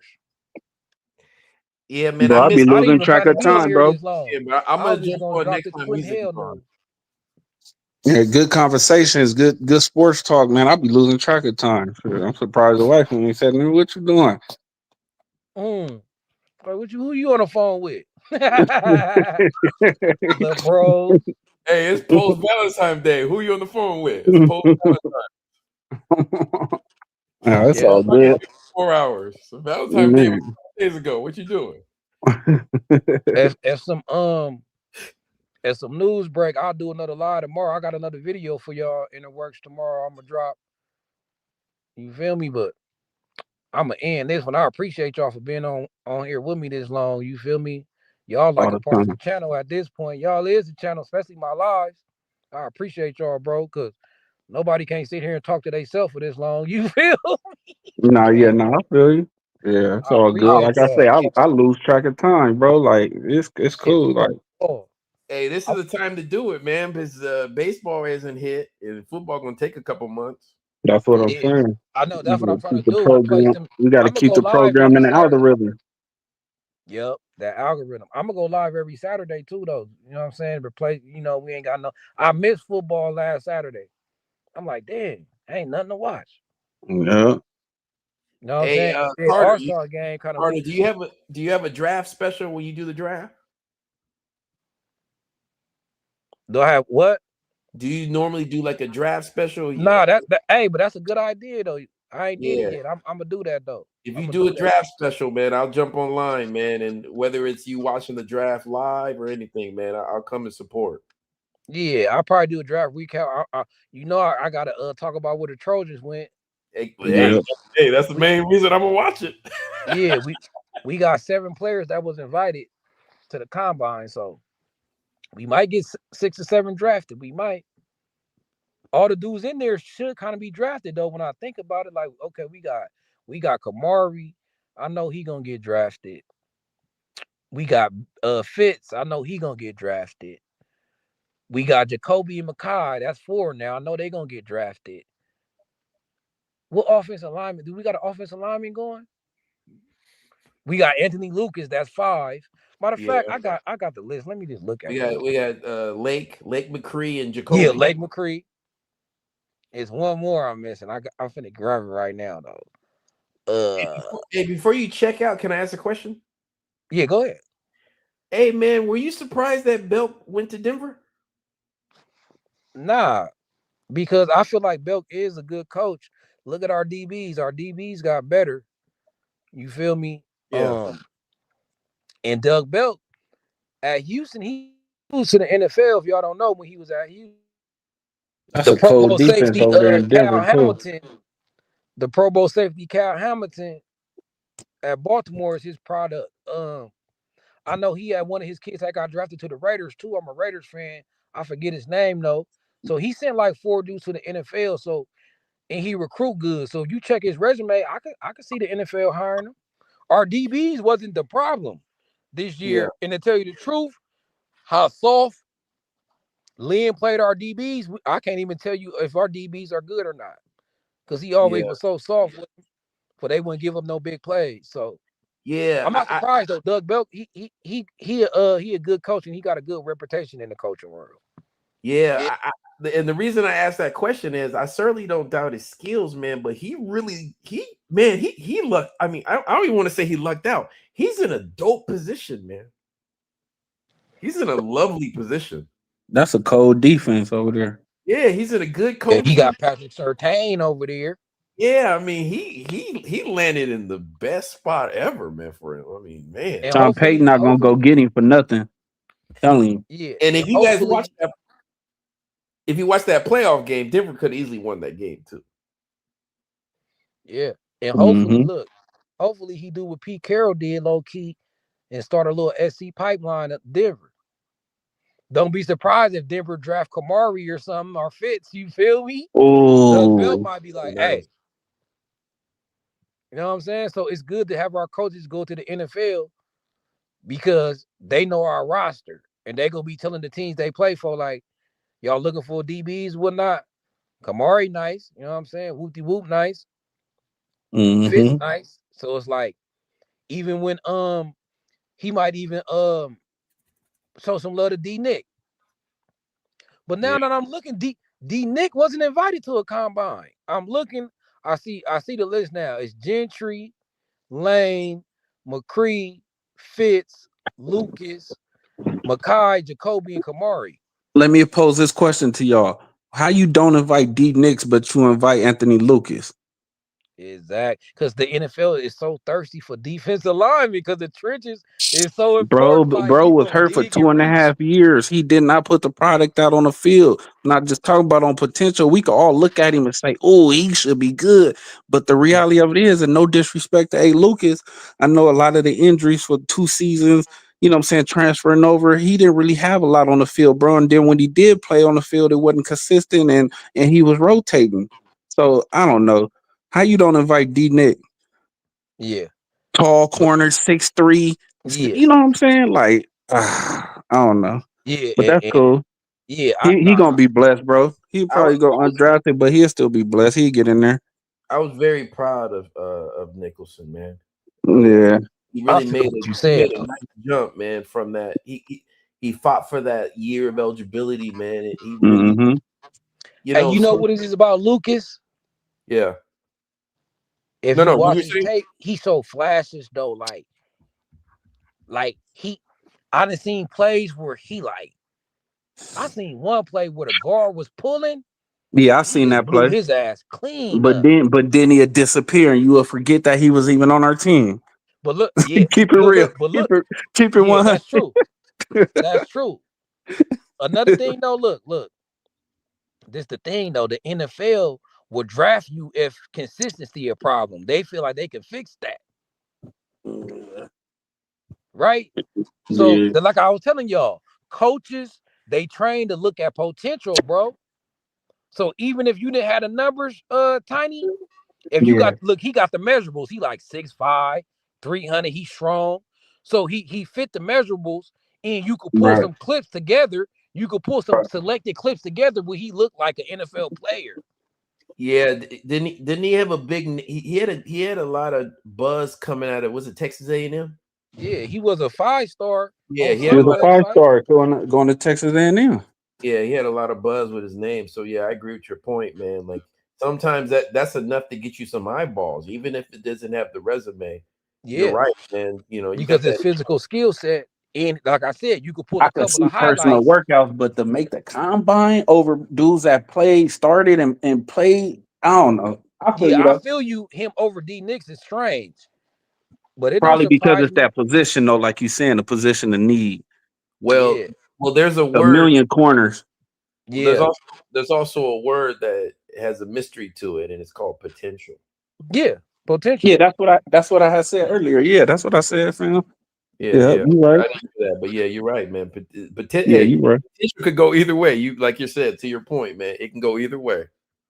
Yeah, it was just a thought. I just had thought about that, like, Nah, but you had me thinking like, yeah, like, cause I wasn't thinking about it compared to Lucas, but I was just thinking like, how D Nick didn't get invited though. Man, he had a right. great year, man. He had a really good year for USC. Yeah, I That's didn't what see I'm him getting saying. beat a lot. Like, actually, see, when you don't You notice a might as corner, well that's a throw good thing. Keyshawn Silver in there too, then. No. I mean, nah, Luke is better. Like, at least you don't see Lucas getting bullied. He might Yeah, not but get at the least, sack. but at least Keyshawn Silver did something at Kentucky. Like, at least he got moral. Yeah. Hey, but you know what though? Know what? Lucas is good on the run though. When we lost Yeah, the chain on the edge, it was Shelby and Crawford out there. yeah, facts, So facts. the NFL gonna look at your what you do against the Yeah. run first. No, he was good. He was smashing down on pulling guards. Like, I seen a lot of good in Lucas too, but I just feel like he didn't have enough. Like, you know what I'm saying? I just feel Yeah, like, I I can't, think you he'll be a know, 5th or 6th round draft pick. They damn. invite him though because the potential, and I feel like just watching USC, I do feel like he's solid in the run game. And Yeah, I know we can't count almost, but that dude probably had the most almost sacks than anybody though. Like, you right, you I right. feel like he had a lot of bad luck because a lot of times I see him win, but the play would be for the quarterback to get the ball out quick type shit. Mm-hmm. But I agree with you with the consistency.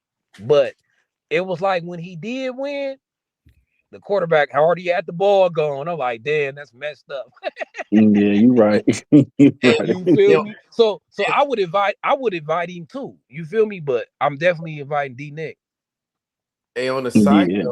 on a side note, since you guys are talking about the D line, am I too optimistic for hoping that Jamal Jarrett could have a dope year next year? No, I, he should. I no, think, I think he gonna shock people. I think he yeah, he has talk about measurements, man. When you 6'5", 360, man, you need to be filling that hole. classic Yeah. nose tackle. Look, this what I heard about him is that his conditioning. Like he would have played more, but they say he get tired quick. He need to work on his conditioning. So hopefully Truman Carroll get him right. Yeah, man, Yeah. Because think that's about the it, when he got in, especially early, he did his job. Like when I seen him playing, I never seen him getting pushed back. I never seen him getting blue. That's what yeah, I'm saying. yeah. So Yeah, it he won't be wasn't a one of the ones. surprise. Yeah. Yeah, he was holding his So own. actually Cardinal Bowl, I expect him to be better. I expect him to be good next year. I liked it, the combination with him and Abasari. When I seen them in there together, you know what I'm saying, at that Mm-hmm. nose and at that tech, I kind of liked it that. Hey, Look, adversary, and he's if y'all solid. pay attention, look, if y'all pay attention, G-Day, like the last 3 or 4 games, he was killing. He Nasty. was. That's what He was I'm nasty. happy you said that. That's why I threw that out there right now. Because when nobody really focused on him, it was certain games where I see he was our best D lineman. Real Hey, talk. hey, he was one of the Mm-hmm. ones I was waiting for that resign post. He was on my top 5 list. I was like, He where's slept he at? on, bro.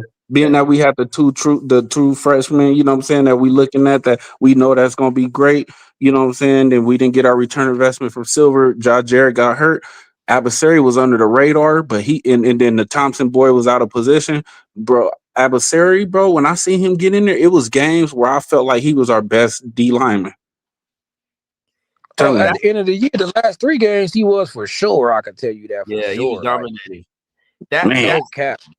that's why from a football IQ alone, man, I just hope Gary Patterson could just the little small decisions. You know what I mean, guys? Like when if Patterson got enough football IQ and all that resume to say, hey man, let's move this guy here, this and that. Just those little decisions, man, I hope can pay some dividends, man, because we got talent. Talent Mm-hmm. there, especially on that D line. Yeah, we do. With Thanos, Most definitely. Jive, Bricard, The addition, the new transfer. I mean, come on, man. We can't be giving up 300 yards a game. And see, look, this is the thing Mm-hmm. about G-Day. When G-Day came to USC, that's when I started this channel, and I was heavy on the recruiting. And what I learned about studying him, he just started playing football in high school. So he rare. And if y'all don't notice, like, and I know young Tiny, you do, I know you be coaching, like most of the kids that be stars in football, they start playing at a young age. Like football is some shit that you grow into your body mechanics, your Mm-hmm. mental. Like it ain't a sport to pick up late in your life, Can I right? add to your point? So Oh, go ahead. I'll let you finish. so yeah. So all I'm saying is G-Day potential is through this roof. He came in raw in the mud. Mm-hmm. Soon as his mind catch up to his physical talent, I think G-Day he gonna be even more of a star in the NFL for us. Cause like I said, he just started playing in high school. And football is a lifelong game, bro. I'm telling you. Mm-hmm. Yeah, man. So I his agree. potential was out the roof. I agree with you 200%, man. The thing with football is you just got to play at a young age just to get the fear of hitting out of the way. Because Yeah, develop your body. a lot of dudes play other sports because once you get blasted in football, then you got to make a decision. Okay, am I gonna get up and keep doing this, or I can play another sport? And I got a lot of Right. friends in San Diego. They went through those Yeah, practices football. and they became little leaguers. Yeah, football Right. make you make business decisions on my Hey, mama. I remember I But got like, look, blasted. like, but look, like even the little shit. Like I remember when I first started playing football, it took me a while just to get comfortable having a helmet on my head. I used to hate the helmet. Like, damn, Oh yeah, I used to yeah. hate playing with a Mm-hmm. helmet. So this little shit like that, learning the playbook, all them plays, like this some stuff you learn lifelong. Like you know what I'm saying? I'm just saying, football is just not an easy sport where you can Not at start in all. high school and just be balling, Mm-hmm. bro. 99% of the Right. dudes been playing since they was 7, 8. That matters in football. Basketball, you could come on. Basketball kind of like that too, unless you like 7 foot 6'9" or something, Right. right? But football really like that because you gotta. First of all, you gotta have that mentality. First of all, you gotta know, just like y'all saying. I seen a lot of dudes quit, Oh yeah. right? So first of Mm-hmm. all, to play football, you gotta have the mentality. You gotta be tough. I So remember. Yep. right, so to start in high school, to me, that's impressive. So watch out for G-Day. He gonna hit that point in his learning curve to where ain't none of that gonna be holding him back. And I Yeah, mean, I just I feel hope like it's he. I just feel this like year. he's so slept on, bro. Hey, I like our D line O line battles too, man, because we got a talented D Oh line man. with the returning O line, man. Those practices should be iron sharpening iron. You know what I mean? Like it should be really, really competitive, man, because sometimes you're only as good as your O line, right? If you're a D line and you just dominate the O line, you're not even really getting better. But the fact that we got talent on the O line, young Mhm. talent and returning talent, man, those practices should be like a game. Man, look, both units though, like even the back, like the freshman units. I'm talking about Kenye Pepe, Yeah. Oh, Blad D, Brad Koj, Colajay, Vlad. uh, Oh my gosh. Esau Tufa going against Jamion and Tom and Luke. Yep. That's Oh iron man. sharpening iron right there. Exactly. See, this the year I love to be able to be at practice, man. That's fact. I wish Lincoln Riley was like Pete Carroll, like bro, like Lincoln Bro, Riley. You've been coaching 10 years. All the college football they already know your plays, bro. Like, like man. NCAA 26 know your plays. Like, Hey, so Right. I, is I that a don't know social why media? Riley feel like practice gotta be so top secret. Right. When Pete Carroll had an open practice and nobody still couldn't see us. Like it didn't matter. Hey, you It guys, didn't even matter, give, bro. hey, give me the time frame. So when Carol had the open practice, was the iPhone where you can record iPhone? Like where were we at from a We had technology? church. We had church. We had the church Yeah. then. Remember the 730s, the 860s? We had church then. I don't even think we had like the smartphones yet. Yeah, man, Church can because still I'm record thinking, videos though. Oh yeah. Oh yeah, the ones with You the still can yeah, record on the certain. chirp though. Yeah, The quality ain't gonna Yeah. be as great, but you still can record. yeah. You're And if right. you that serious about stealing the team, if you that serious about doing that, you just bring a regular camera in from back in the day. Like, No, but because even though it used to be open practices, it used to still be closed sessions too, though. Like when they oh yeah, like, you know what I'm yeah. So when you get into the point where you running the plays of your game plan, saying? Like game plan that and the all that. It plays you used to know be you gonna closed to run, the then yeah, media we and all right. that. Yeah, used to be Yeah, closed. we gonna It used to close be this. yeah, But they'll but let you just see. open competition and drills and then lineman on lineman, 7-on-7 stuff like that. Like Yeah, they finna it let you was see open. that. You finna see that, Lincoln Riley, Lincoln Riley basically that you see them warm up and catch a couple balls and shit. Like right? just like you said, Pete Carroll gonna let you see the one-on-ones, the wide receivers doing with the Right. DBs. Gonna Yeah, let the you see the 7-on-7. offensive line. Man. He gonna let you So see let me Mm-hmm. anything but a ask you. scrimmage, anything but a full-on scrimmage. You gonna see. So let Yeah. me ask you guys this question from a policy standpoint. How would you guys feel if you open practice, but you had to put your cell phone away? I That's I great. love it. That's great. Cause Heck yeah. I'm gonna remember what I see. I don't need the cell phone. Oh, he a baller. Oh, he cooking. Because if we Yeah. would have had that last year, right, we would have known like, man, our D line gonna struggle. Like we would have known this. We would have known that was BS, Mm-hmm. right? So it'll be able to for us to have better expectations on the team. Because the coaches, they're gonna do coaches talk. They ain't gonna put nobody down. You ask them about a player, yeah, they doing great. He's improving every day. Mm-hmm. You know what I'm saying? Right. They ain't gonna be like, oh man, I'm struggling with him. He gonna get dog walked this year. No, like they ain't finna say that. So you let the media see a little bit, so they ain't even got to ask you those questions. They ain't even got to ask you, oh, it's Wooty Woo gonna Right. be good. They already know. Like, oh nah, he ain't. You know what I'm saying? Hey, But yeah, though, Richard got some good questions going on in the chat. yeah, Richard going next time, Rich, you gonna have to hit the link. You got too many Yeah. questions. You might as well get on up here. Yeah, Let's I've been on Richard and Trojan answer Fight this been on. last question Yeah, right here. they be on some Let's good answer this stuff last question right here, and I'm with gonna the get off fan this base. thing. All Yeah. right. I just feel like our fan base, it's a split, bro.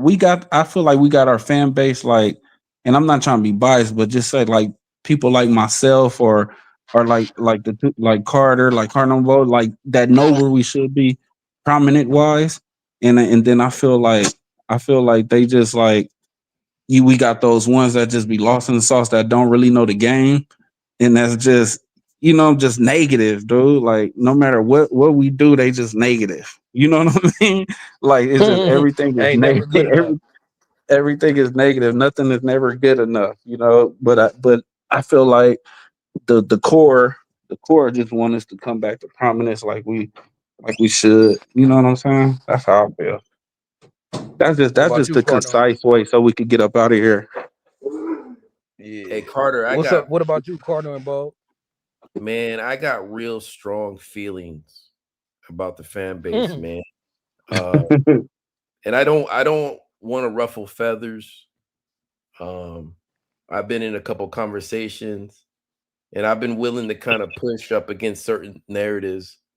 There's certain channels I feel that you could leech off of USC to get your numbers and to get your notoriety, but it's off of USC. So let me give you an Right. example. I don't think LeBron is the GOAT, right? I don't think he's the GOAT.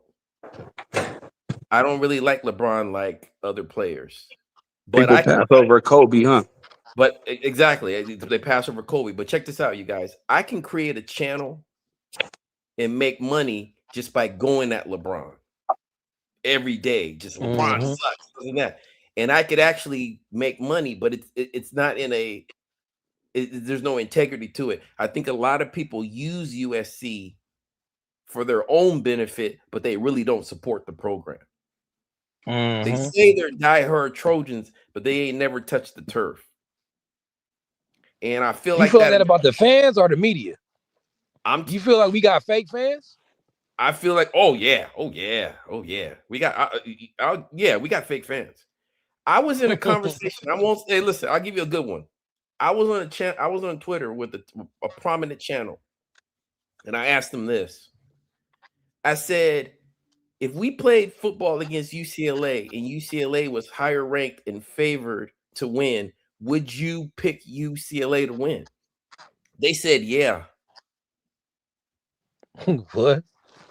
Listen, I wouldn't pick UCLA in a pickleball game. I don't care if they're Right. favored. I don't care if they're ranked higher and they're supposed to win. I wouldn't pick them in a Uno game. I wouldn't pick them in nothing. Right. That's where I'm coming from. But you got channels, maybe they're gamblers, maybe they got their own agenda. But when I would go to Westwood, it was battleground. When me and my boys would come from SC and go to a UCLA party, it was damn near about to scrap. So I have strong feelings. There's a lot of fake fans. There are a lot of bandwagoning. They're trendy. And like I said, I won't name some channels, and I don't even want to use certain phrases. But I've been born into this. I went to USC, and I don't like half of our fans. I got beef with 50% of them. I feel like, I do. hey, look, I feel like the fan base got too many sunshine pumpers. Right? You could never say nothing wrong about SC. And then I feel like you got some who too hard on SC.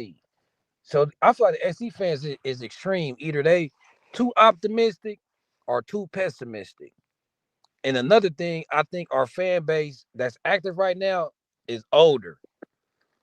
We got an older fan base because we ain't been that good. So let me challenge you on a question, Carter. What's up? I'm definitely not questioning your love and support because I know where you're coming from. Here's my question to you. The concept of sunshine pumper and the concept of a homer. How do we know those concepts didn't come from a hater? Yeah, what is that? I don't even know what is that? Sunshine pumper? Yeah, like what is that? No, but think about what I'm saying. I know So what you're saying. You and I, Carter, at a USC game, we're supporting our team. We got a dude next to us who has no team. And he looks at us going, oh, man, you guys just always root for USC. But we don't know if that concept even came from a hater who has no team. Right. So here's the question I have to you, Carter. As an alumni, how am I a homer? It's my school. No, I don't got no problems. Look. I ain't got a problem with a homer because shit, I'm a homer. But Okay, to me, a sunshine pumper is a person who don't want to admit the flaws in their team and their program. Okay, cool. So if I'm like, oh, our run defense suck, and you trying to argue that and be like, oh, you a sunshine pumper, or gotcha. Okay, you know what I'm saying, okay, or you know what I'm saying, if we play like trash and you making excuses, you a sunshine pumper. So a sunshine pumper is just somebody who won't admit the negative about their team. That's all. So I only call somebody a sunshine pumper if you are arguing the obvious. Gotcha. And keep in mind, this is all respect. You know what I mean? I'm just chopping it up. Yeah, we just chopping it up. I feel like in sports, a lot of things is not a wrong. There's no wrong answer. Everybody entitled to their opinion, right? So here's my next question. Get in here. When you say the okay, so what's your trigger for somebody who's overcritical? I ain't got no trigger. If you overcritical, it ain't gonna make me too mad because I know you just probably want the best for this team and you tired of this bullshit. Cause me, like Carter and Bo, I fit into both. Yeah. Like I'm guilty. Like sometimes I'm a sunshine pumper, sometimes I'm overcritical. But these are the emotions you go through as a fan. But at the end of the day, I'm gonna balance out and keep it real about my team. Right? So for instance, like when we had Grinch and people was like, oh, give him one more year, or you gotta let him finish the season. Like, no, like, get him out of here now. Like, Yeah. What do you see? And I wouldn't even call that a sunshine pumper, but it's just like, to me, the classic sunshine pumper is just basically stuff that anybody with common sense would agree with, but you still won't agree with that because you biased to USC. For But you instance, on the flip side, you don't got one for the people that's just super negative, even when they shouldn't be. oh, Like, you oh know how you said, like how you yeah. got the sunshine pumper. What are you saying? Reverse to that, to the people that's just So y'all, hey, look, I don't think it's a name for that yet. You feel me? Check this out. So I check mean, you this can't out. call it a hater because it's your team. So maybe y'all dark should create cloud, a name for it dark, then. a dark, So check this a out. dark cloud. The dark clouds, the So check this pessimistic out. crew. So let me put this on the table. Yeah, Everything you're saying, I understand your points. yeah.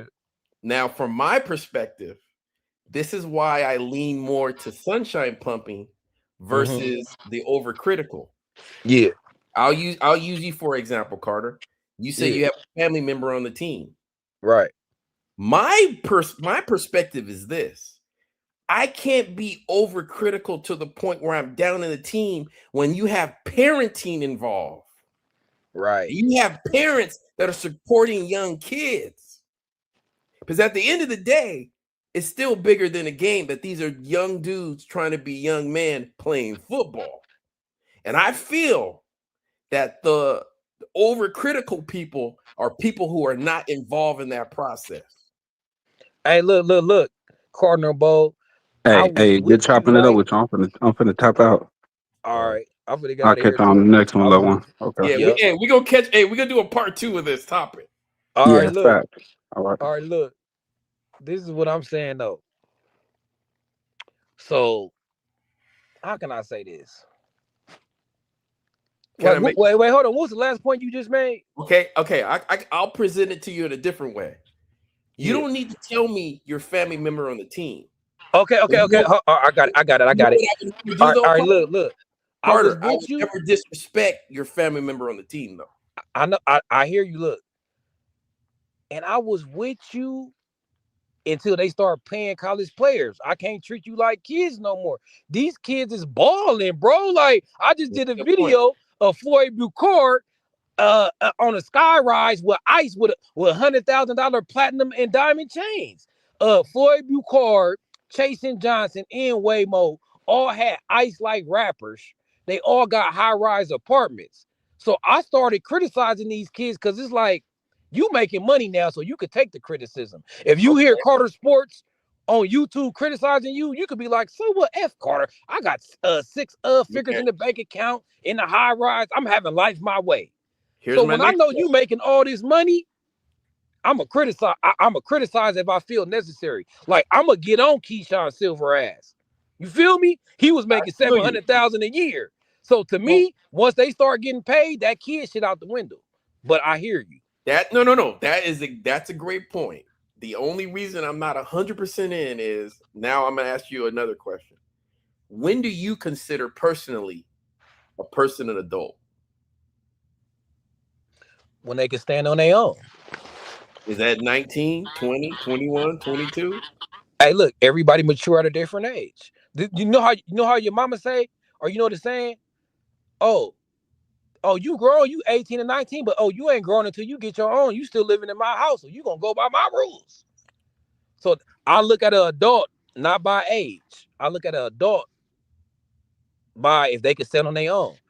And these college players, they don't need mama. They got a car to drive, they got a nice place to live, and they got a fat bank account. Yeah. So you an adult. Because Okay. you doing what I'm doing. I'm an adult. I got a car, I got income, I got a place to live. So if you in the same situation, I can't look at you as a kid. Nobody taking care of you. Matter of fact, these kids in college, they the man of the house now. Once these kids get the NIL, they the breadwinner. They taking care of mama and daddy. So if you could take care of mama and daddy, you ain't no kid no more. That's a great point, man. Yeah. So look, we gonna pick this up. Yeah, This we a can great pick it up topic for later. another live. Yeah, for real. This is a great topic for another live. I appreciate you, bro. Hey, matter of fact, put your number in the private chat, and I'm gonna hit you so you know before I go live. Okay, where did I do that? My bad. My bad. Oh wait, you said private chat? Yeah, hit the. It might. You on the phone? I'm on my computer. Okay. Well, on StreamYard, it's the 3 dots at the Oh, bottom. okay. Oh no. You talking about this chat in here? Yeah, in here. Yeah. Oh, okay. My bad. Hey, I am a little old, man. I am a little old. Hey, I'm older too. I'm still figuring out how to work this shit too, man. I still don't know how to do everything. All right, there you go. Yeah, so I'm gonna hit you next time we go live. Since this your topic and shit, we gonna get into it. All right, man. Peace. Fight on. All right, fight on.